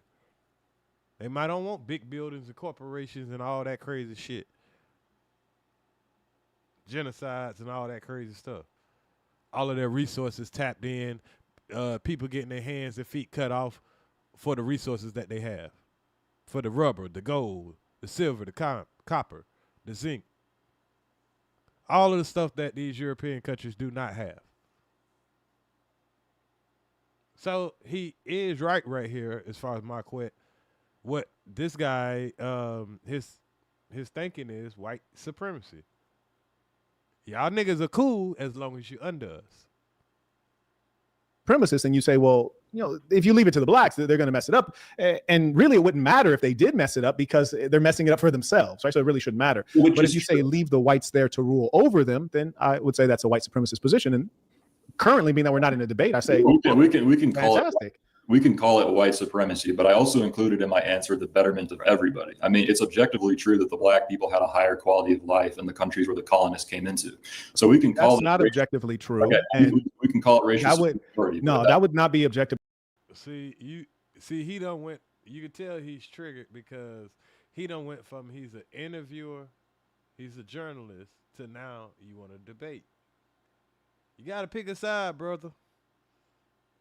Either let them talk, let them, expose themselves, or debate with facts and all that. But shit, you're supposed to be the journalist. True. For example, you said blacks had a better quality of life in the places where the whites went in and colonized. Is that correct? Overall, I would say overwhelmingly, yeah. Overwhelmingly, okay. And how do you calculate overwhelmingly? Well, we can talk about Zimbabwe, for example. How about we talk about Congo? I don't know a lot about the Congo. Well, I can give you a couple examples. How do you calculate? Well, I'll give you the most important example, which is the Congo. And if you're going to speak about this, and like I say, I didn't see this. I haven't seen this. I'm reacting with y'all. Didn't I just say that about the Congo? Show y'all, man. Ears be knowing this history, man. I might talk funny, but I be knowing what the fuck I'm talking about. But what about the Congo? Especially overwhelmingly, you surely are going to want to be educated on it. How are they And doing? I say this not to debate, but just merely to teach. So the Congo was colonized by King Leopold, the Belgians, and King Leopold. That's what I said. What I said, Leon Pope. What I said, but it was King Leopold in the Congo. So, educate us, brother, because I don't articulate everything that I know very well. I might know something, but hell, trying to teach somebody else or express it can be a little difficult sometimes. the atrocities that they committed there are horrible. Some would say it's the greatest genocide that has ever occurred in the human experience. Exactly. Way more than, the Holocaust, respectfully. There's nobody, if you deny this, if you deny that tragedy, nobody's going to say, oh, we need to counsel you. If you talk about that, that's not something that everybody is even educated about.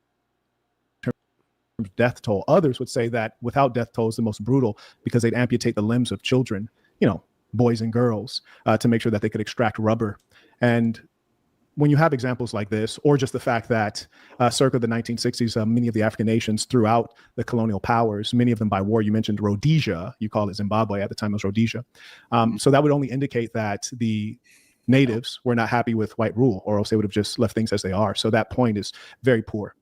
And that's why I don't debate, because it's, okay. I mean, that's why I'm just interviewing you. I don't debate. I just interview you because it's too easy. You got to give a rebuttal to that at least, because we can use one example, but there's a plethora of other examples. Well, I just used two. I used the one that I spoke of first, which is the most important one, because if you look at landmass, the Congo is enormous. Okay. And then you referenced Zimbabwe, Rhodesia, and so I referenced the same one that you referenced. And further, it's consistent throughout the entire continent. Sure, but again, I'm not debating because I find debates to be too easy. I just interview. I want to give you an answer to the question, though. So you gave two examples. I'll give two examples. So in Zimbabwe, they implemented land-based reparations. They got rid of the white farmers. And after the black people assumed the roles of the white farmers, the average Zimbabwean citizen went into a caloric deficit.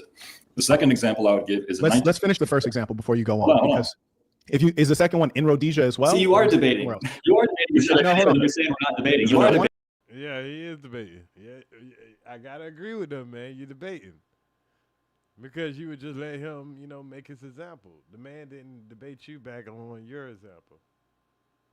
And I know what you're about to say. Once you gave all this farmland back, but these people don't have the education to do what the hell it was that, those people did. They didn't have the resources and all that. They only had one piece of the puzzle. So, yeah, it would immediately drop off. But let's see what he would say. I wanted to be noted for the audience that I reached out to one of them. And the reason I reached out to one of them is because I was already on his profile. I wasn't in any particular favor. I was just already on your profile, Forrest. And I invited one person because I didn't want there to be too many voices at once, just because I want there'll be times. And now he want to talk to the one that he think is a little dumber than the other.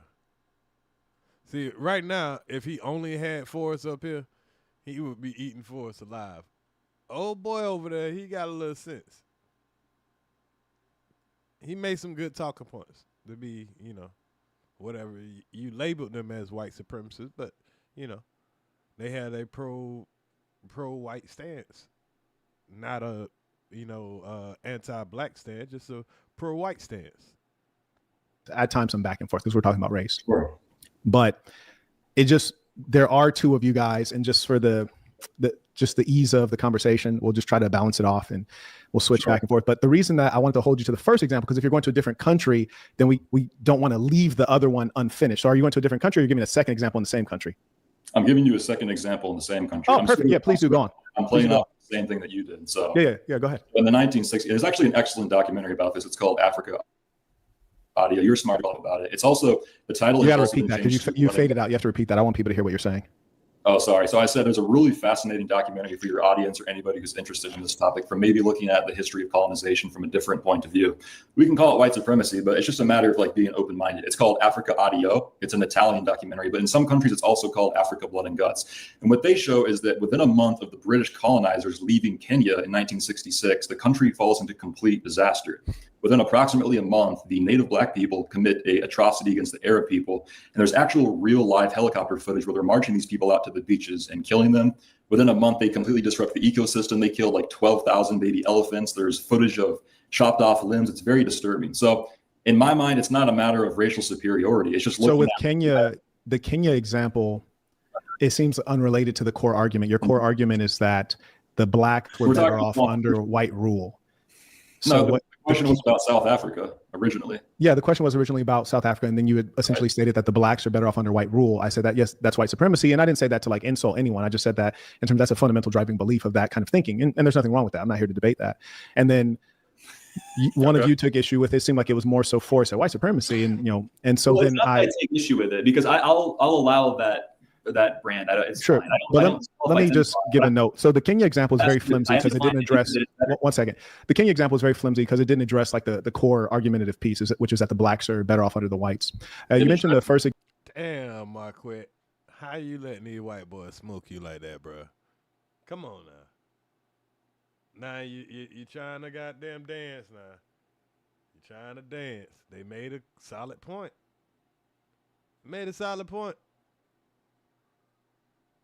Now, I think you could have argued that, when you just snatch a rug from under people and expect them to be able to do whatever, saying it could be, you could see a drop in production or a vacuum. Whenever you invade a country and then you leave, those people that, was hiding out and they find out that these people were helping the enemy, helping the outsiders, whatever agenda that they had, yeah, they might do, it might be some consequences to that. Example of Rhodesia, now known as Zimbabwe. And you mentioned that the caloric intake dove after the white farmers left. And there are reasonable arguments to make. That actually was not one of the better ones. The best argument to make in favor of why the whites should have stayed would be that they were commercial farmers and they had the experience and they had the time invested in being good at that. Just like if you take professionals out of any situation. You're right. Africa's doing great. Now you're interrupting. You don't have to interrupt. You don't have to interrupt. You don't have to interrupt. Like interrupting is not necessary. We're having a civil conversation. You don't have to interrupt. I notice people only do that when they have a problem with the truth getting out. Well, sir, if that's the case, you interrupted these two fellas twice. Actually, 3 times. So now they can't even take you serious. You're making just like, never mind. Let's just listen. I've not said anything foul. I'm just responding with facts. Now, with regards to the Zimbabwe situation, one thing you didn't mention, because you mentioned caloric intake, most of these countries are organized with trade. And generally, you're going to trade with developed countries. You're going to trade with countries that are free. You're going to trade where there's pre-existing lines of trade. One of the big issues that occurred once the British were taken out of power in Rhodesia is that they had enormous sanctions put onto Zimbabwe. Those sanctions are what crashed the economy. Exactly. Yeah, even though they left the economy, they sabotaged it. So, yes, Marquett is making a great point right here. But that's kind of what I was saying. You rug pull a whole country, you invade it, and then you're like, now we're going to leave, and then, kind of set off all these coups where you don't know who is doing all the killing and murder, and you just, they'll blame any damn body. The winners of war tell history. So all the stuff that happened that they mentioned, that these white guys mentioned, that could have been propaganda, is what Marquett is saying. Yeah, you pulled out your military and then you made it look like that, hey, without y'all, look what would happen.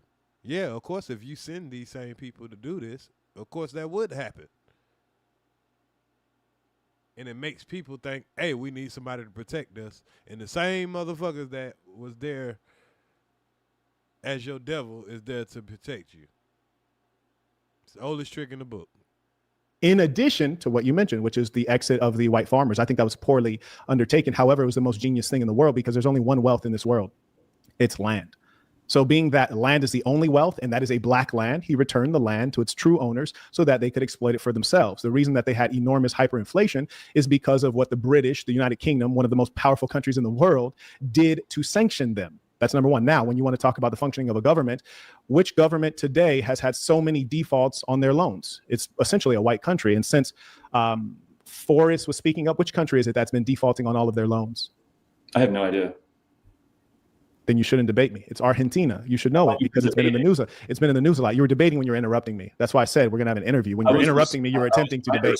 You let me know when I can respond, and I'll respond. Yeah, no, I'm just saying we both know that it's not civilized to talk while someone else is talking. I haven't done that to either of you, even though there's two of you. You have.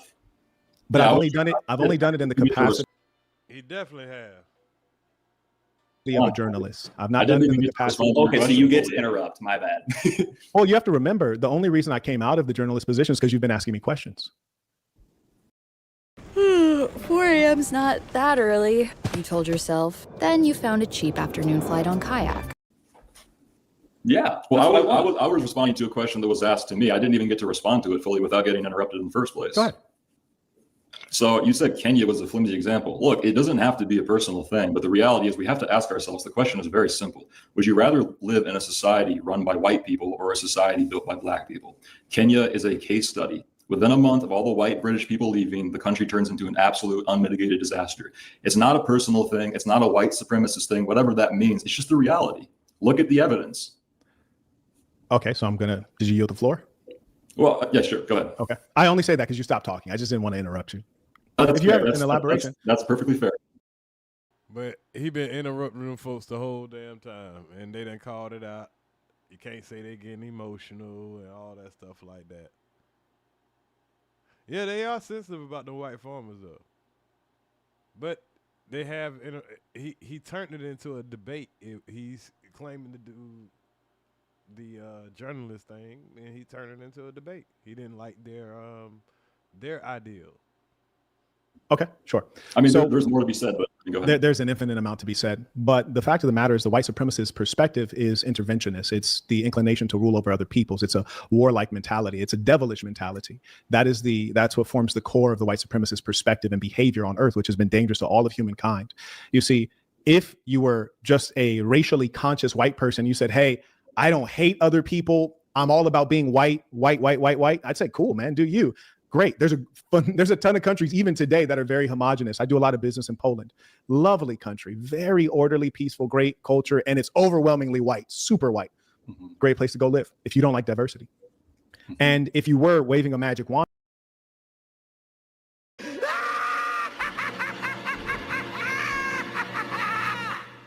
Oh man, he's starting to get a little messy now. He done already he throwing a whole bunch of passive aggressive slick shots. Hey, why don't you go live in Poland if you don't want, to live around blacks and all these other people? Go live in Poland. You mutt. As it were, you should want to get the whites out of Africa because they don't belong there. That's not their place. You should. I agree there. Oh man, shit's starting to get heated. Send them back to where they want to be, back to where they should be. Because the truth of the matter is, it doesn't matter to you how blacks are getting on because you're white. Be among the whites, live your life as a white person among white people, leave the blacks to themselves. So the real question is, why is it that you want to be embedded among a people that are not your people? Good point, because he said that. I believe black people were brought here and they didn't want to be here. So we should send them back where they want. Yeah, after you done finish using them up and using the resources. But you still want to be on their land and use up their resources also. So, like he's saying, that's white supremacy. That's white supremacy. I can agree there. And right now, boy, you done got called 4,000 niggas. Because whatever platform they going on, boy, they cooking your motherfucking ass. Land that is not your land. Why not just say, like, those whites in South Africa, they're Dutch, they're English. Send them back to Northern Europe, send them back to the UK, and then we can get on fine. That's the most logical thing. What you said is not the most logical thing. It's the white supremacist thing. And I'm saying there's nothing wrong with that, but it's not the most logical. The most logical is that white with white, black with black. That's fair. I'd like to respond to that. So I guess there's two ways of looking at the idea of embedding yourself in other cultures, either as a person who wants to commit conquest or as a person who wants to create abundance.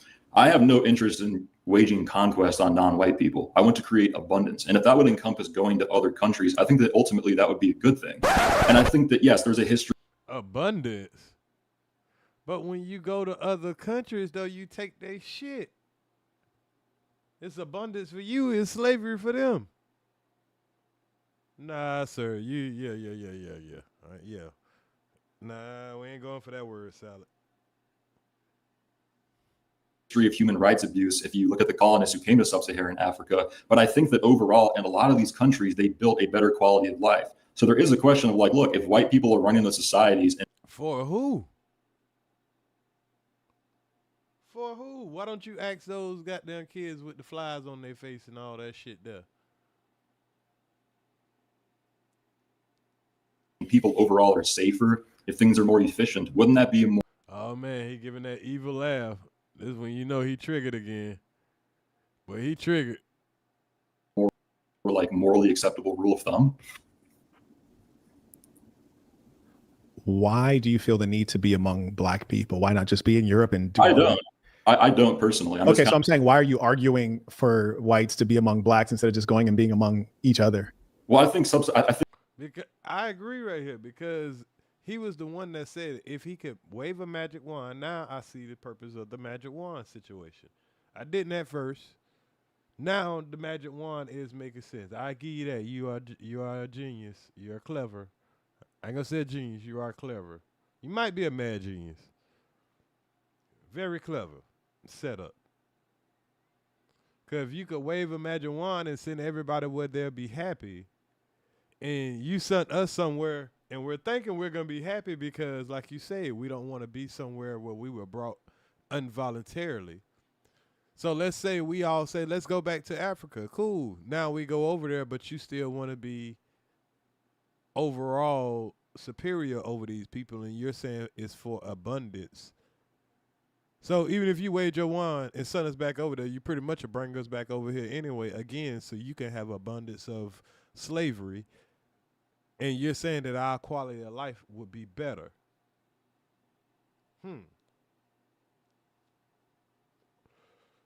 Interesting. I think that a lot of the countries in sub-Saharan Africa that the white people colonized were pretty great societies. I think Rhodesia was awesome. I think South Africa was pretty cool. I mean, have you been to South Africa? No, definitely not. Have you been to Zimbabwe? No. Okay. Well, you say not right now with regards to South Africa. I've gone many times. South Africa is not experiencing a white genocide. It's not experiencing attacks on whites. This is all completely fabricated. I talked to a lot of people who are like actively getting attacked. And okay, you did just interrupt me. I just want to make a note of that in case you guys claim that that's not the case. Okay, go ahead. And more importantly, I think it's probably more valid if you've actually been to the country versus like talking about what you heard. And I would even challenge, because I've been to South Africa more than 13 times. I see you shaking your head. No, that's why I don't debate you. But you probably been to South Africa under your political friends' protection, and I'm just saying, possibly, living there and going to visit as a, VIP, probably a little different. So I'm gonna kind of take the middle right here. The white man's probably saying he talked to somebody that's a citizen, and you're probably saying I've been there as a visitor. And you could be getting paid by certain political hands to make sure that narrative doesn't get pushed. I'm just saying. I'm just kind of exploring everything, y'all. I'm not against nobody in this debate, which was supposed to be an interview that turned into a debate. You guys, but I see you shaking your head. No, I've been to South Africa over 13 times. I've done business there. Who do you think has more contacts in South Africa, be them black or white, you or me? I hope it's you.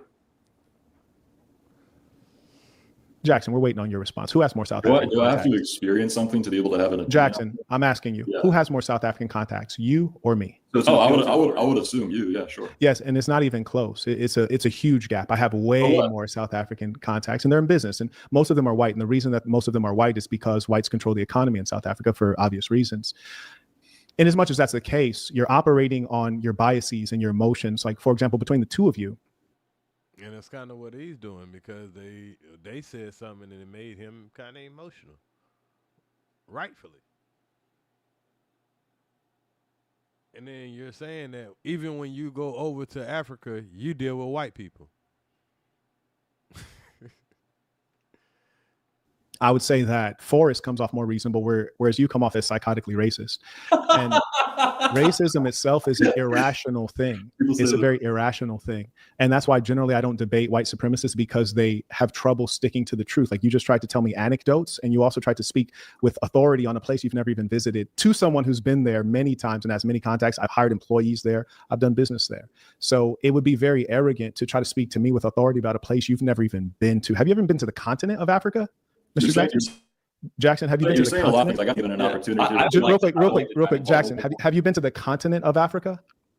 I haven't, and it's irrelevant. You have not? No, it's very relevant, actually. No, it's not. No, it's very relevant. It's only irrelevant if you have a strong need to be right at all cost. Sometimes it's okay to say, no, sometimes it's okay to be humble and say, I don't know, or I'm unsure, or I need to do more research. There's nothing wrong with that.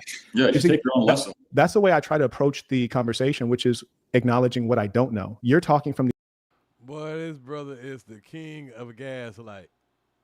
This motherfucker, they need to just name him motherfucking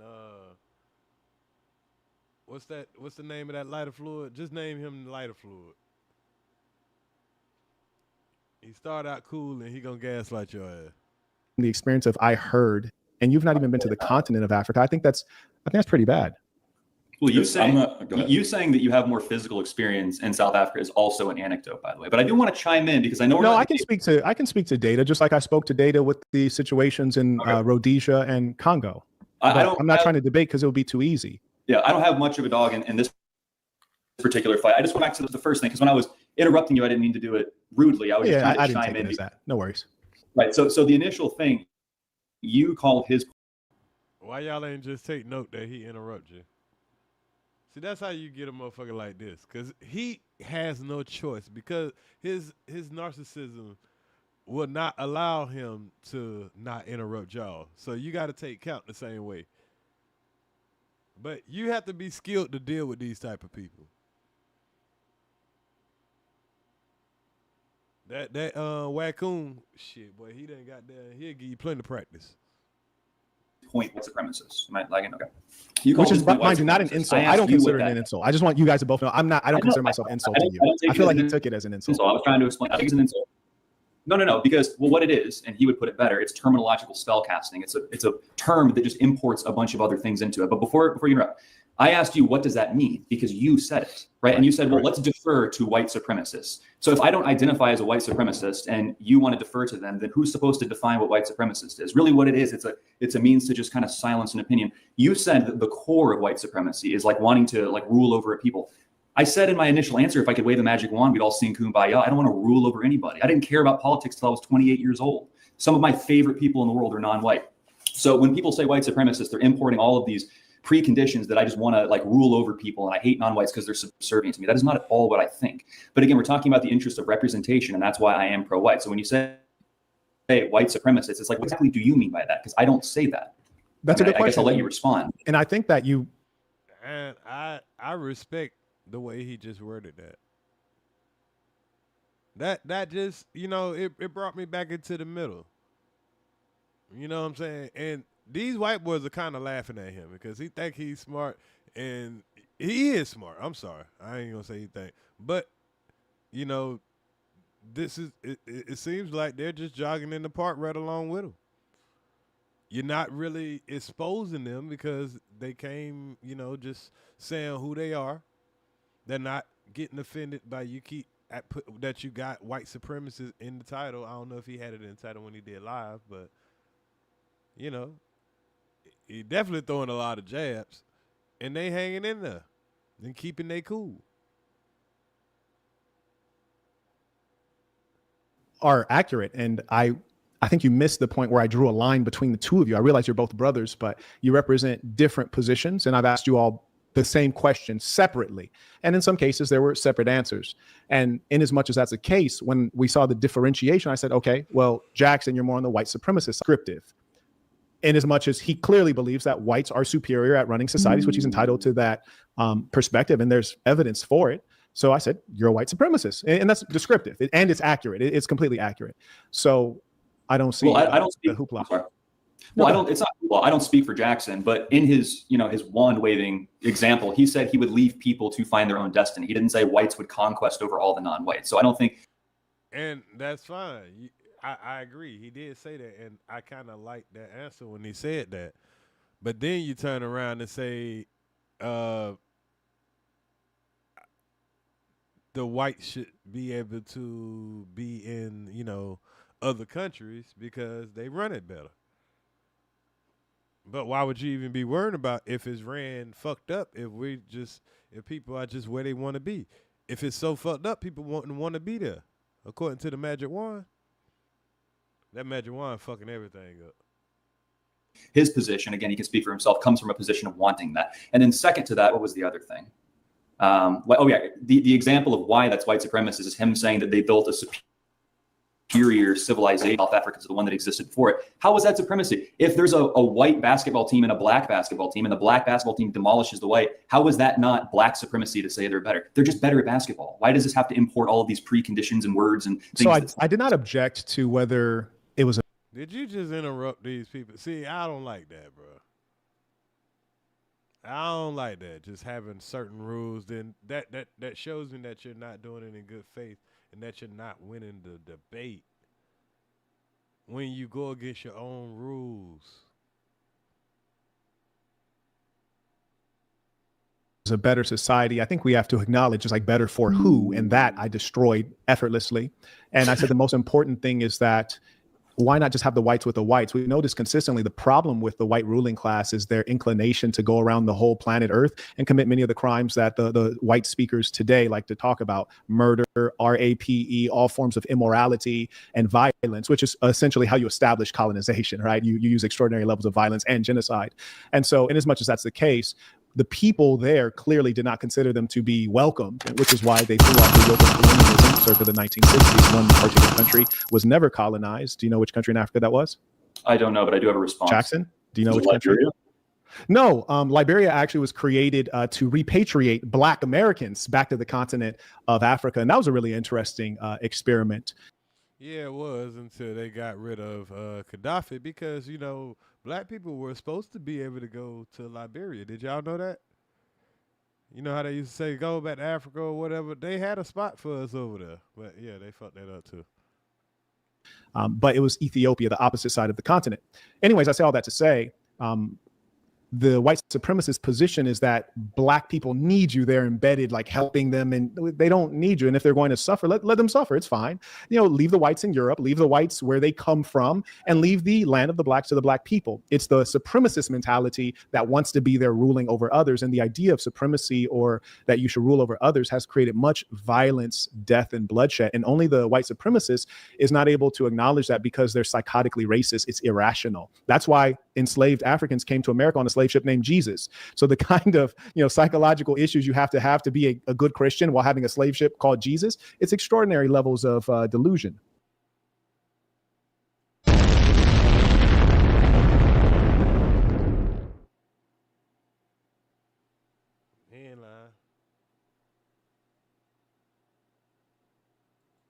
Anybody disagree? See, this type of language here, yeah, this one they really gonna get to laughing. Man, look at this nigga. Oh, you one of the smart niggas. Can I say one last thing? I don't want to get hung up on that thing. It was his example anyway. I know, right? It's his. Just but little brothers. I have a little brother too. They're all right. That's just condescending. But you are. I'm just teasing you, Jackson. Have a sense of humor, buddy. He said that's so condescending. It is, bro. You know it really is, bro. But it's your show, man. You get to be an asshole on your show. I'm pretty sure if they didn't know what they were signing up for. They thought they was about to get a good faith conversation. They was like, yeah, you one of the good ones. Yeah. Yeah, he is one of the good ones. You don't have to be so sensitive. I'm not sensitive. Even if his like, I have a little brother. We tease little brothers. I'm just like teasing you as a little brother. I'm not trying to insult you as a man. I'm just saying he has a different. I'm insulted. All right. So even if his conversation was ill-informed and incorrect, let's just grant everything you just said, and the Blacks were doing great in South Africa before it was colonized. Let's just assume that's true. Him being misinformed and thinking that's not the case, that's white supremacy. Because again, thinking like if the fundamental component of white supremacy is thinking that whites must and are obligated in some weird way to rule over non-whites, if that's sort of the definition, it's like, do you think that? Because we could clear it up right now, I think, right? Well, I feel like I already clarified that. I included in my original answer, it's about bettering the society for everybody. I was pretty clear about that. So even if they don't want you Specifically there, wanting to conquest. so even if the blacks don't want you there, so even if the blacks don't want the whites there, just still leave them there to better the society? I think it depends. I think it depends on which country you're talking about. Well, in the whole continent of Africa, the blacks, if you take a popular vote, they don't want the whites there. That's fair. Yeah. So then should the whites all leave Africa? Well, as of now, it's complicated because people have been intermixing there for decades. Right. I'm just saying, like, let's pretend as though there were no mixed people. It was just the. No, motherfucker. The correct answer is yes. Pull out the magic wand. Let's just, throw away all the slavery. Let's just drop all your motherfucking goddamn drills and everything and go. If everybody drop everything and God hit reset and say, all right, whoever your origin is right now, I'm about to snap my finger and everybody go home and stay home.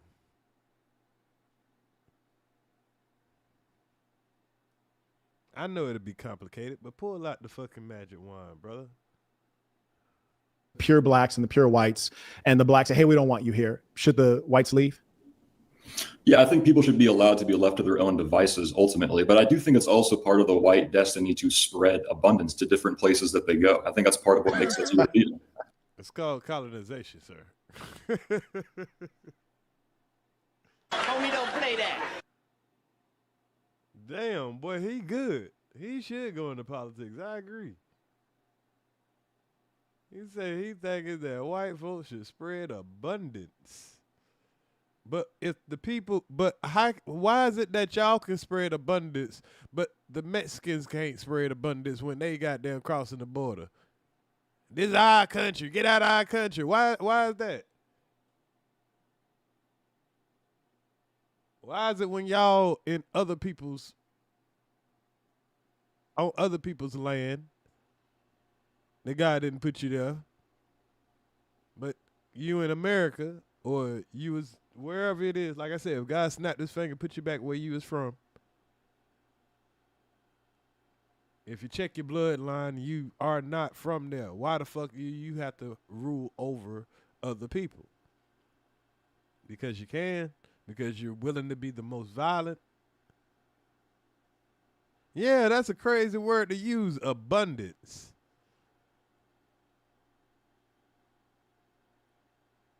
He said it's in their DNA. Yeah, colonization, a.k.a. abundance. That was, can you repeat that for the people? I think it's part of the European destiny to spread abundance, not just from our own societies, but to other people's societies. Yeah. Wait, are you a white supremacist, dude? We can't be brothers anymore. I know, that's great. I know. That's what I was thinking. That was crazy. That was amazing. Okay. Yeah, that was, man. And I'm glad he did that. He had to make sure that wasn't a mistake. I got to agree with Marquett. That is white supremacy thinking. Now, for you to say, I believe my people, should be strong. We should, procreate. We should be educated. You know what I'm saying? Even if we should separate and build our own tribe, I ain't got no problem with that. But feeling like other people, you should be able to impede on other tribes of other people trying to live and be happy because you want to spread your abundance, but your abundance comes with violence. Your abundance comes with taking religion, changing religion, comes with comes with unaliving, comes with stealing resources. And he's admitting that's the European way. So no black man can be,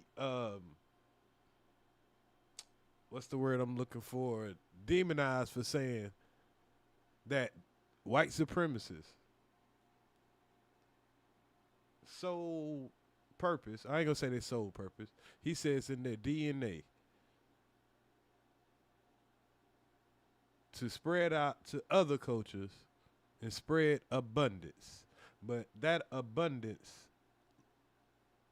the way we look at it is called colonization. Because you don't just come and spread abundance. You come and take over people's shit and you make them live in hell with your abundance. That's what history has said. The European abundance has not been good for any other race but Europeans. So that is supremacy. And little brother don't even understand it. It's funny. He don't even really understand. Societies, but to other people's societies. Yeah. Wait, are you a white supremacist, dude? People whites and the blacks say, hey, we don't want you here. Should the whites leave? Yeah, I think people should be allowed to be left to their own devices ultimately, but I do think it's also part of the white destiny to spread abundance to different places that they go. I think that's part of what makes us European. That was, can you repeat that for the people? I think it's part of the European destiny to spread abundance, not just from our own societies, but to other people's societies. Yeah. Wait, are you a white supremacist, dude? We can't be brothers anymore. That was great. I know. That's what I was thinking. That was crazy. That was amazing. Okay. Would you consider Jewish people to be white? No, and they don't really consider themselves to be white either, from what I've seen, at least. So you don't consider them to be white. Okay. So this is the problem that we have as black people. We don't know how to divide up the white people. Or we don't know how to divide up the white people in their tribes. And when we see white people, we see them all in one group.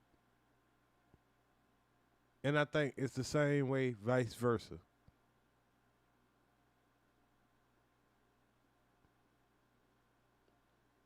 Yeah, same thing, vice versa.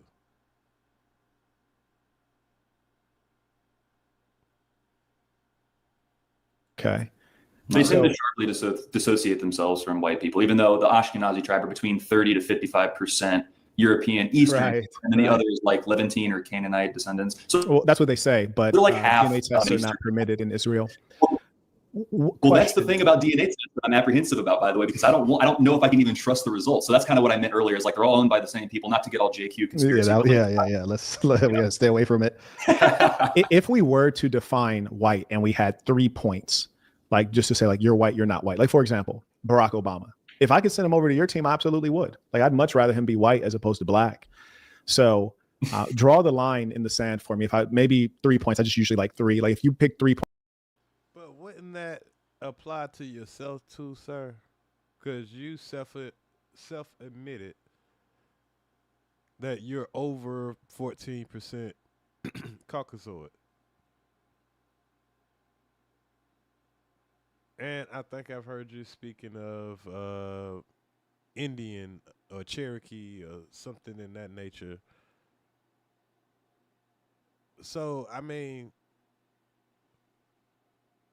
that's amazing. But we're in America where you got the one drop rule, right? If you got one drop of black, you all black. Because that black kind of dominate all those other colors. Especially a father's gene. Points like these 3 things make you white. What are they? I don't think it can be identified in that way. But how about this? Okay. And I'll take each of you to answer the question. Nick Fuentes is the line, and anything to the right of Nick Fuentes is white. How about that? So he's in the group or he's out of the group? I would consider him largely in the white group, yeah. In the white group. Sort of like an ongoing meme in the community is that he's like the parameter. Like anybody beyond him isn't considered in the club or whatever. It's kind of like a loose joke, but it is arbitrary, and I grant you that because I mean it's the same thing as this. No, I don't think it has. I'm not suggesting that it's arbitrary. I'm just saying as the whites define what the whites are. Like for example, if you say, "Hey, Marquett," as the blacks define what the blacks are, then I'd probably say, you know what? I'll give you 4 shades lighter than me. So maybe. Like definitely not Barack Obama. I think that's too light. So Barack Obama is going on your team, or he'd go on anyone else's team, just not mine. So I'd say like 4 shades lighter than me. That's as light as you can be. And then I'd say if you smile and you don't have an upper lip, you're not in our team. So that's the second one. And then the third one, I'd say if your hair grows out of your head, if you grow your hair to say 10 inches and it just, or no, how about this? If you grow your hair to 2 inches and it falls, you're not in our group. Do you know what I mean by fall? Like, as opposed Well, then that will put Barack Obama back in the group, because if Barack Obama grew his hair, he would grow an afro. We already seen that, bro. Like, you can not like the man, cool, but you can't try to take the man blackness, bro. Stop it, bro. Stop it. You a man of data, research, all that stuff, intelligent and all that. The man fucking daddy comes straight from the goddamn motherland. Isn't his daddy Kenyan or something like that? So how can you say he's not it? Then yes, he's mixed, but he has what, Hawaiian mother or white mother, straight up white mother. Cool. We all agree that the father is the dominant gene. Cool. So he's mixed. Are you saying that all mixed people are not considered in the black pool? If you're saying that, okay, cool. But if you're saying you're at probably close to 25% another race yourself, that's kind of, I mean, I don't know. Because a person that's 100% black, maybe I should have a little bit of say-so in that, you know what I'm saying, over the people that are not 100% black. So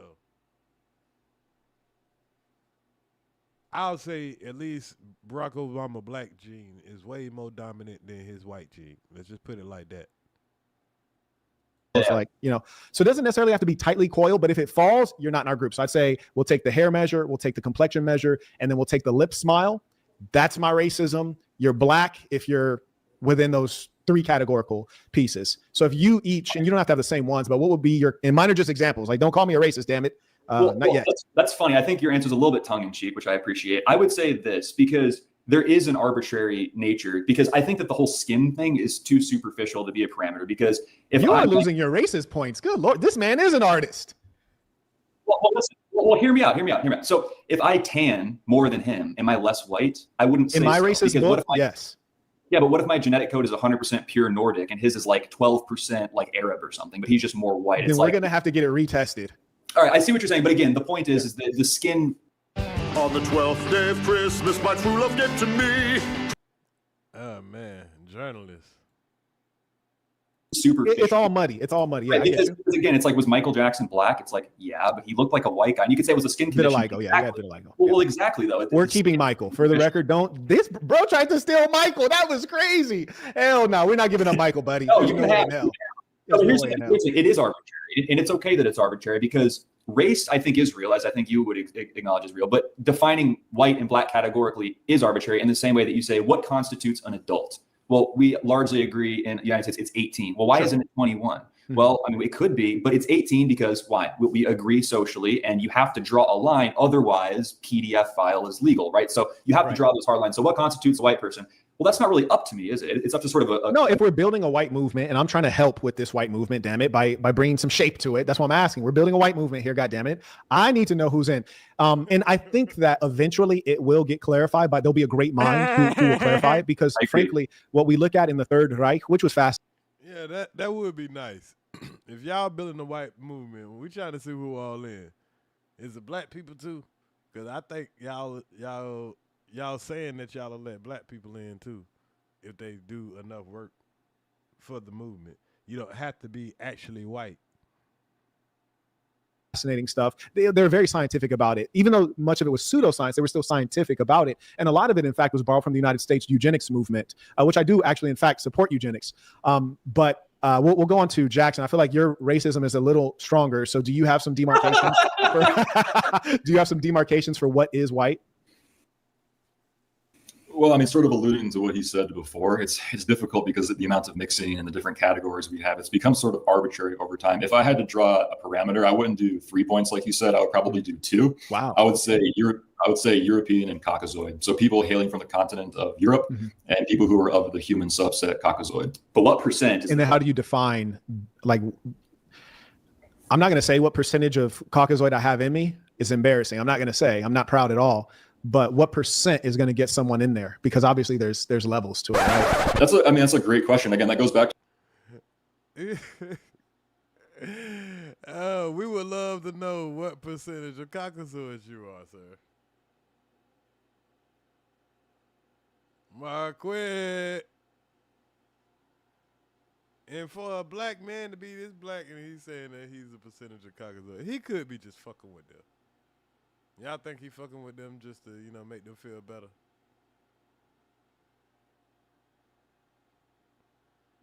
The Caucasoid I have in me is embarrassing. I'm not going to say. I'm not proud at all. But what percent is going to get someone in there? Because obviously there's levels to it, right? That's a great question. Again, that goes back to like the original thing I said in the first part of the interview, and that we're still kind of trying to figure that out. I think a lot of it has to do with the way that you present and also your temperament. And I think that sort of overrides whatever arbitrary boundaries we're drawing, So you can pretty much be a nigga as long as you got the right, as long as you coming with the right shit. As long as you saying the right shit. So you can come get in the party until they don't need you no more. Curious. The temperament one is a very curious one. We'll probably end up kind of touching on that a little bit later in our culture talks. My hope for you guys is that we stay good friends and you guys step to the front of this movement, because there's no doubt that it is a movement, and what it lacks is proper ideology. And there's just a lot of people who have the same feeling, but there's not been enough focus, in my opinion. Internally, the focus has been so much external. What are the blacks doing? Like, we need to deport these people. But in terms of what are the whites doing is where I see the lack. And I'll tell you what's of interest to me.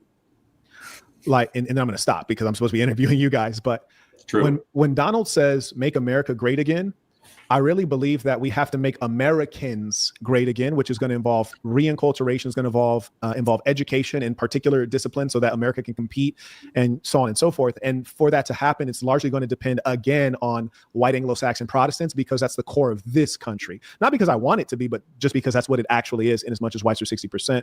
And when we have been getting immigration, it's been not the cream of the crop from other countries. And so we're largely relying on the white Anglo-Saxon Protestant to pull us out of the mud, just because the numerical superiority. So in as much as that's the case, I have to be interested in the white movement and its ability to develop the white person. I yield the floor. Well, in the same way that I would want blacks to be. Hey, I think that's a good perspective to have of it. I mean, this is a white country. So, of course, you would want the whites to do the best in their own country, hell, and then maybe we can goddamn do for the people who are here not from this country. And if you don't like it, hey, find another country. That sucks to have to do, but, hey, it is what it is. Do you want to go to a majority-ran black country? It's available. They're kind of fucked up, but maybe there will be one that be ran that you're comfortable with. Even though you'd have been raised one way and you have to leave everything you know. But, hey, that's what we're left with, people. Be better so they don't commit crime and stuff. Like, I want people to be. And you better be careful. Have some fat black girls come whoop your ass. Here's the reality. If everyone was just well behaved and no one committed crime, no one would hate each other, right? We'd all get along and there wouldn't even be a racial, it would just happen to be the case that I'm white and you're black, right? But that's obviously never been the thing. There's always like differences, and it creates conflict on a natural level, because I believe it really is a nature place. But I would agree. I would say that I want people to be best. But I guess, so that you can clarify, do you want it? Are you like a white nationalist? Like, you want whites to represent? I'm definitely not a white nationalist. I'm a reasonable, objective man. I'm a spirit. I'm a being. I'm a humble spiritual teacher. So okay. I have a, not humble, but I have a, no, you're, people do call me humble in real life, though, honestly, in real life, never on the internet, but in real life, people call me humble. Yeah, I know it's shocking, but the truth of America is that America has been, not currently, but has been the greatest country ever. And that doesn't necessarily mean all good things. Part of it means that we enslaved the whole population. We utilized them to get a great leap forward, which we did. And it also means that America had extraordinary levels of innovation to where it was just wildly imbalanced. Like, no one was even close. And in as much as that's the case, America is special. We can't ignore the fact that we're all sitting on the bones of the natives, but America is special. And I'm an American, and my family has been here since the beginning of America. And my blood actually is, as far as America goes, is more pure than most white people in America, because many of them came through Ellis Island. They were recent arrivals, whereas my lineage is not of recent arrivals, it's from the beginning, before America was formally the United States of America. So in as much as that's the case, this is my place. And I want to see it thrive. America was great based on Protestant Anglo-Saxon values that at most of the time did not benefit Black people, but there were strong values to make a country innovative, to make people have a strong savings rate. And then you saw things start to break down. I'll tell you when I think whites stopped respecting themselves. I identify it as when prohibition was repealed, because America was a country started by white religious zealots. Not to say that they were good people, but they were religious zealots, and at least they cared about each other. They might have been like, F the N-words, hard R, we don't like them, the natives, kill them. But us whites, we respect each other. But when they repealed prohibition, they showed that the whites had become more demonic and more interested in doing things that hurt themselves as opposed to protecting themselves. And that's at the point in which I was like, okay, the government stopped caring about the people, and the people stopped caring about each other.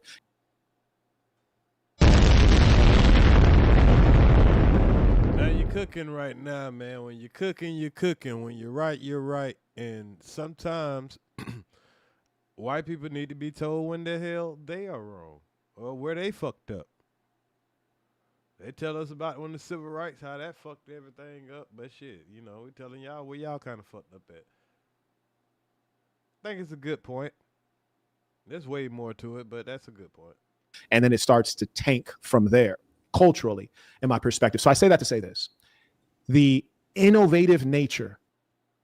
Do not get a consolidation loan until you see this. Hey, Mario Lopez here, and if you're thinking about getting the industrious nature of the white Anglo-Saxon Protestant on a Protestant ethic, if we can rebirth that for all of the inhabitants of America, we have a strong America.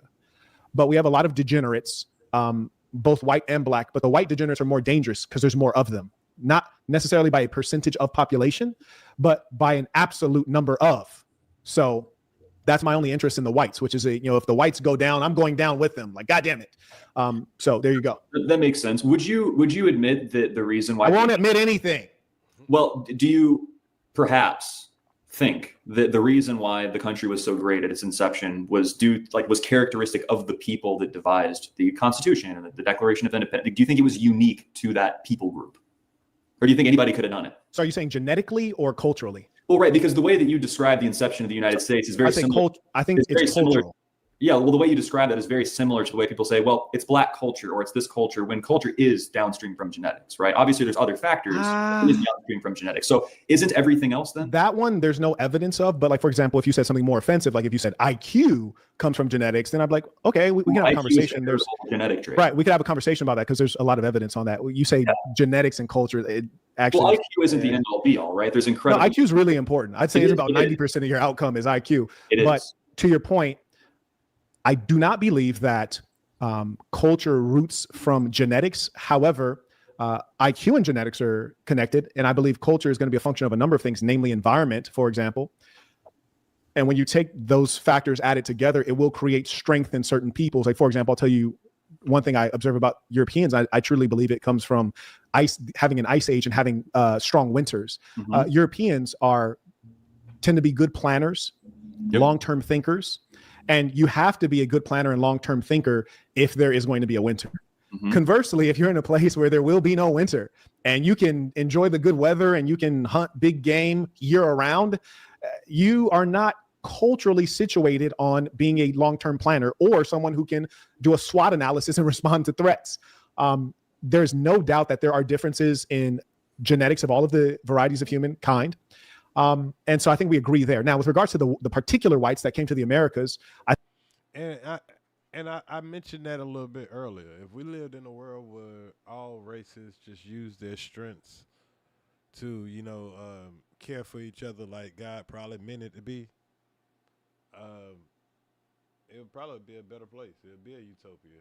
Whites could use their strength of hunting and things of that nature, surviving in the winter and the cold, and Blacks could use their strengths of hunting and athleticism and talent, whatever, music, whatever it is that you like out of the Blacks. Same thing with Mexicans and Asians. and we all just, you know, got along and it helped each other as a human species instead of being divided by all of the things that were different, you know, between the languages, between the you know, the skin tone differences, and just everything that makes us different. Everything that makes us different. If we could put together everything that we had instead of fighting over what one should have more than the other, or who shouldn't be able to have something because we want more for our people, or we're more superior than this people, so we should, you know, deny them basic rights or basic human, you know, dignity. Hey, what's good, y'all? What's good, Iceberg? What's good? Let me tell my story.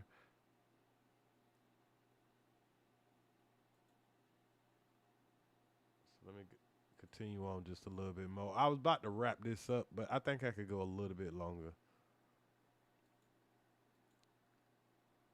I'm going to go a little bit longer.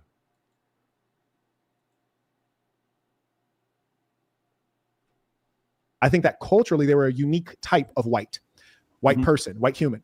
And they were very vicious, which I think is a necessity for dominating, which was required for them to eradicate the natives and take over the land, which the land is, as I said earlier, like white particular of all of the situated on being a long-term planner or someone who can do a SWOT analysis and respond to threats.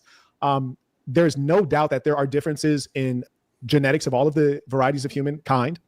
And so I think we agree there. Now, with regards to the particular whites that came to the Americas, I think that culturally they were a unique type of white person, white human. And they were very vicious, which I think is a necessity for dominating, which was required for them to eradicate the natives and take over the land, which the land is, as I said earlier, the only true value. So I think they had a particular culture.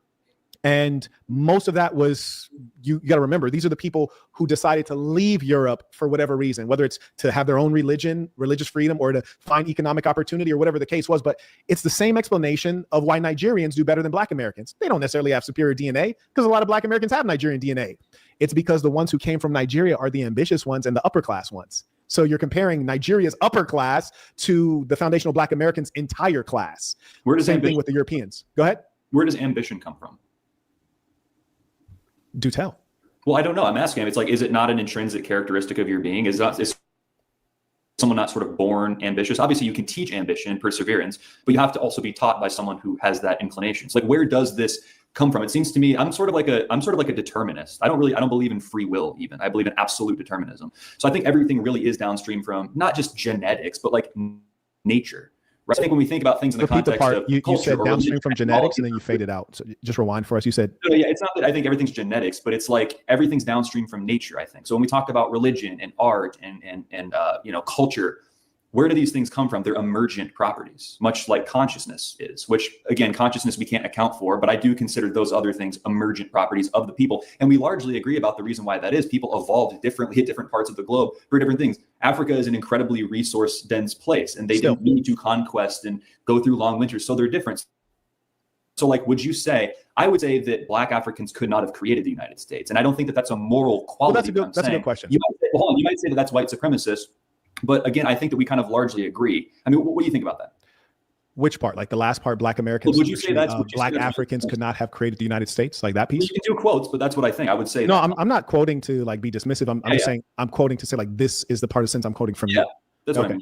So I'm just going to repeat it again just to make sure we're talking about the same thing. So the statement. Now, that's an interesting take. Could Blacks created the United States? Yeah. If that was our mission.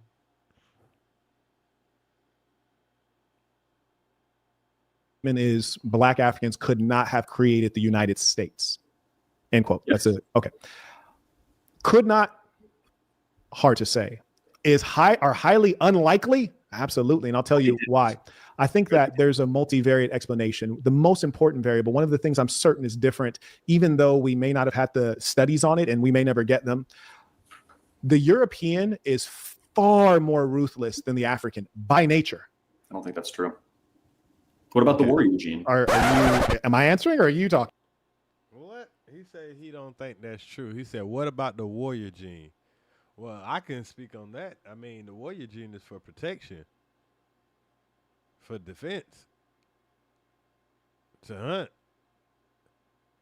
It wasn't to colonize. Now, there was violent warlords on the continent of Africa also. They were fighting wars there too. For what reason, I can't tell you. So I ain't gonna act like everything is innocent. But as far as like colonization and going around the globe and taking what the fuck you want, I gotta take, I gotta say, yeah, Marquett is right on this one. Okay. Oh, I'm sorry. Go ahead. Okay.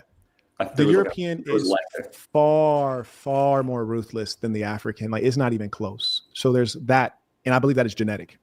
And then in addition to that, the European has had to deal with greater levels of scarcity. And because of having, again, winters is like just one simple explanation of dealing with scarcity. So when you deal with scarcity, you have to accumulate. So an accumulation mindset could be mapped onto what you would call ambition.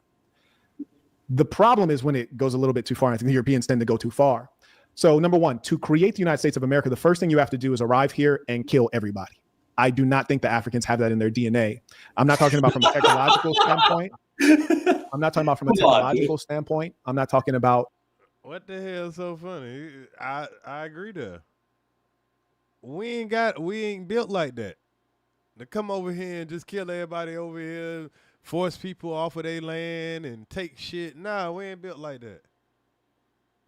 They might have did that. They would do it on their own continent, but we ain't going across no sea to do no shit like that. That got to be out of desperation.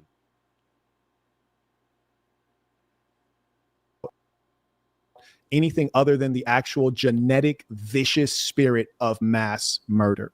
You might say, Mark, well, why do you say that? Well, let's leave the Africans aside. We also have the Arabs. We have the Americans, the original ones. We have the Aborigines. We have the Indians. We have the Asians. They've gotten a little bit of action, but the only population that's gone around the planet Earth and murdered to the level of extinction. Yep, it's called a home equity. Yeah. So yeah, they gotta laugh this off. They're like, yeah, this nigga is crazy, but he's actually telling the truth right now. I mean, this is a fact, backed by evidence. Has been the European. They went to the Americas. They emptied out North America. That's a hell of a job. They went into South America, emptied out the whole damn thing. That's really impressive. They went to Australia, slaughtered nearly everybody, and marginalized the remaining Aborigines to the desert where it's not much arable land. They colonized China. Then they colonized Africa. So pretty vicious people. Like in terms of like body count, the Europeans are so far ahead of all of the other racial categories combined that to suggest that they're not vicious and murderous, you'd be ludicrous, because we're talking about hundreds of millions of bodies ahead. So that is a representation of nature. Just like if you said Marquett, well, let's consider the IQ. And he did mention it earlier, but the European that he mentioned earlier, Leopold. Test. Well, I'm not going to argue with the IQ test. The IQ test show what they show. The numbers are there. Just like the murderous spirit of the European, the numbers are there. And I think just as much as some black folks will argue against IQ tests, almost every white supremacist argues against the evil nature of the European, even though the numbers are very clear. I would agree with almost everything you just said, except for it being exclusively European. The only reason Africans from sub-Saharan Africa didn't go around raping and killing everyone. We gotta stop. We gotta be careful with the R word. RAPing everyone and killing everyone and conquesting is because they didn't possess the necessary technology to do so. And that's so obvious to say. I've never said that. Say what? What? So the only reason we ain't go around graping, killing, taking people's shit is because we ain't had the tools to do it. But we would have did it if we would have had the stuff to do it with. That's his argument. Wow, I wasn't expecting that. Hold on, let me make sure I heard that right.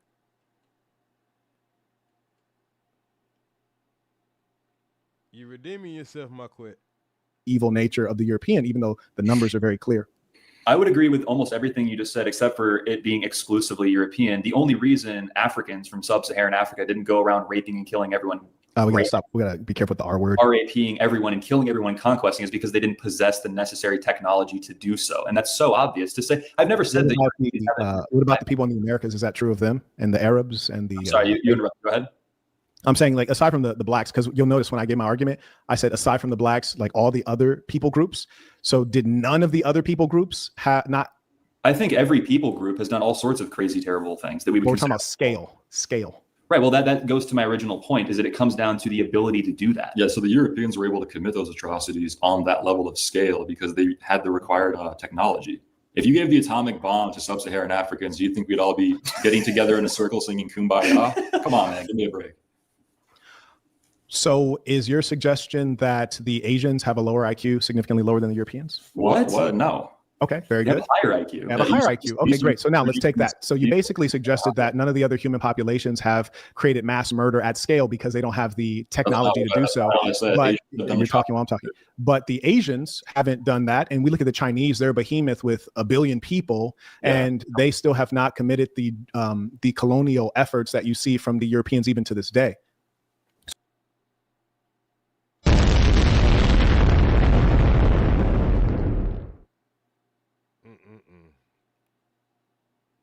What do you got to say to that? So why are the Chinese not a warlike people the way you see? But because they're actually more supremacist than no, white real people quick. are. Why? Now, to be fair, you did have what is his name? That crazy Mongolian that they say most of Asia, come from him. Damn, what's that motherfucking name? His name will come to me soon. Y'all know who I'm talking about. Why are the Chinese not a warlike people the way the Europeans are even today?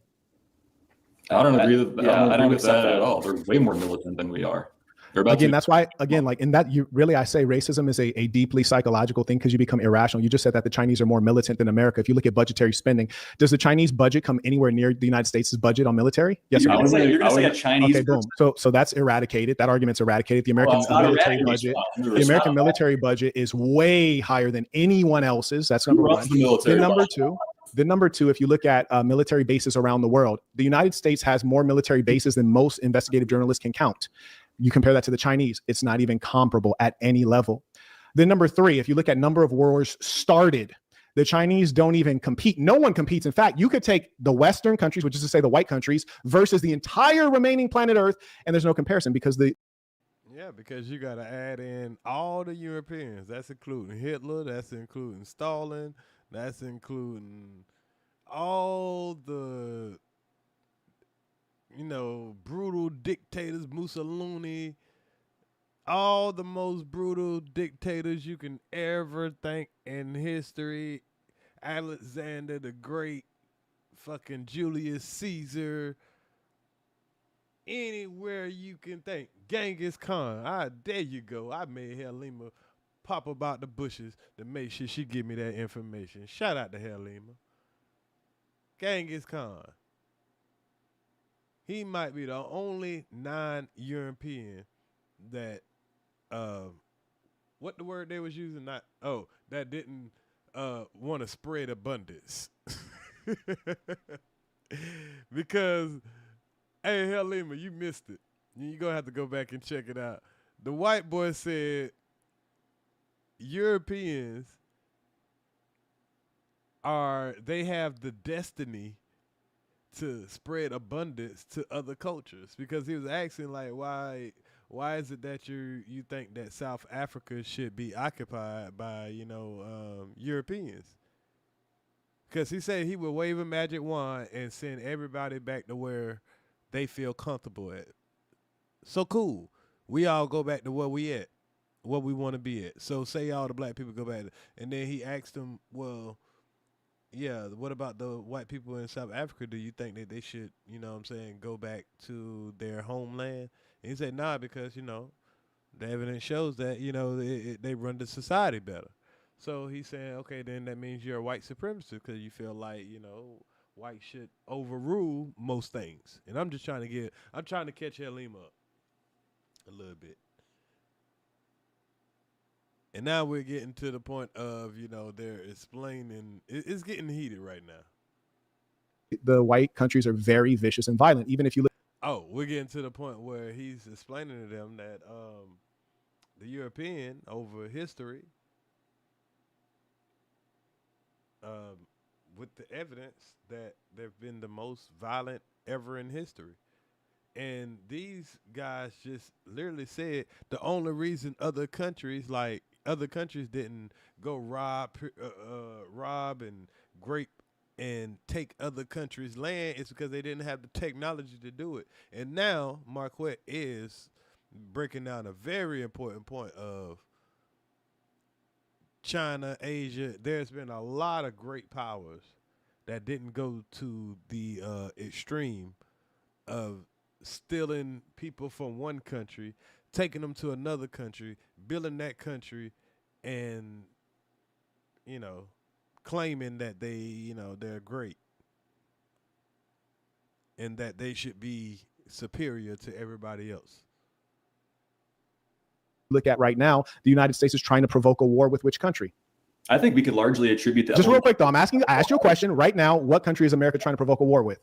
What country is America trying to provoke a war with to take their land and take their resources? We've done that with several countries just in our generation. Still, right now to this day, Europeans are taking countries, but they want to fight other countries if they try to do it. Like right now, they're telling China they can't go pretty much reclaim Taiwan because they got to fight a war with a European country about them connecting their Asian country. We're dipping into, well, not we're, because I'm not a European. But Ben, they stole me from my country, and not me, but my people from my country, because we were not, wherever they come from, I didn't come from. That's just the reality. I've learned to love my enslaver, just like we all have. But the facts are the facts. Y'all like going and taking other people's shit, taking their people and doing whatever the fuck you want to. And he's making a point. Where are we going right now trying to take some other folks' shit? Waging another war. Well, hold on. Can we not address anything? I'm just asking you a question right now. I'm just making my argument. I'm asking you a question. To provoke a war with? Yes. What country is America trying to provoke a war with? Well, it depends on what you mean. I mean, we're owned by a foreign nation, basically. So what do you mean? Which is also a nation of white people. So anyways, the point is America is trying to provoke a war with Venezuela right now. So what? It doesn't matter what they say, because I could say that I'm a white woman, but I'll still be a black man. So what people say is irrelevant. The genetic evidence is there and the phenotypical evidence is there. It's not even an argument. It's really ridiculous to consider that. The only reason that white supremacists consider that the Jews are not white is to separate themselves from the Jews. That's it. But they're just a different ethnic group within the white bucket. That's all there is. Just like, for example, there may be some black peoples I don't like. I'm not going to name any right now. I'm not going to name them, but I'm not going to say that they're not black, because that's a lie, and I'm not a liar. So what? Nigga, you just said Barack Obama ain't black. And yes, he's not 100% black, just like you're not 100% black. But if we're going to consider you black, or whatever the fuck we're calling ourselves right now. All right, Helen. But you just said right here and there, I'm not a liar, but you just said that Barack Obama is not black. And we know his father is black. He's mixed, but in any neighborhood in America, he would be considered black. He's more black than a damn Biz. I probably wouldn't consider Biz black, but Barack Obama, yeah, he black.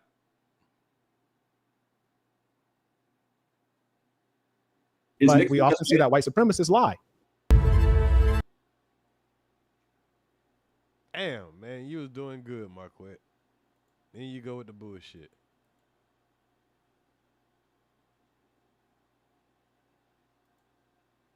Review.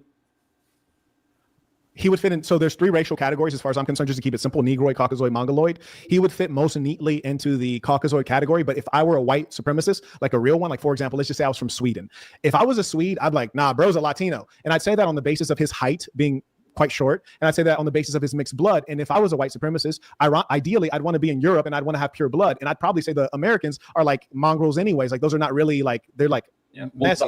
The height and the skin tone thing, that's really superficial. But so they want to be all conclusive white people.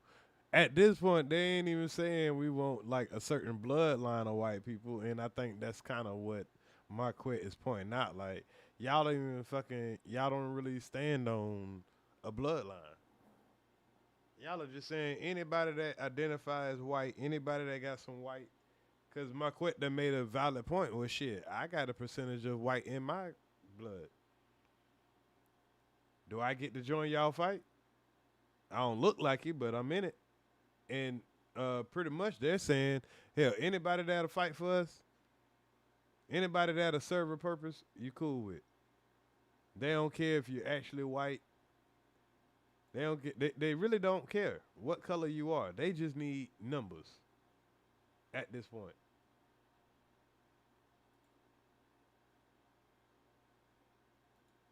He's more like a Jew is, an Ashkenazi Jew. So I don't know. Yeah, also, I completely reject the idea that Jews are just casually categorized as white. I think we just skipped over that way too quickly. Oh, that's not even a sophisticated topic. I mean, to say that the Jews are not white would be like saying that the Bushmen are not African. Like, I'll give. Yeah, that's crazy that they try to separate themselves from the Jew. Like, how can you say that the Jew is not white? I can't tell the difference. That's just like you can't tell the difference between me and a so-called African. If neither one of us talk, you wouldn't be able to tell. You could put me beside a dude, a Haitian. You could put me beside a Jamaican. You could put me beside any of these nationalities. And you would say both y'all are black. So if we put you two guys and we put a Jew in between y'all, we're not going to say, that's two white guys and a Jew. And that's what they want us to do. That's the amount of separation they want us to do now. We got to separate the type of white people we look at. Give you an example. I'll give you an example.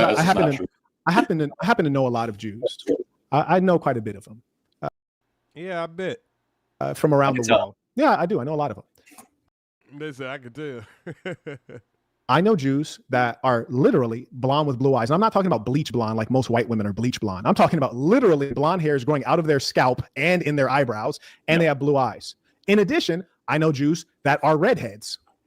Yeah. So the idea that Jews are not white it's just utterly ridiculous. Like, to make that argument, again, just real quick, I want to reiterate again, and I've tried to be racist. I hope you guys know every black person's probably at some point tried to be racist. It's not in our nature. And certainly for me, it's just irrational. And the idea that a Jew is not a white person, when you hear white supremacists say that, that's when you know that they're irrational people and their high IQ has served them not at all because their emotions overwhelm them. To have a person who's blonde with blue eyes or a redhead with green eyes and say that they're not white is ludicrous. If they're not white, what are they? Well, but again, just another like mute condescending point. Like the most prominent Jews throughout the world don't consider themselves white, and most of the prominent rabbis. It doesn't matter. Bruce Jenner doesn't consider himself a man. Like, really quick, what you consider is irrelevant. You said the phenotype. Jews don't phenotypically look like Germanic people. They look like a completely distinct group of people. Your own brother doesn't look like a Germanic person. Respectfully, like no disrespect. We both look German and English. Like if you look. No, that's not true. That is not true.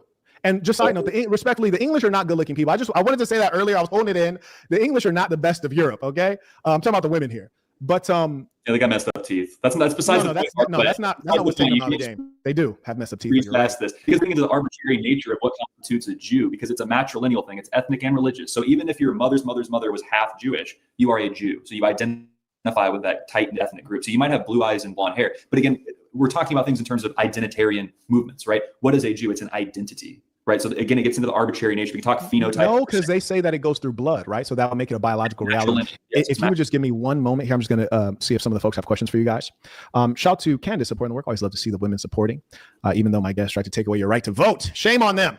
I just want your husband to be able to beat you. Like, you can vote. So, anyways, carrying on. So he tended to like to do that. They definitely was cooking right then, and I think they had a valid point, and he was saying that, he know Jews that have red hair and this and that, And kind of the way that things go, hell, if you got a percentage of a percentage of a percentage in your shit, you still Jew.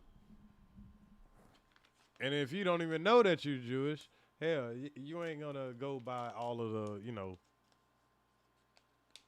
you ain't gonna go by all of the Jew rules. I guess that's what they call them. Some Asians with red hair, you're right. Shit, I've seen black people with blue eyes and blonde hair. Are they not black now? They're like, nah, I'm Aboriginal. Nigga, you black. You just a nigga with blonde hair and blue eyes. You black. Shout out to someone else had just became a member. We appreciate you. That was Mr. Steven. He just became a member at thesassin.com, THESASN.com. And shout out to Malik. I actually support this white supremacist. Whether or not the black societies were peaceful or they didn't have genocides or anything. Singing Kumbaya, and the white people showed up. And Marquett says they were peaceful while the Europeans and all the other races were just. I actually did not say that. Well, you said it's unique to European. No, I'm saying the inclination to commit genocide and to mass RAPE, that is a European thing. The Chinese haven't done it. The Arabs haven't done it. The blacks haven't done it. And the Aborigines haven't done it at scale. And so what we have to acknowledge is that we're all human beings, which is why we can procreate with one another. You're right. The Mongolians did do it, brother. So yeah, you're trying to not let them talk. But you're right. The Mongolians did do it. Genghis Khan did it. Now, like you said, you are right as far as like the bottom line. I think they're missing that because it's triggering them to hear that. So on scale, he is right. Marquette is right. Because when you look in Mongolian history, you only can point at Genghis Khan. Maybe a couple of others, but nothing on the scale of a Hitler, of a Stalin, of, you know, just, we can go on and on. Napoleon, Alexander the Great, Caesar, just, you know. And these are the ones that they keep track of because they're proud of. I'm pretty sure there's been, like they was trying to mention, oh, what about, yeah, I'm pretty sure over in Africa, everybody was just fine and dandy. They wasn't doing nothing. No, they had some problems, but that wasn't none of y'all fucking business. That's the point. Just because they over there conquering and killing and doing whatever they doing within that fucking rock that they're on, that ain't got nothing to do with y'all motherfuckers that's got a sea in between you. That don't mean you need to come over there and conquer every fucking thing. That's a white supremacist mindset. And that's what he's saying. Another, we're the same species, but just as if you look at canines, different breeds have different inclinations. So for example, we know that the poodle is an intelligent canine. We know that the bully breeds, the pit bulls, they can be violent, like unexpectedly so sometimes, devouring toddlers and even sometimes mauling their own owners. And there's just no doubt that the European is the bully breed, and it's been shown, evidence over and over again. And I think it's very almost embarrassing to laugh at that, just because we're talking about hundreds of millions of lives lost to European violence. And if you bring it to violence, it's just not the same scale. I have to the same scale. We're laughing because of your condescending tone. You're saying that brutality is unique to white Europeans. We already I never said that. I never said it's unique. If black people had the ability to develop the same level of technology, they would have killed everybody on the planet. Give me a break. No, we told you that. You said that Asians have high. Well, damn. Well, how he really feels just came out. Boy, he had a good old mask for a minute. Have you ever met these type of white boys that, hey, when you meet them on the surface, they got a great mask. You thinking they cool as a motherfucker. He said if black people had the type of technology, they would have blew the whole fucking planet up.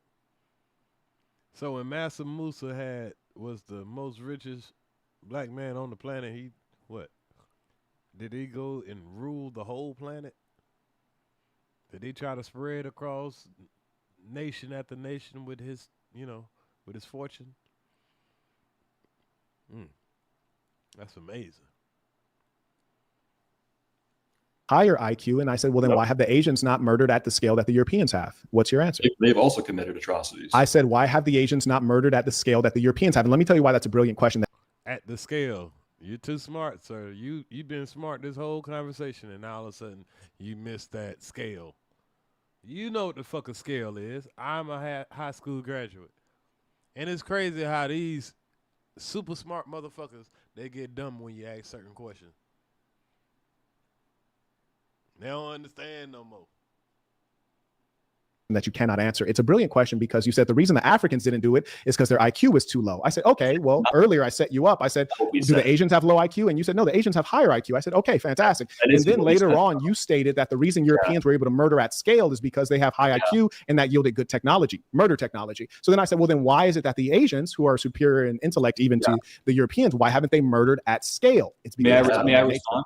It's because it's not in their nature. So I'm going to give you the question. I'm going to give you the question real quick. I'm going to just restate the question. The question is, why have the Asian populations not committed mass murder, genocide, and mass RAPE at scale in the way that the Europeans have done around the world? If it's not a unique trait to the Europeans. I'll do my best at answering that question without really knowing a succinct answer. But I wanted to say, I did not bring up IQ. I asked you, where does ambition come from? And then you brought up IQ. No, this was unrelated. This was a different time. So I don't appreciate this. Okay. All right. Well, again, okay, I guess we'll disagree. That's fine. Why haven't Asians committed genocide at scale? Because they're way nicer and Europeans are evil, I guess. It's fine. Like, fine. No, you can try to give an answer. You can try to argue against it. It's impossible. But if I grant that it's true, then you completely believe the race realist perspective, like, which is fine. I mean, we can say that. You have and if you look in the chat, a whole bunch of people saying Genghis Khan, Genghis Khan. But that's fine. Like, that's one example. That's why saying a scale, because if you weigh the scale of European, genocides and the wild shit they've been doing, it doesn't even compare. You've had other races that have done, very, very, very, very nasty shit. Yeah, you could definitely go into the continent of Africa and seen a lot of African dictators who've massacred their own people and mistreated their own people, had mass corruptions and all that. Yes, you can go through plenty of the countries of Africa, on the continent of Africa, and find that. But that's on the continent of Africa. We're talking about on the scale of the whole globe. So their explanation is the only reason others haven't done it is because they don't have the technology or the smarts to do it. And Marquett did a great job of really digging into these guys that are trying to deny that they're white supremacists and that they're just pro-white. But this does expose your white supremacy mindset, because why would you want to feel like you should be in control of other people's well-being and other people's economy? If you feel like you say, you wave the magic wand around, if you feel like everybody should be able to go back to where they feel comfortable, where they flourish at. So if black people say, hey, we want to all go back to Africa and let's reset. Okay, yeah, y'all, if we was in a perfect world, all right, we want to leave America, go back to Africa, start over amongst our people. Even if we got Africa full of Chicagos, that ain't none of y'all fucking business. And you said that you agree. But you said that, hell, being that we won't be able to survive on our own, it's better with Europeans in South Africa. So even with your magic wand, we still have to be under your rule, which is white supremacy.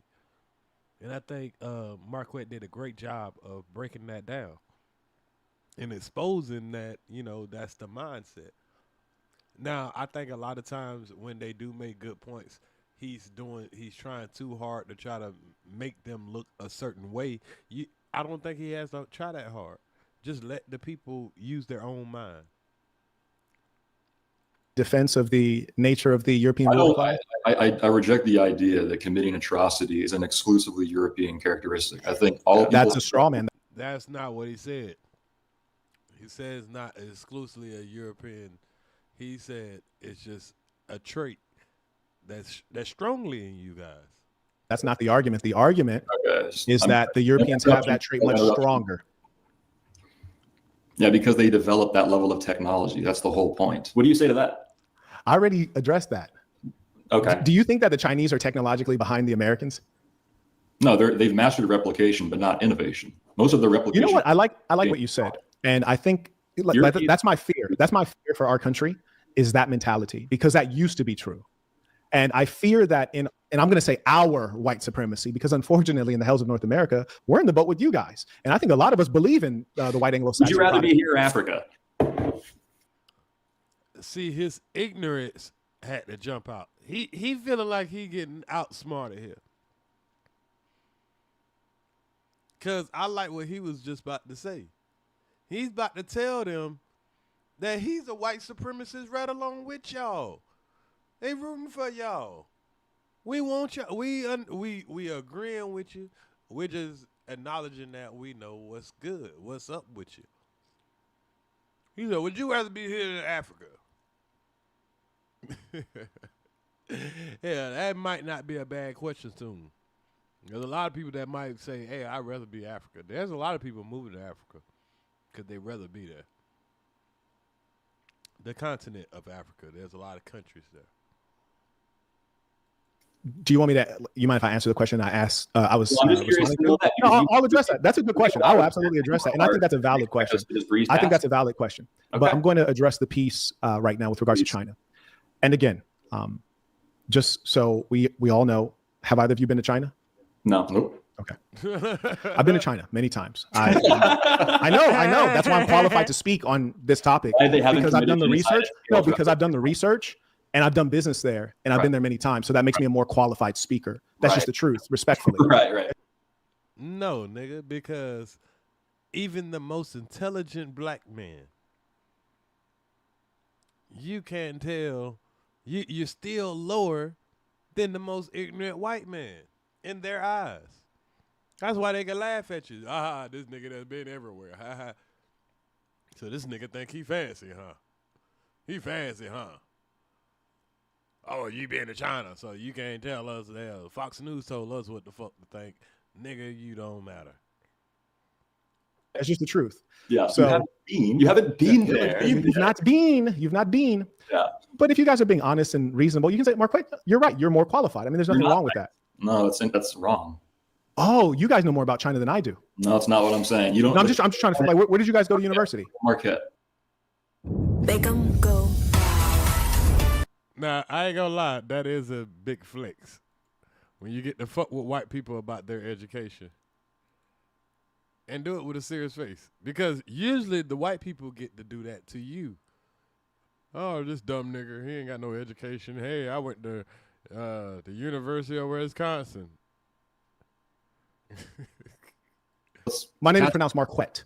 Okay, my apologies. No, I know, I understand. I wasn't trying to throw shade at you. And honestly, can we throw the performative thing aside? It's not performative. It's just the facts, and we're going to deal with the facts. The facts are that in this country, the United States of America, we know that credential and qualification means something. So you're not going to come here and try to act like, because you can put up a podcast, that you get to act as though you're informed when you're woefully uninformed. We're not going to behave as though going somewhere many times gives you no perspective. It's not the whole perspective, but it's a lot. We're not going to behave as though an American doing business with the Chinese government does not give you meaningful insights. We're also not going to behave as though someone who gets 2 degrees from top 20 universities in the world probably doesn't have an advantage. So we're just going to be real. Like, you can laugh and be goofy, but all that reveals is the insecurity of being humble enough to say, I don't know. It doesn't mean you're not smart. It just means you're not proven. That's all.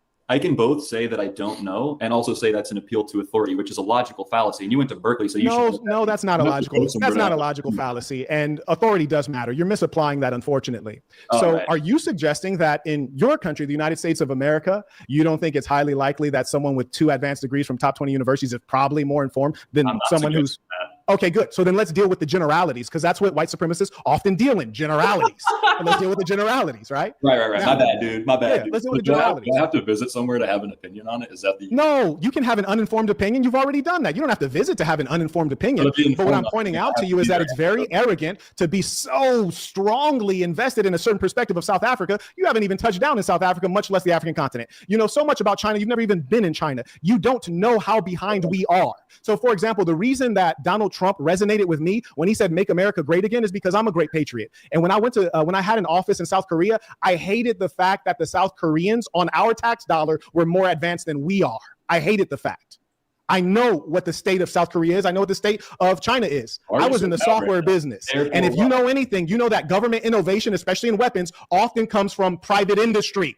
Which private industry? Probably software, probably aerospace. You look like a goofy child. Don't represent yourself like that. Don't do that. No, really, don't do that. Just like you're gonna throw a temper tantrum. No. And he really is representing himself in a bad way. Hey, shout out to Marquett for representing the brothers like this. Hey, shout out to Marquett for representing the black man like this, man. Because all they can do is try to disturb. All they can try to do is interrupt it now. The man's well traveled. That's why I told y'all I wouldn't debate with the nigga. I ain't gonna get out of my fucking league. The man is well traveled. And when you well traveled, you can speak on things because you done been in rooms that other people haven't been in. Especially when it comes to business. If you done business in other countries. I mean, that's what he say now. I don't know. It could be cap, but hey, I believe him. Until I, see different. But I believe. You just look foolish when you're laughing because you're ignorant. You shouldn't do that. And you're the example of what I was talking about earlier. I said the quality of the white man is declining. That's why we're in trouble. Mark, where did you go to university, Jackson? I'm not going to play this game of opinion. It's not a game. I'm just asking you who you are. Where did you go to university, Jackson? I'm not talking about that. Marquett. Jackson, you don't have to hide. You're an honest man. I'm merely asking you about yourself. It's an interview. Where did you go to university? Oh, I didn't go to college. I don't think that you have Right. And Jackson, here's the issue. The reason that you want to laugh, is because you feel inferior because you didn't go to college. The truth is, it doesn't matter if you did or did not go, but the fake laughter does not erase the fact that you just tried to hide. If you're being interviewed, you know you're going to be asked questions. So the fact that you don't want to answer a basic question, it just shows that there's something you're hiding, and it's problematic. Here's what I'm saying about the white man today. The problem is that they make fun of the blacks and say the blacks are down here. Fair enough. But the whites have fallen as well. If you look at illegitimacy rates in the white family, they're skyrocketing. You're having white single moms. You're living in the same way. Oh, shit. Boy, that had to hurt. Yeah. We might be all in all kind of shit and this and that. And that is a great point. A lot of y'all are mad because y'all are falling the fuck off. White folks, y'all are falling off. Y'all are falling down here where y'all try to have us at. Y'all motherfuckers getting just as dumb as y'all say niggas is. Example, look at your president. You cut off your own fucking nose to spite your face. This shit starting to get heated, y'all. Y'all see how this shit cooked up.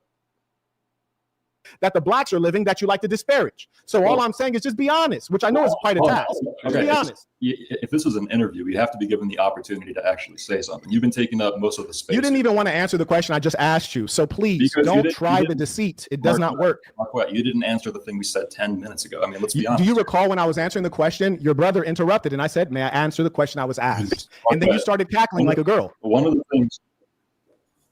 Damn. I wish he could just stay focused. Like when he turned up, man, he started attacking and all that like that, and I don't really like that. I think that's unprofessional. Cause he be cooking sometimes. So I wish he would have just kept the professionalism of the cooking going on right there. Now you're starting to call people out their name. Now you're showing that you might be losing the debate. Well, it's not supposed to be a debate. It's supposed to be an interview, but it turned into a debate. But your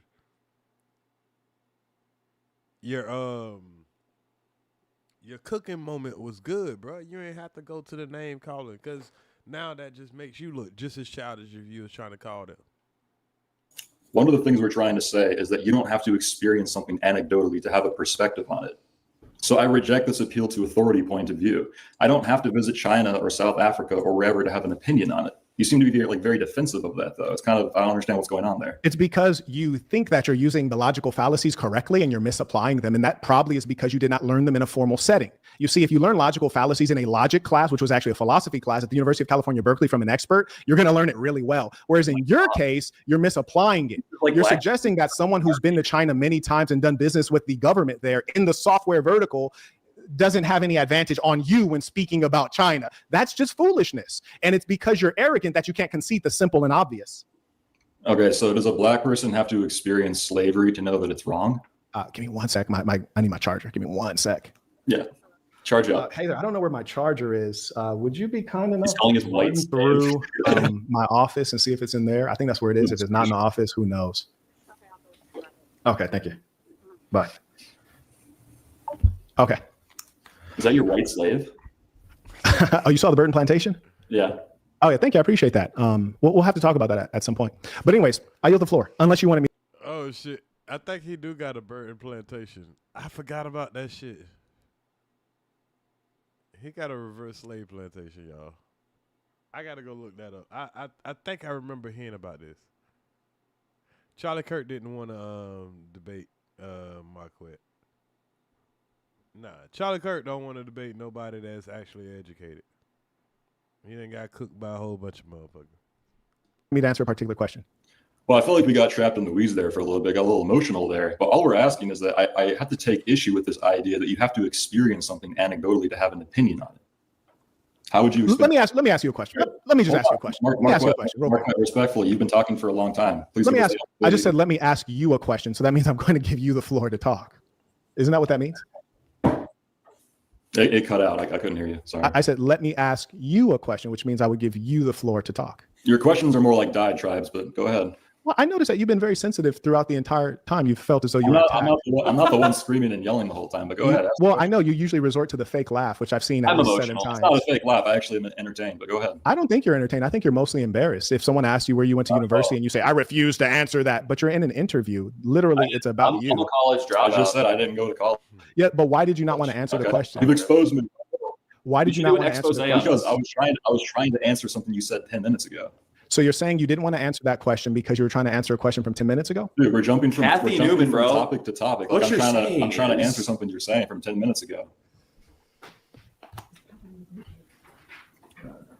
You didn't see it in my office? Okay, there he goes. That's curious. This is fun. We gotta do more of this. Yeah, this is a good time. Maybe we'll invite us next time. That is interesting. So you did check in my office? I'm good. Yeah. Did you check in the foyer? Like right before the stairs? Yeah, I checked it too. That's curious. Check the porch room? Oh, okay. Do you have any pets, Marquett? Say that again? Do you have any pets? I feel like you have a bird. No pets. No pets. They are alive. Okay. Let me see if the audience sends in some questions. I trust that they did. Shout out to Reginald. Hey, so I feel like you got a bird. Man, do not let these two white boys cook you up here. I think these white boys about to cook you. You done triggered them into racist mode. I think this about to get a little funny.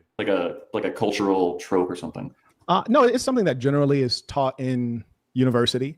Oh my God! No. And I don't say that to be disrespectful. It's just like there's certain things that are usually taught in like the 6th grade, like the book The Giver. It's like in American Standard, they'll teach you in the 6th grade, and The White Man's Burden is generally taught in university in your first year, just because it's a little off color for most people who learned about the Thanksgiving bit, which was false. Can you read it? It's small. Read it in your Marquett voice. Yeah, I'm going to enlarge it in a moment. So I don't know how to read. I want to get a better resource for you guys. I never learned to read. Okay, here we go. I'm going to enlarge this for you guys. All right, here we go. White man's burden is a phrase that refers to the 19th and early 20th century racist imperialist idea that European colonial powers had a moral obligation to civilize non-Western peoples. And so this is obviously speaking to what Jackson was referring to in terms of embedding the whites among the blacks too. Isn't that what assimilation is? No, sir.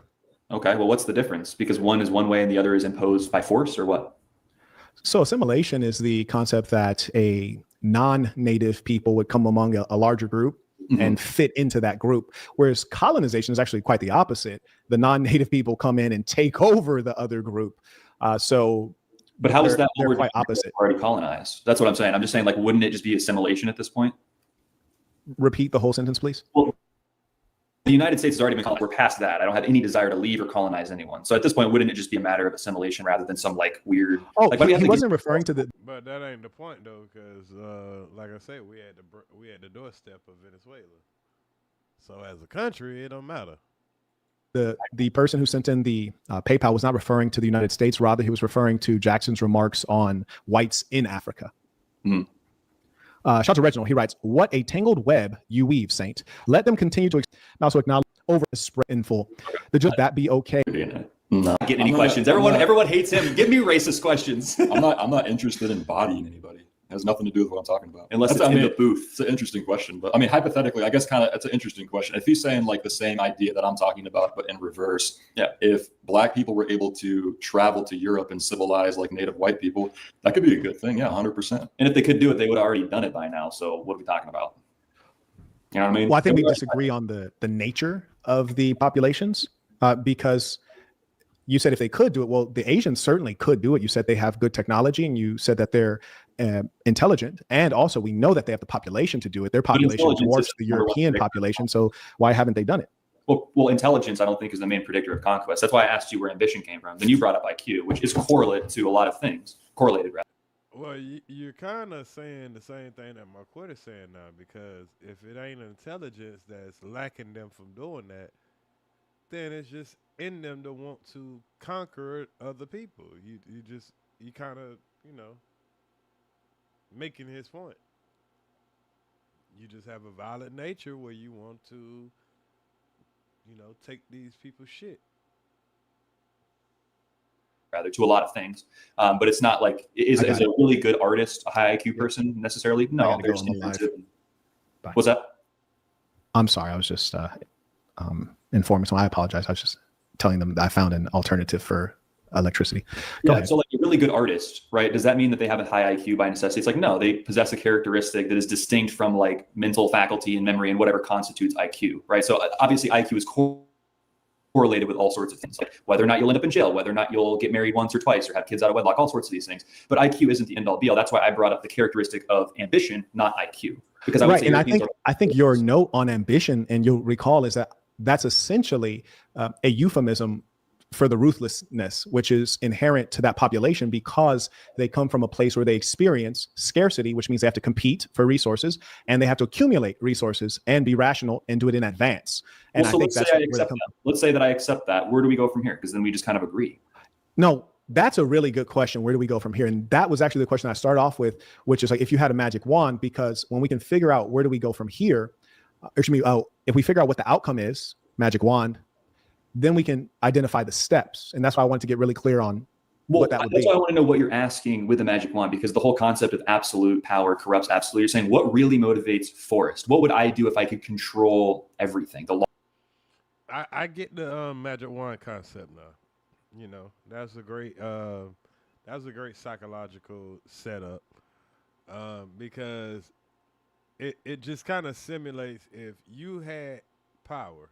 You had control. Let's say y'all guys became the biggest influencers of YouTube all over all the platforms, and all of these young gropers or whatever the fuck they're called, Nick Fuentes people, if y'all become the face of America and everything was up to you, which can possibly happen, one of you guys might end up the fucking next president. Hell, the way shit is, hell. So if you just had all power, what it is you trying to see happen, and you're really trying to say, hell, I'll throw everybody out except for the white folks. We'll go door to door, and we will use the military and throw every person out that we don't feel like is an American. And anybody that's agreeing with us, we cool with. As long as you're doing something that helps push the movement, you don't have to be white. You just have to be of our, liking. I mean, I know that sounds a little rough, but I'm just saying what the average person gonna take out of. I'm the average person.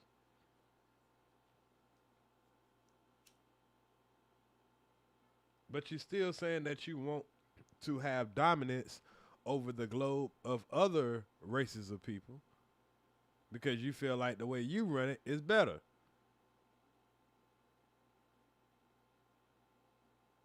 Because we're uncivilized without you. That's pretty much what you said. Laws of nature, if you will, right? But like, to me, it would just be like everyone would just be happy and get along. So, I mean, I don't know, maybe you could say I'm lying. Maybe you could say that that's not true or naive. But if we're saying a magical godlike power, that's what it would be. But if you're saying in practical application, what would my response be to race relations and women and Jewish occupying our government? So it's like, we're talking about like, what would it actually look like practically versus what would a magic wand do? So that's why I kind of wanted to clarify that. Well, what we know is going on is different than where do we need to go to. And so the magic wand idea is based on where do we need to go to. Yeah, I understand. And yes, and there's different ways to get there. And like, for example, I think generally, of course, when white supremacists talk to me, I mean, I'm not in your club. So that would, Again, there's a certain label. I understand. And I just want to also note for the public, I am not. Boy, he good at making sure he put a stamp. Matter of fact, let me take that back. He makes sure when you walk onto his platform, he gonna put a jacket on your motherfucking ass. Identifying Forrest as a white supremacist. You're identifying him and you have it in the title, but it's fine. No, the title was actually there like several days ago, like before we even talked. So I just want to be honest with everyone. For days. I want to be I just want to be honest with everyone that that title was already there, and I just, instead of taking out the extra time to create a new link, I just use the existing link. And so I apologize. I apologize if you feel like I misrepresented you guys. That's okay, but you put it there because you knew you were. No, days ago I put it there because there's someone else I was going to talk to on this topic. Oh, a different white supremacist. Okay. Different set, yeah. And I saw what you were saying, and I'm very sincerely interested to know what you folks really believe, because sometimes people will be on Instagram and they'll say the N-word, hard R on Twitter or IG, and they'll say it to get views, but I think some of them are maybe not rabid racist, and some of them are. And I'm always curious to know, what is the pulse, because I'm not white and you're going to get a different sense of things. And I want to know what's going on. Well, a lot of times when people ask us questions like that, what they're asking is like, are we in the same club? Do you hate me? If it were up to you, would I just die or something like that? And the answer is no. And I mean, you can take that as honest, or you can just assume there's some sort of cloaked agenda. I think that the answer is no for you. And I also think that your brother there, if left to his own devices, would create mass murder.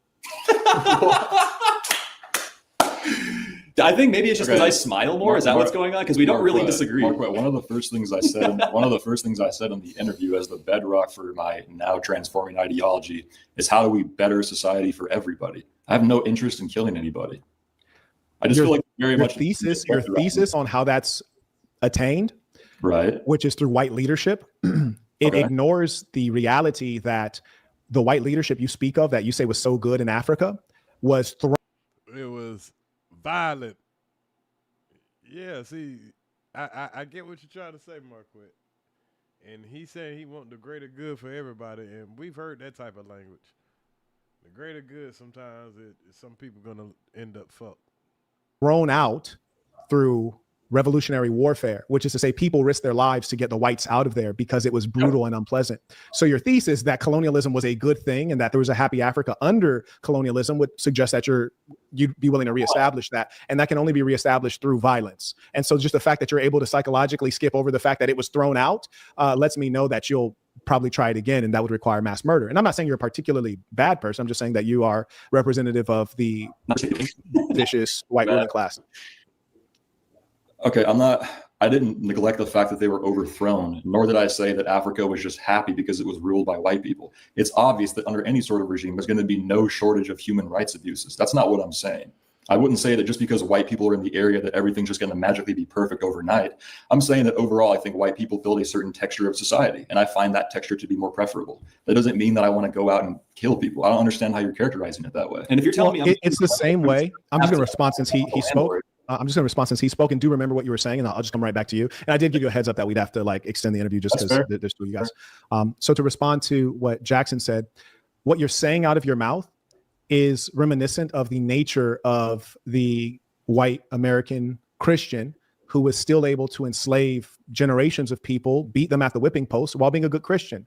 So the likelihood of me trusting what you're saying is very low, because you still have the ambition to rule over other peoples, and you're dressing it in the idea that you're not a brutal person. I think if you ask any of the Christians who enslaved blacks if they were a bad person, none of them will say they're a bad person. Just like if you ask a promiscuous woman, is she a slore? She's gonna say absolutely not. So very rarely do people admit their faults or admit their dark side. They always want to represent themselves well, and that's no disrespect to anybody. That's just, you said that you prefer colonization, and colonization is something that is only done through violence. Well, the only places in the world where you can still buy slaves are not white countries. Of course, he's going to skip over that part now. The only how you're going to achieve colonization is through violence. That is a bomb drop. Let me drop a bomb. Yes. Countries, and that's because white Christians abolished slaves. So what is that? Is that I'll be honest with you. I'll be honest with you. European DNA? What is that? I will be honest with you, Forrest. I have been fascinated with the idea of buying some slaves just because of the sheer level of productivity I could get, right? I get that you're joking. I get that you're joking. But I want an answer. No. I'm not joking. I'm serious. So okay. I'm serious. So I've been researching, where can you acquire slaves? And often Mauritania comes up as a place where you can acquire slaves. Of course, Libya. And this was a direct result of the Barack Obama administration with Hillary Clinton at the head of the foreign policy on Libya. And I'd say in all of those cases, it's pretty much a lie, except in Libya, there were open slave markets, which is basically an Arab country. And still in various parts of the Middle East, they don't have actual slavery, but they don't have de jure slavery, but they have de facto, like, I think slavery will be strong, but they treat people way worse than you'd be treated anywhere else in the world. So I think that's the closest you can get is parts of the Middle East plus Libya, which are all essentially Arab, in some cases Muslim countries. So why did white Christians get rid of it first? Why did white Christians start it? White Christians didn't start slavery. Are you serious? You think slavery? I'm very serious, and I'll answer your question. Okay, I can't agree with you there, Marquett. And maybe I could be wrong. I don't have a master's degree from John Hopkins University or, California University of California, Berkeley. But from my understanding, the Arabs started the slave trade. Maybe I'm wrong. Let's see. I'll answer your question. So number one, you think slavery started after Jesus got here? So I'll help you. When you say white Christians ended slavery, the truth is white Christians stopped the slavery that they were doing. So to be clear with you, if you tell me, hey, Marquett, are you not thankful that the white Christians, gave you a bandage on that big wound that you had in your back? I said, yeah, I really appreciate that. The only thing better is white Christians never stabbed me in the back. That would be the only thing better than that. So I think it's very disingenuous to suggest that white Christians are good people for stopping slavery. It's like, what about the hundreds of years that they enacted slavery? What about the fact that they started up the slave trade that they ended? Furthermore, this is worth noting, and I'm speaking from the facts, and feel free to contradict me with the words of a scholar. Dr. Mario Ariola, who's one of the foremost scholars in African studies, has written extensively, and I studied under him, and he specifically talks about the forms of slavery you mentioned, which is forms of slavery in the continent of Africa that predated transatlantic slave trade, which was done by the white Christians. That form of slavery was radically different, far less violent. You didn't inherit your status. It was typically not on the basis of ethnicity or race. It was on the basis of being a prisoner of war. You could buy your way out, and it was nothing on the order of what the Europeans did. So comparatively, to even use the same name is probably not a good idea. And that comes from the foremost scholar on that topic. Okay. I yield the floor. Okay, well, you're saying a bunch of things, but I want you to address it specifically. So I just said something that's for you to address, and I just addressed it with the words of a scholar, and everyone can Google Dr. Mario Ariola. You say a bunch of things and then ask a question and expect me not to go back and address the whole tirade you just went on, which I'm going to do. So I asked you, why did white Christians get rid of slavery first? And basically you responded by saying, well, they started it, so they had a moral duty. So I'm not going to say thank you. I didn't say they had a moral duty. You basically effectively said, I'm not going to thank someone who created it. And that would be a contradiction to my initial statement had slavery been exclusive to white people, which it's not. The word slave, you're from Berkeley, comes from Slavs. Slavs were enslaved first. It's not exclusive to whites. Everybody's enslaved everybody. So I don't want to do that whole sanctimonious thing. Why did white Christians make it the purpose of the law to abolish slavery before anybody else? Can you answer that specifically without citing other people? That's not true. That's not true. So who abolished it first? when you say it, you're referring to the slavery that white Christians created. They stopped their own slavery. But I'll also have you know two meaningful facts. Number one, while the British were stopping slavery, they were still buying the proceeds.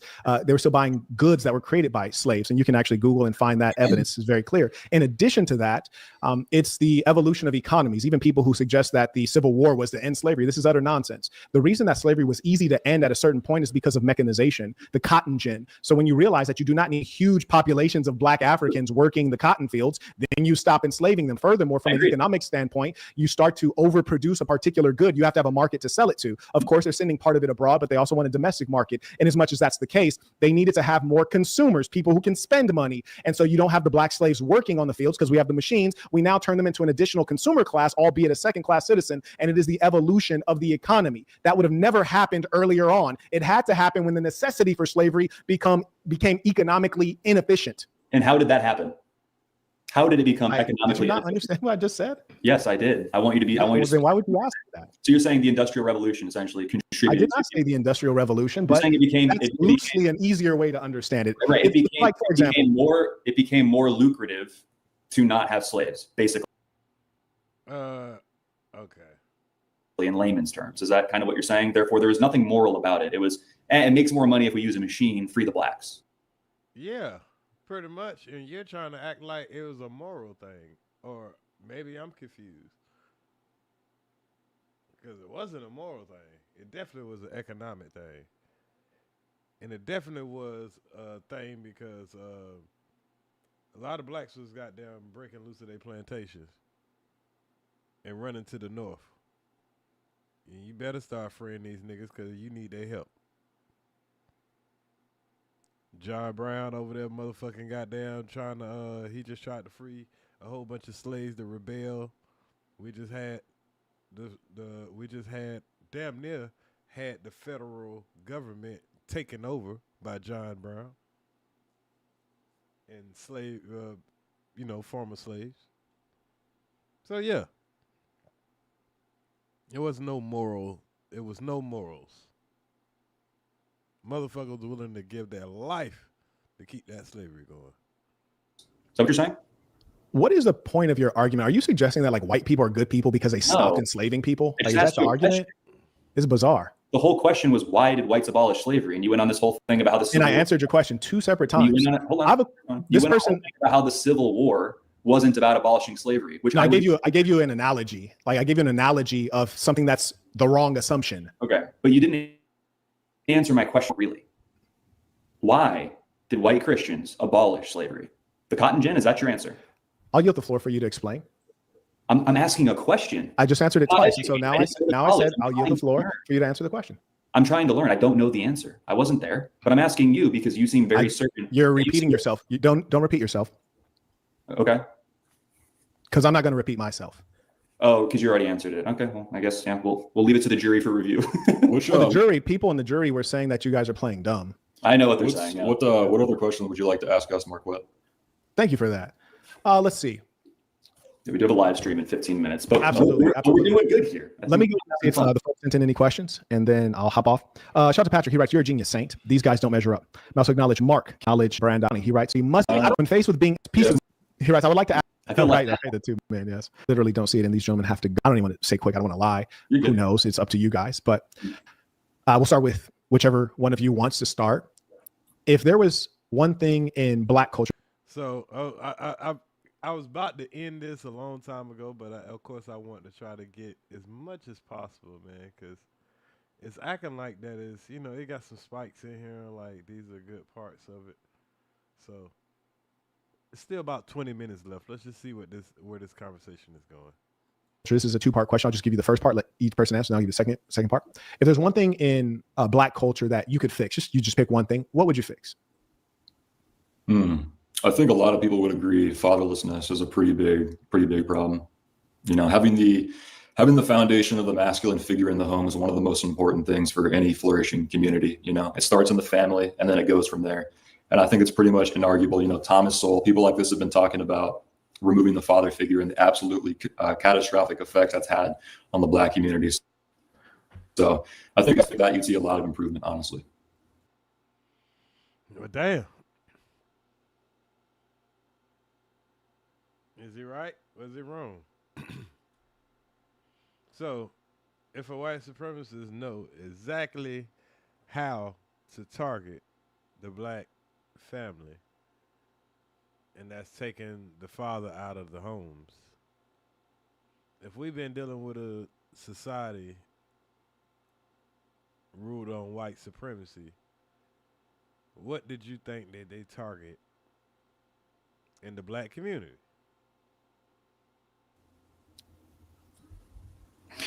How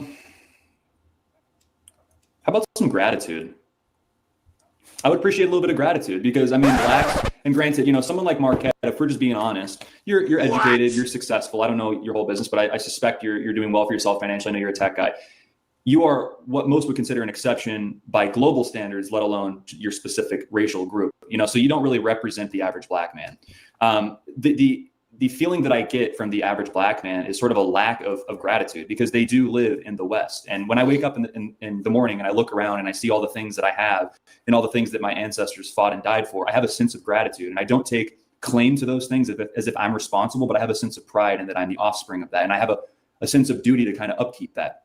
And people come here all the time. And it's not just black people. People immigrate from other countries that are just torn to hell. And I'm pro-Mexican. I'm more proud to be Mexican than American. And it's like, dude, you wouldn't we're speaking English right now. So a little bit of gratitude, I think, is due. And I think a lot of white people would appreciate that. But I think more than anything, we can still have kind of like a cordial back and forth dialogue. But I mean, you feel it just as much as we do, Marquett, which is why you invited me and my brother here, is that you feel the tensions rising. And I think maybe there's an effort to establish some diplomacy and kind of maybe the leaders of the movement sort of control the conversation. But again, I don't know if things are going to just fizzle out from here. And I don't know. No, I don't think so. Y'all niggas need to have a little bit of gratitude.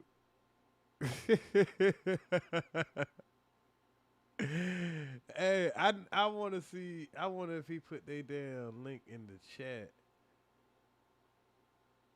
Hell nah. You ain't shit, Marquett. You ain't put their link in the chat because they said they was about to go live in about 15 minutes. I want to see they live. I want to see what they said when they ain't got when they ain't got him interrupting him and, pivoting and all that stuff like that. Definitely not gonna. When you say fizzle out, you're talking about with the white movement? Well, with anything, with like black crime and white racists and all this, is it just going to go away? Can I ask you a small follow up on that one, on the gratitude piece? Sure. Do you believe that blacks should have, and I'm just for simplicity, I'm just say foundational black Americans, and then we'll just assume we're talking about white Americans. Do you think that blacks should have the same amount of gratitude as white Americans or more gratitude than white Americans? Minimum the same amount.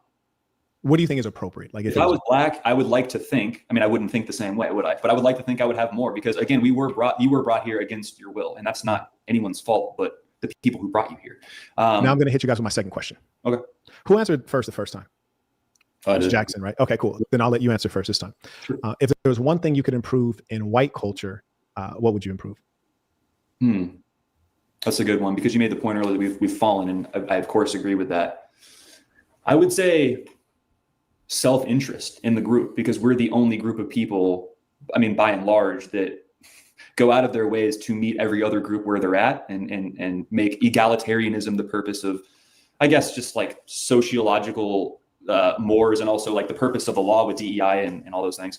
I think we need to start collectivizing and caring about ourselves. And I don't think it has to be a hateful thing. I think no one needs to commit violence against other people. But as soon as white people get up and start caring about ourselves and taking our own interests like the blacks do, like the Jews do, it's going to be, that's all we'll need to do. Shit. What you mean like the blacks do? Y'all need to take more interest in yourself. Yeah, I agree with that, but you can't. Just like your brother say, you feel the need to spread abundance. You can't just stick to yourself. Your brother want to be abundant, and you saying be to yourself. No, you want to get to yourself and then put together this sinister ass plan to take over the world and be superior.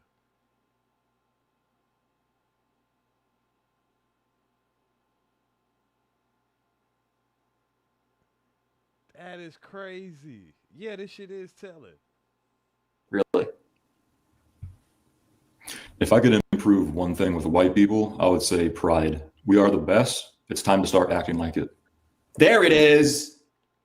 Oh, but hey, they caught him. They caught you, Marquett. They made you spark up when they said that. Yeah. He said, we're the best. It's competitive, man. Send $20 to Marquett so you can call him a racist. You can buy a nice suit. Now, racist wouldn't be accurate because racist can describe a lot of things. Right. White supremacists. Ooh, wait, can I do one too? That sounds pretty cool. Well, I think that, here's the challenge. So like, for example, you were saying it doesn't have to be hateful. I think what'll happen is if you're, say you're in the group, you and your brother, you're in the, whatever the group turns out to be, and it becomes hateful or it becomes violent, I think that you're just going to go along with it. Which doesn't mean that you're necessarily like significantly worse person than anybody else.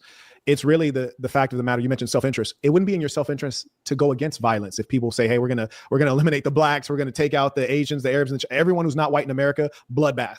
I don't think you would try to stop anyone, is what I'm saying. Well, the main thing to remember here is you do not have love without hate. Fair enough. The man is a philosopher. Hey, and one thing I want everyone watching to know is that I plan to stay in contact with these gentlemen. I have no like personal ill will. I think that Forrest said he's seen some of my content before, so I wall out.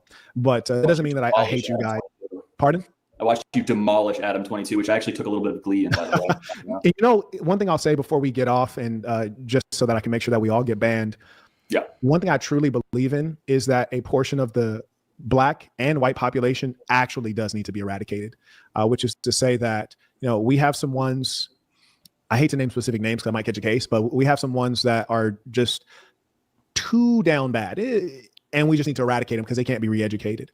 And I think there's violence here, Marquett. And I think there's a percentage of the whites that are too far down, and they also need to be eradicated.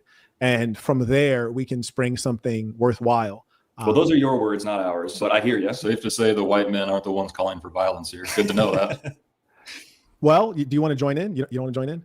Yeah, I don't want to eradicate anybody. As I said before, no one at all.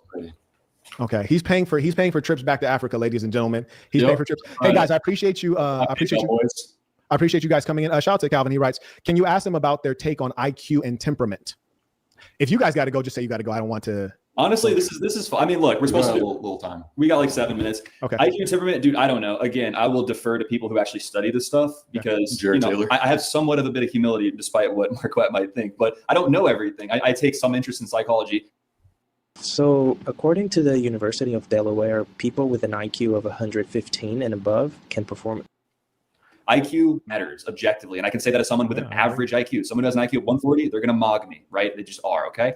But in terms of temperament, I guess that's separate because like there's the big five and it's openness, conscientiousness, extroversion, agreeableness, and neuroticism. I don't know if there's a correlation between any of them. I notice that the higher the IQ, the less social people become. Like super mega high IQ Nikola Tesla type people, they become very antisocial. So there's probably some sort of thing. Maybe that has to do with the fact that they don't fit in because they're just different. I don't know, but that's kind of a vague question. But I'm sure, yeah, it's interesting. I'm gonna just go on to the next one, just so I make sure everyone can get at least one of your responses. Mitchell, who just side note is white. Sure. I'm not saying that based on his name. I'm saying that because I actually know this person. He writes, "These white supremacists have white shame. What a world we are in." He thinks that you guys need to go harder. So wait, he what? comes right. I don't understand. He said you guys are white supremacists, but you have white shame. He thinks you need to be more dedicated to the cause. He comes back. He writes, "Using hip hop to spread your word is to be a black woman in a white woman's hair chanting Black Power. Need I say more?" I'm gonna read that again. Because he says, "Using hip hop to spread your word is to be a black woman with a white woman's hair chanting." Oh, okay, I get. Okay, the neo-Nazis try to say that to us all the time. It's just nonsense. Okay. Well, I think anybody should be allowed to participate in another culture. I mean, Tiger Woods, like when you think of like golf, for example, you think of white people. Let's be real, with like the shorts and the polos, especially swimming and hockey. Yeah, Tiger Woods dominated. Yeah. Tiger Woods dominated. He's a black guy. If he's a good golfer, he's a good golfer. I think the culture thing is like if you care about the art form, that supersedes everything else. And the reality is the true most based position is an actual colorblind meritocracy. But the issue is that nature interferes with that. It can never happen because people take their self-interest and their group interest first, which is why as a reaction to the culture, this is why we care about this. I went 28 years never even being political. Now I'm interested in it because white people are under attack. So it's really reactionary rather than like something motivated by like some trauma or whatever. I don't know what people think, but that's what I would say to that. Did he say because black people under attack?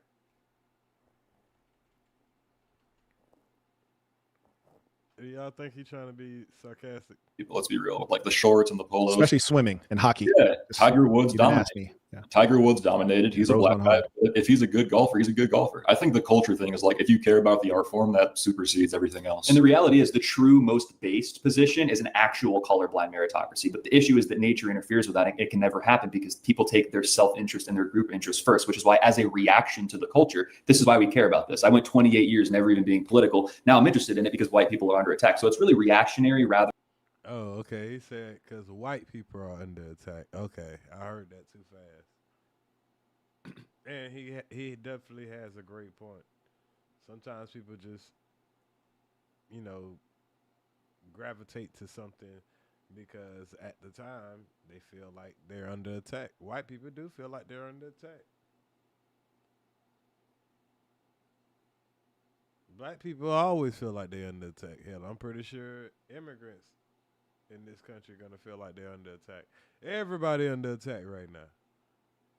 Divide and conquer.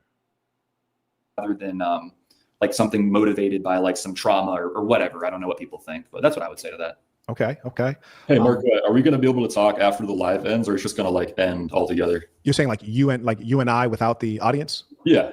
If you like, yeah, absolutely. I would like that. Yeah. Yeah, sure. Okay. I'll read these out for you. Evan writes, I would like to ask why racial unity is more important than religious unity. Oh, we didn't even touch on religion. Okay. I would say that religion's downstream from race. I agree with you. Would you tell me a little bit more about that? Well, we went to a Roman Catholic church. We go to church every Sunday. I'm more of a secular person, but I do go to church because I participate in the culture. I pray to Jesus, all that stuff. And I would say largely I believe in Jesus, but I do believe that everything like I said earlier, like culture and music is downstream from the people who it emerges from. So like you go to like a Roman Catholic church and it looks like you're in like New Mexico or something like that. It's got that very like Hispanic kind of, I don't know if I'm like Mediterranean, right? You know what I'm saying? It's got that like Mediterranean. No comment. Okay, well maybe I'm totally off base, but again, the point is that it's distinct from if you go to like an Orthodox church, right? So again, I'm not a Berkeley genius, but you get what I'm trying to say. Two quick questions. One, hey, they smart.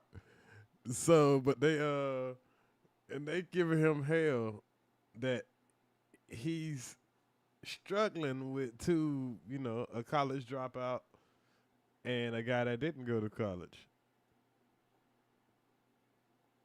He said, I'm not a Berkeley genius, but why though? The foundational religion is the same. It's the same. It's Jesus. It's God, right? But the way that it expresses itself, the little things that they do they take communion here? Do they wear robes? Those are downstream from like the culture of the people who it manifests out of, I think. So that's what I would say. Two quick questions. One, what race is Jesus, or what race would Jesus be categorized into? Negroid, Caucasoid, Mongoloid? I think that Jesus is an abstraction. I think he existed, and I think he was actually Middle Eastern. I think he was from Galilee, right? Whatever those people are, the actual real Jews. But I would say how he exists in our memories and our actions is an abstraction, not as what he was in a biological sense. What about you, He's not really a man. He's not a person. He's God, right? Because that's the whole thing. Okay. Jackson. Well, you might take this as me trying to take the politician route, but I actually. Oh, damn it. Okay, skip it then. Shout out to Carter. He writes, we'll start some.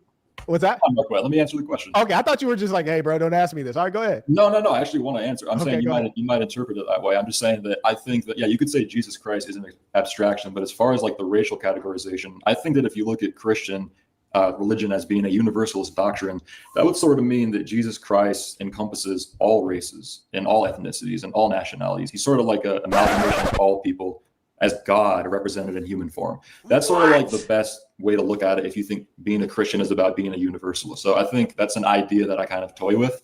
I don't know if that's true literally. Some people say Jesus was from Galilee. Some people say he was Palestinian. I don't know. I don't know. I know that he's an extreme. You can't accept that it's not white. That's the problem. That's what I say. Being the fact that you are 100% sure he is not what you are made of. So you gotta kind of make it make sense.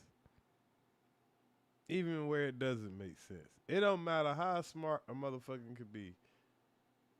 Religion can override all sense.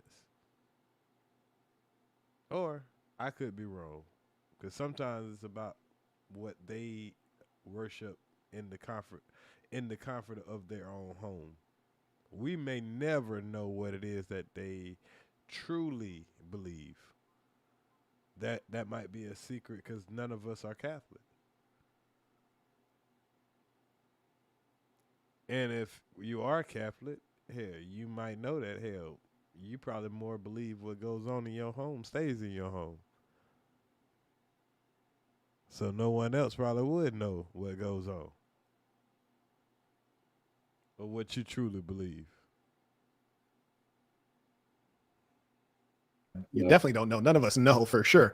Although I'm pretty sure I saw him at a Lakers game. But anyway, shout out to Carter. He writes, "Peace to the Saints. We'll start supporting soon on Stripe." Okay, absolutely. Appreciate you. May also acknowledge Patrick. He writes, "Under this current regime, with the current population and the majority ethnic group in the government, who is attacking them? Each need to answer separately." This man is making demands. Okay, I'll let you go first. Who's attacking white people, you say? I believe that's the question. The question, who do I think is attacking me as a white person? I believe that's the question, because someone said whites are under attack. And so I think he's asking, well, who is it and how is it? Well, I believe that there is a sort of multiracial participation in what people call replacement. Some people would refer to it as like a conspiracy theory, but I see it as something that's happening literally in real time. There is a literal demographic change happening, and it's happening at an exponential rate. You know, about 80 years ago or so, white people were approximately 33% of the population. Now there's like 6% of the population. You said, so what? What? Wait, can you repeat that? I think you could argue that white people are being. Can you repeat from, you said the numbers something years ago? Yeah, can you start from there? So like the post-World War II era, the rough stat is that white people were about 33% of the global population. And now they're roughly, I see numbers like 7, 8, 9, even 12, but the lowest number I've seen is 6. So we could say like a range of 6 to 12%. A lot of that demographic change has to do with the Okay, say global. White people are between 6 to 12% of the global population. That means all white people. That means Germans, French, all the Portuguese, Spaniards, everybody that ain't black, pretty much.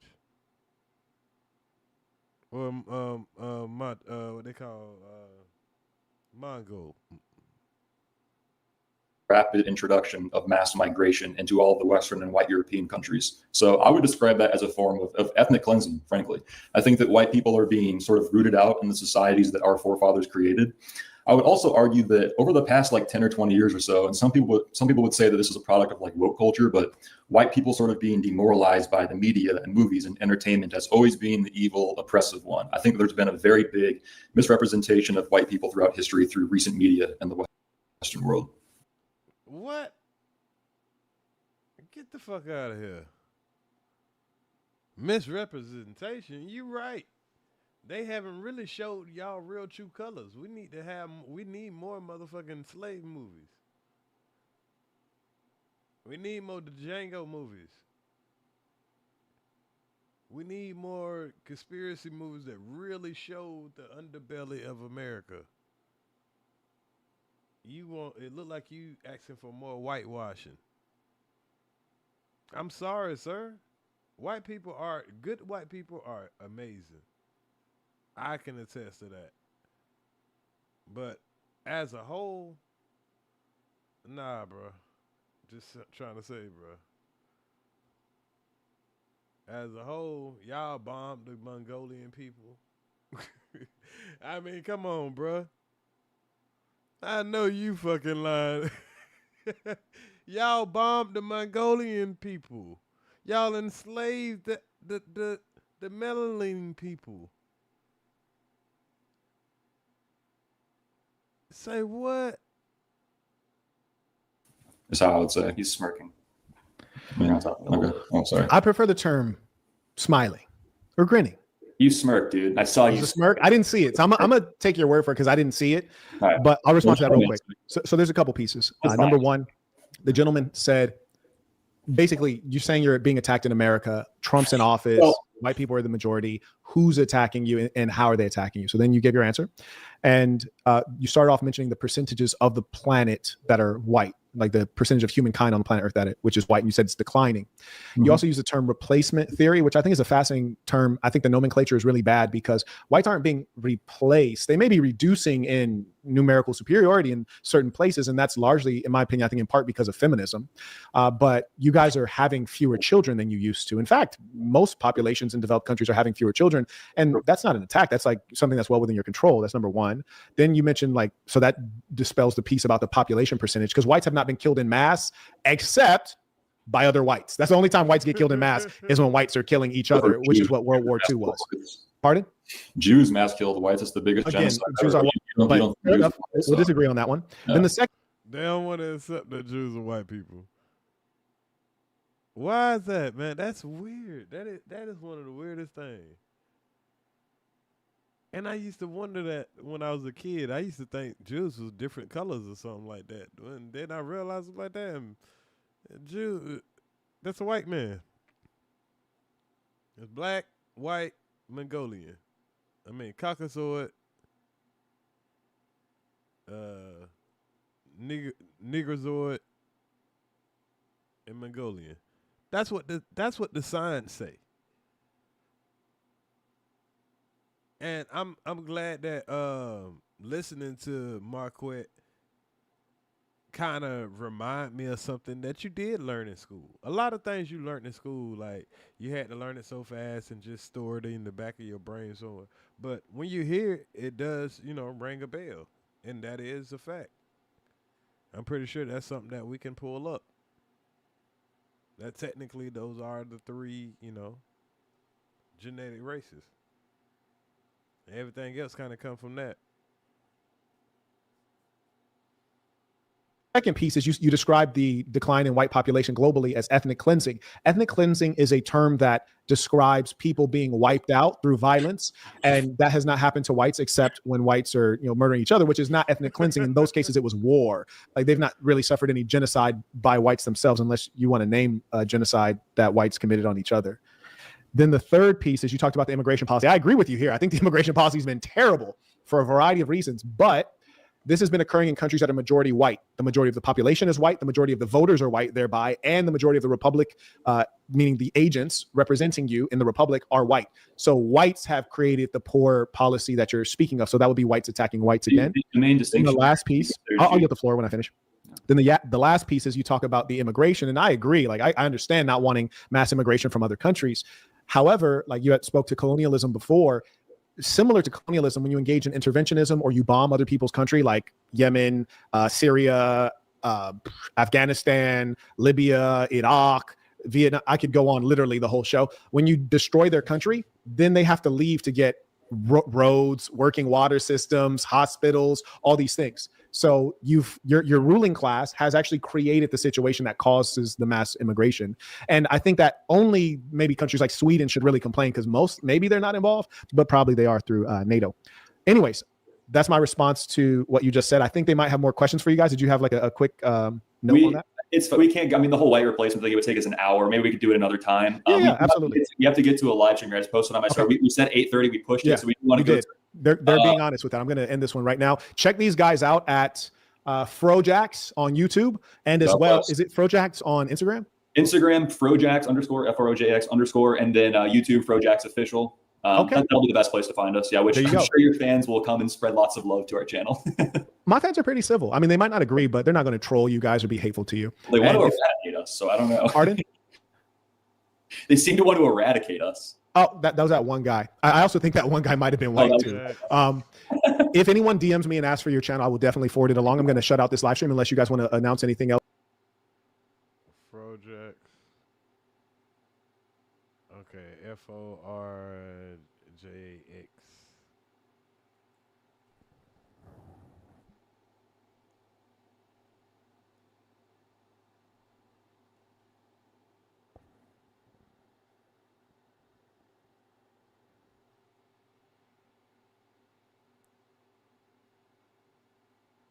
Let's see. Fro Jackson, John Wilbur on music, politics, and more.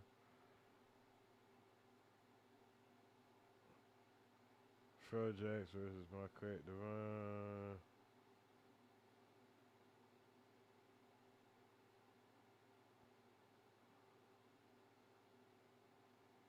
So it look like they go on a lot of people's channel and just kind of pop in and I guess do their thing.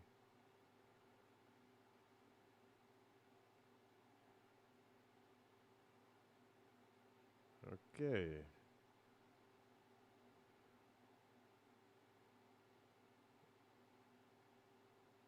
Let's go.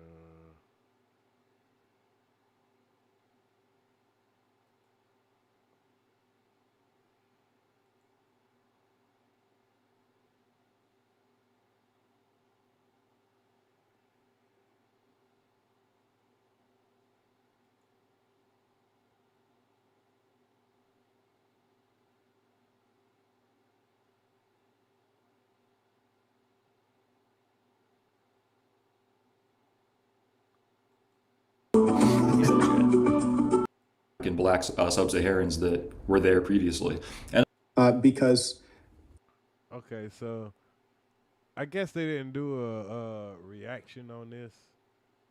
I was trying to see if they had some kind of reaction video, but it looked like they just uploaded on their channel. They had 24K views. Hell, that's pretty decent. They're not even do a reaction on. But man, I enjoyed listening to that conversation. Like I said, I like to listen to things the first time with y'all guys.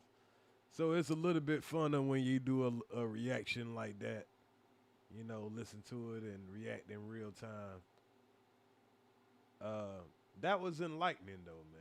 That was very enlightening. Man, you should never be so upset and angry at a white supremacist or somebody that you think is racist where you won't listen.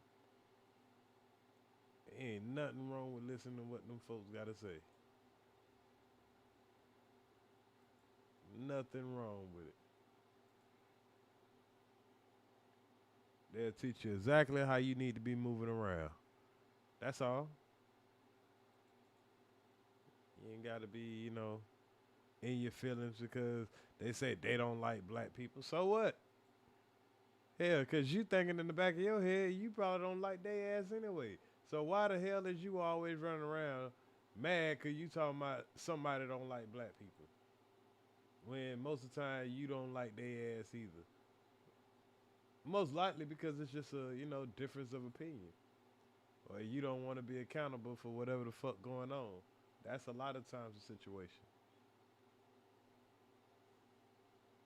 And a lot of black people, we have to be accountable for our counterparts and vice versa. They got to be accountable for their counterparts. And a lot of us black people do have bad attitudes and shit. For real, for real. And unpleasant to be around. We say that about each other, then expect the white people to goddamn be cool with that shit. That ain't how it work, black folks. That is not how it work. But anyway. Excuse me. Hey, what's good, Jenna with a J? Y'all, I'm about to get out of here. I hope y'all enjoyed the show. Y'all can, if you just missed the show, of course. Excuse me, I'm over here sneezing. If you missed the show, of course, you can hit the replay and leave a comment. Let me know what you think. And I was hoping they did a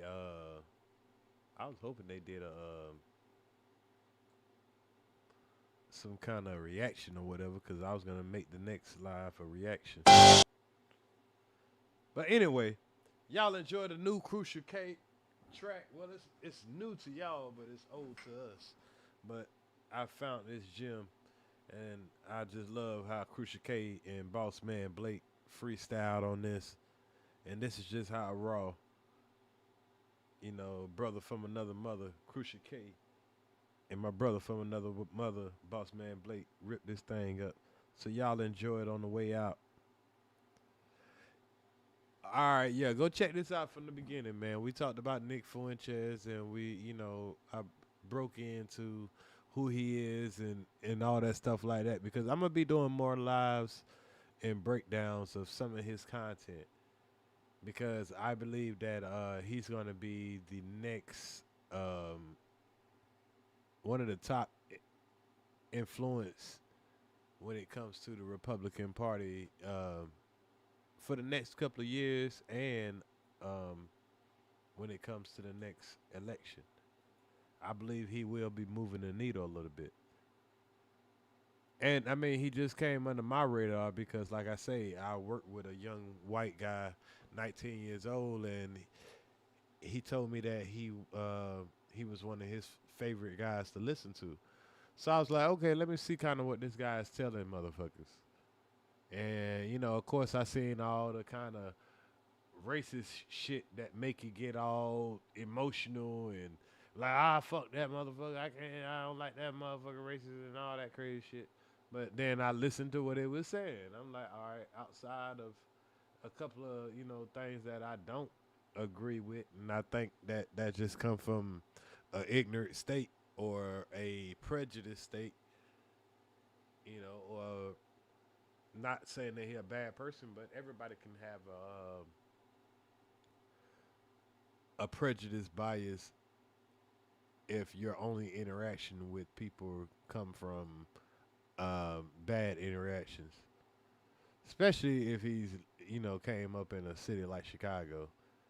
Of course, you can have a great deal of bad interactions with black people. So, that don't mean I'll support that shit, but like I say, I can call a spade a spade. When that man is calling out the truth, I'm with you when you're right, in my opinion. But y'all have a good day or a good night. I'll catch y'all on the next round. Make sure if you just came in, do not forget to hit that like button on your way out. And I'm gone.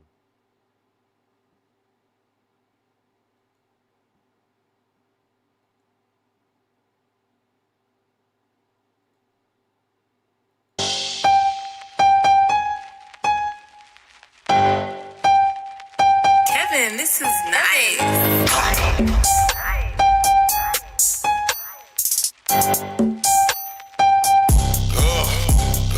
Jumped up and got dead fresh. Slept like I was on bed rest. Last night I had the best sex, and the bitch gave me turkey neck. I think the bitch took a Percocet, cause I can't believe the way she work her neck. Now the dumb bitch said I'm the first to hit. I put a load in her mouth, she the first to spit. Jumped in the whip, then I'm back to business. Been a couple corners just to find the bitch. I do my dirt dolo, I don't ride with witness. Cause these niggas homo, they be lying and snitching. I be tired of these niggas, never let them ride with me, nigga. I don't need a pussy nigga sitting on the side of me, nigga. I need a thick bitch, that's what they gotta be, nigga. Have a nigga feeling like you want the fucking lottery, nigga. I don't want a pussy nigga calling me, nigga. I just want a bitch that wanna swallow me, nigga. But I don't want a bitch that's gonna be stalking a nigga. I don't want a bitch that fuck a lot of you, nigga. Cause a lot of you niggas steady be burning these bitches. And I don't have a lot of time to be learning these bitches. They taking turn with these bitches, yeah. I be curving these bitches. I just want a little head, send the word to these bitches. Yeah, we want a little head, send the word to these bitches. Boss and Krucial Kaa be the Y'all niggas three funny. Light in the ass, lighter than K money. Krucial Kaa gon' keep eating these instrumentals like a smoke that gas. I got the munchies. Hey, turn it off top, hey, please don't be aggy. Bitch, I'm chillin', I'm coolin' on the addy. Please don't blow it unless you blowin' like beep, beep, beep on the dick like a horn. Hey, shawty like skin and a pussy look orange. Shawty is a freak like them bitches in the Pringles. Even though she look good and a booty big, shawty pussy deep, you can fit 6 arms. Boy, you better ring the alarm. Co-ed, we done ran through it like a dorm. So many niggas done been up in this bitch, man, it look like children of the corn. Some of this shit she do not know. Hey, spread them legs like Grey Poop pun. Her booty still big like 2 big puns. I run up in it, pussy like run for his run. Hey, polo on my feet, bitch, grapefruit punch. Got a plug on the kicks, these will come out in a month. I pull me a chick, nigga dressed like a monk. She see these pockets on thick like lumps. She know I get money like the first of the month. Hey, tell you nigga chill, you'll be back in a month. Cause you're not the type that a nigga really want. All I want you to do is lick the D like a blunt. Y'all pussy niggas can't walk in my shoes. Couldn't get my chick, couldn't get my man, couldn't get my freak, couldn't get my boo. Cause I hit it like an animal, bitch, I'm from the zoo. Cause down there like a sneeze, I'm blessed, I got you. I'm kicking niggas' asses dressed like Ryu. Bust your head open, see the pyro red. Lost his head, lost his dreads. Put on the bed, lost his back, lost his front, lost his arms, lost his leg. You heard what I said, ain't no play, cause we ain't playing. Georgia boys, Georgia men. 100 nigga, you ain't even on the scale of fucking 1 to 10. As a matter of fact, I'm cool like this, I'm cool like that. Bitch, I'm lit, bitch, I'm 5. Accurate, nigga, your pocket sitting on patches. Woo, take your breath, asthmatic, jump, crisscross, knocking your pants backwards. Oh, you don't dance, pow, he big dabbing. Get on these tracks, lean with it, I'm big snapping. Don't forget I'm international, I'm big mapping. Cap flew in the air like he graduated. Boom, boom, beat the beat up, call that masturbating. The bitch ass nigga done dilated, he violated, decapitate him. Swag City BTBG. Damn, K man, you could have saved me something. Shit, nigga.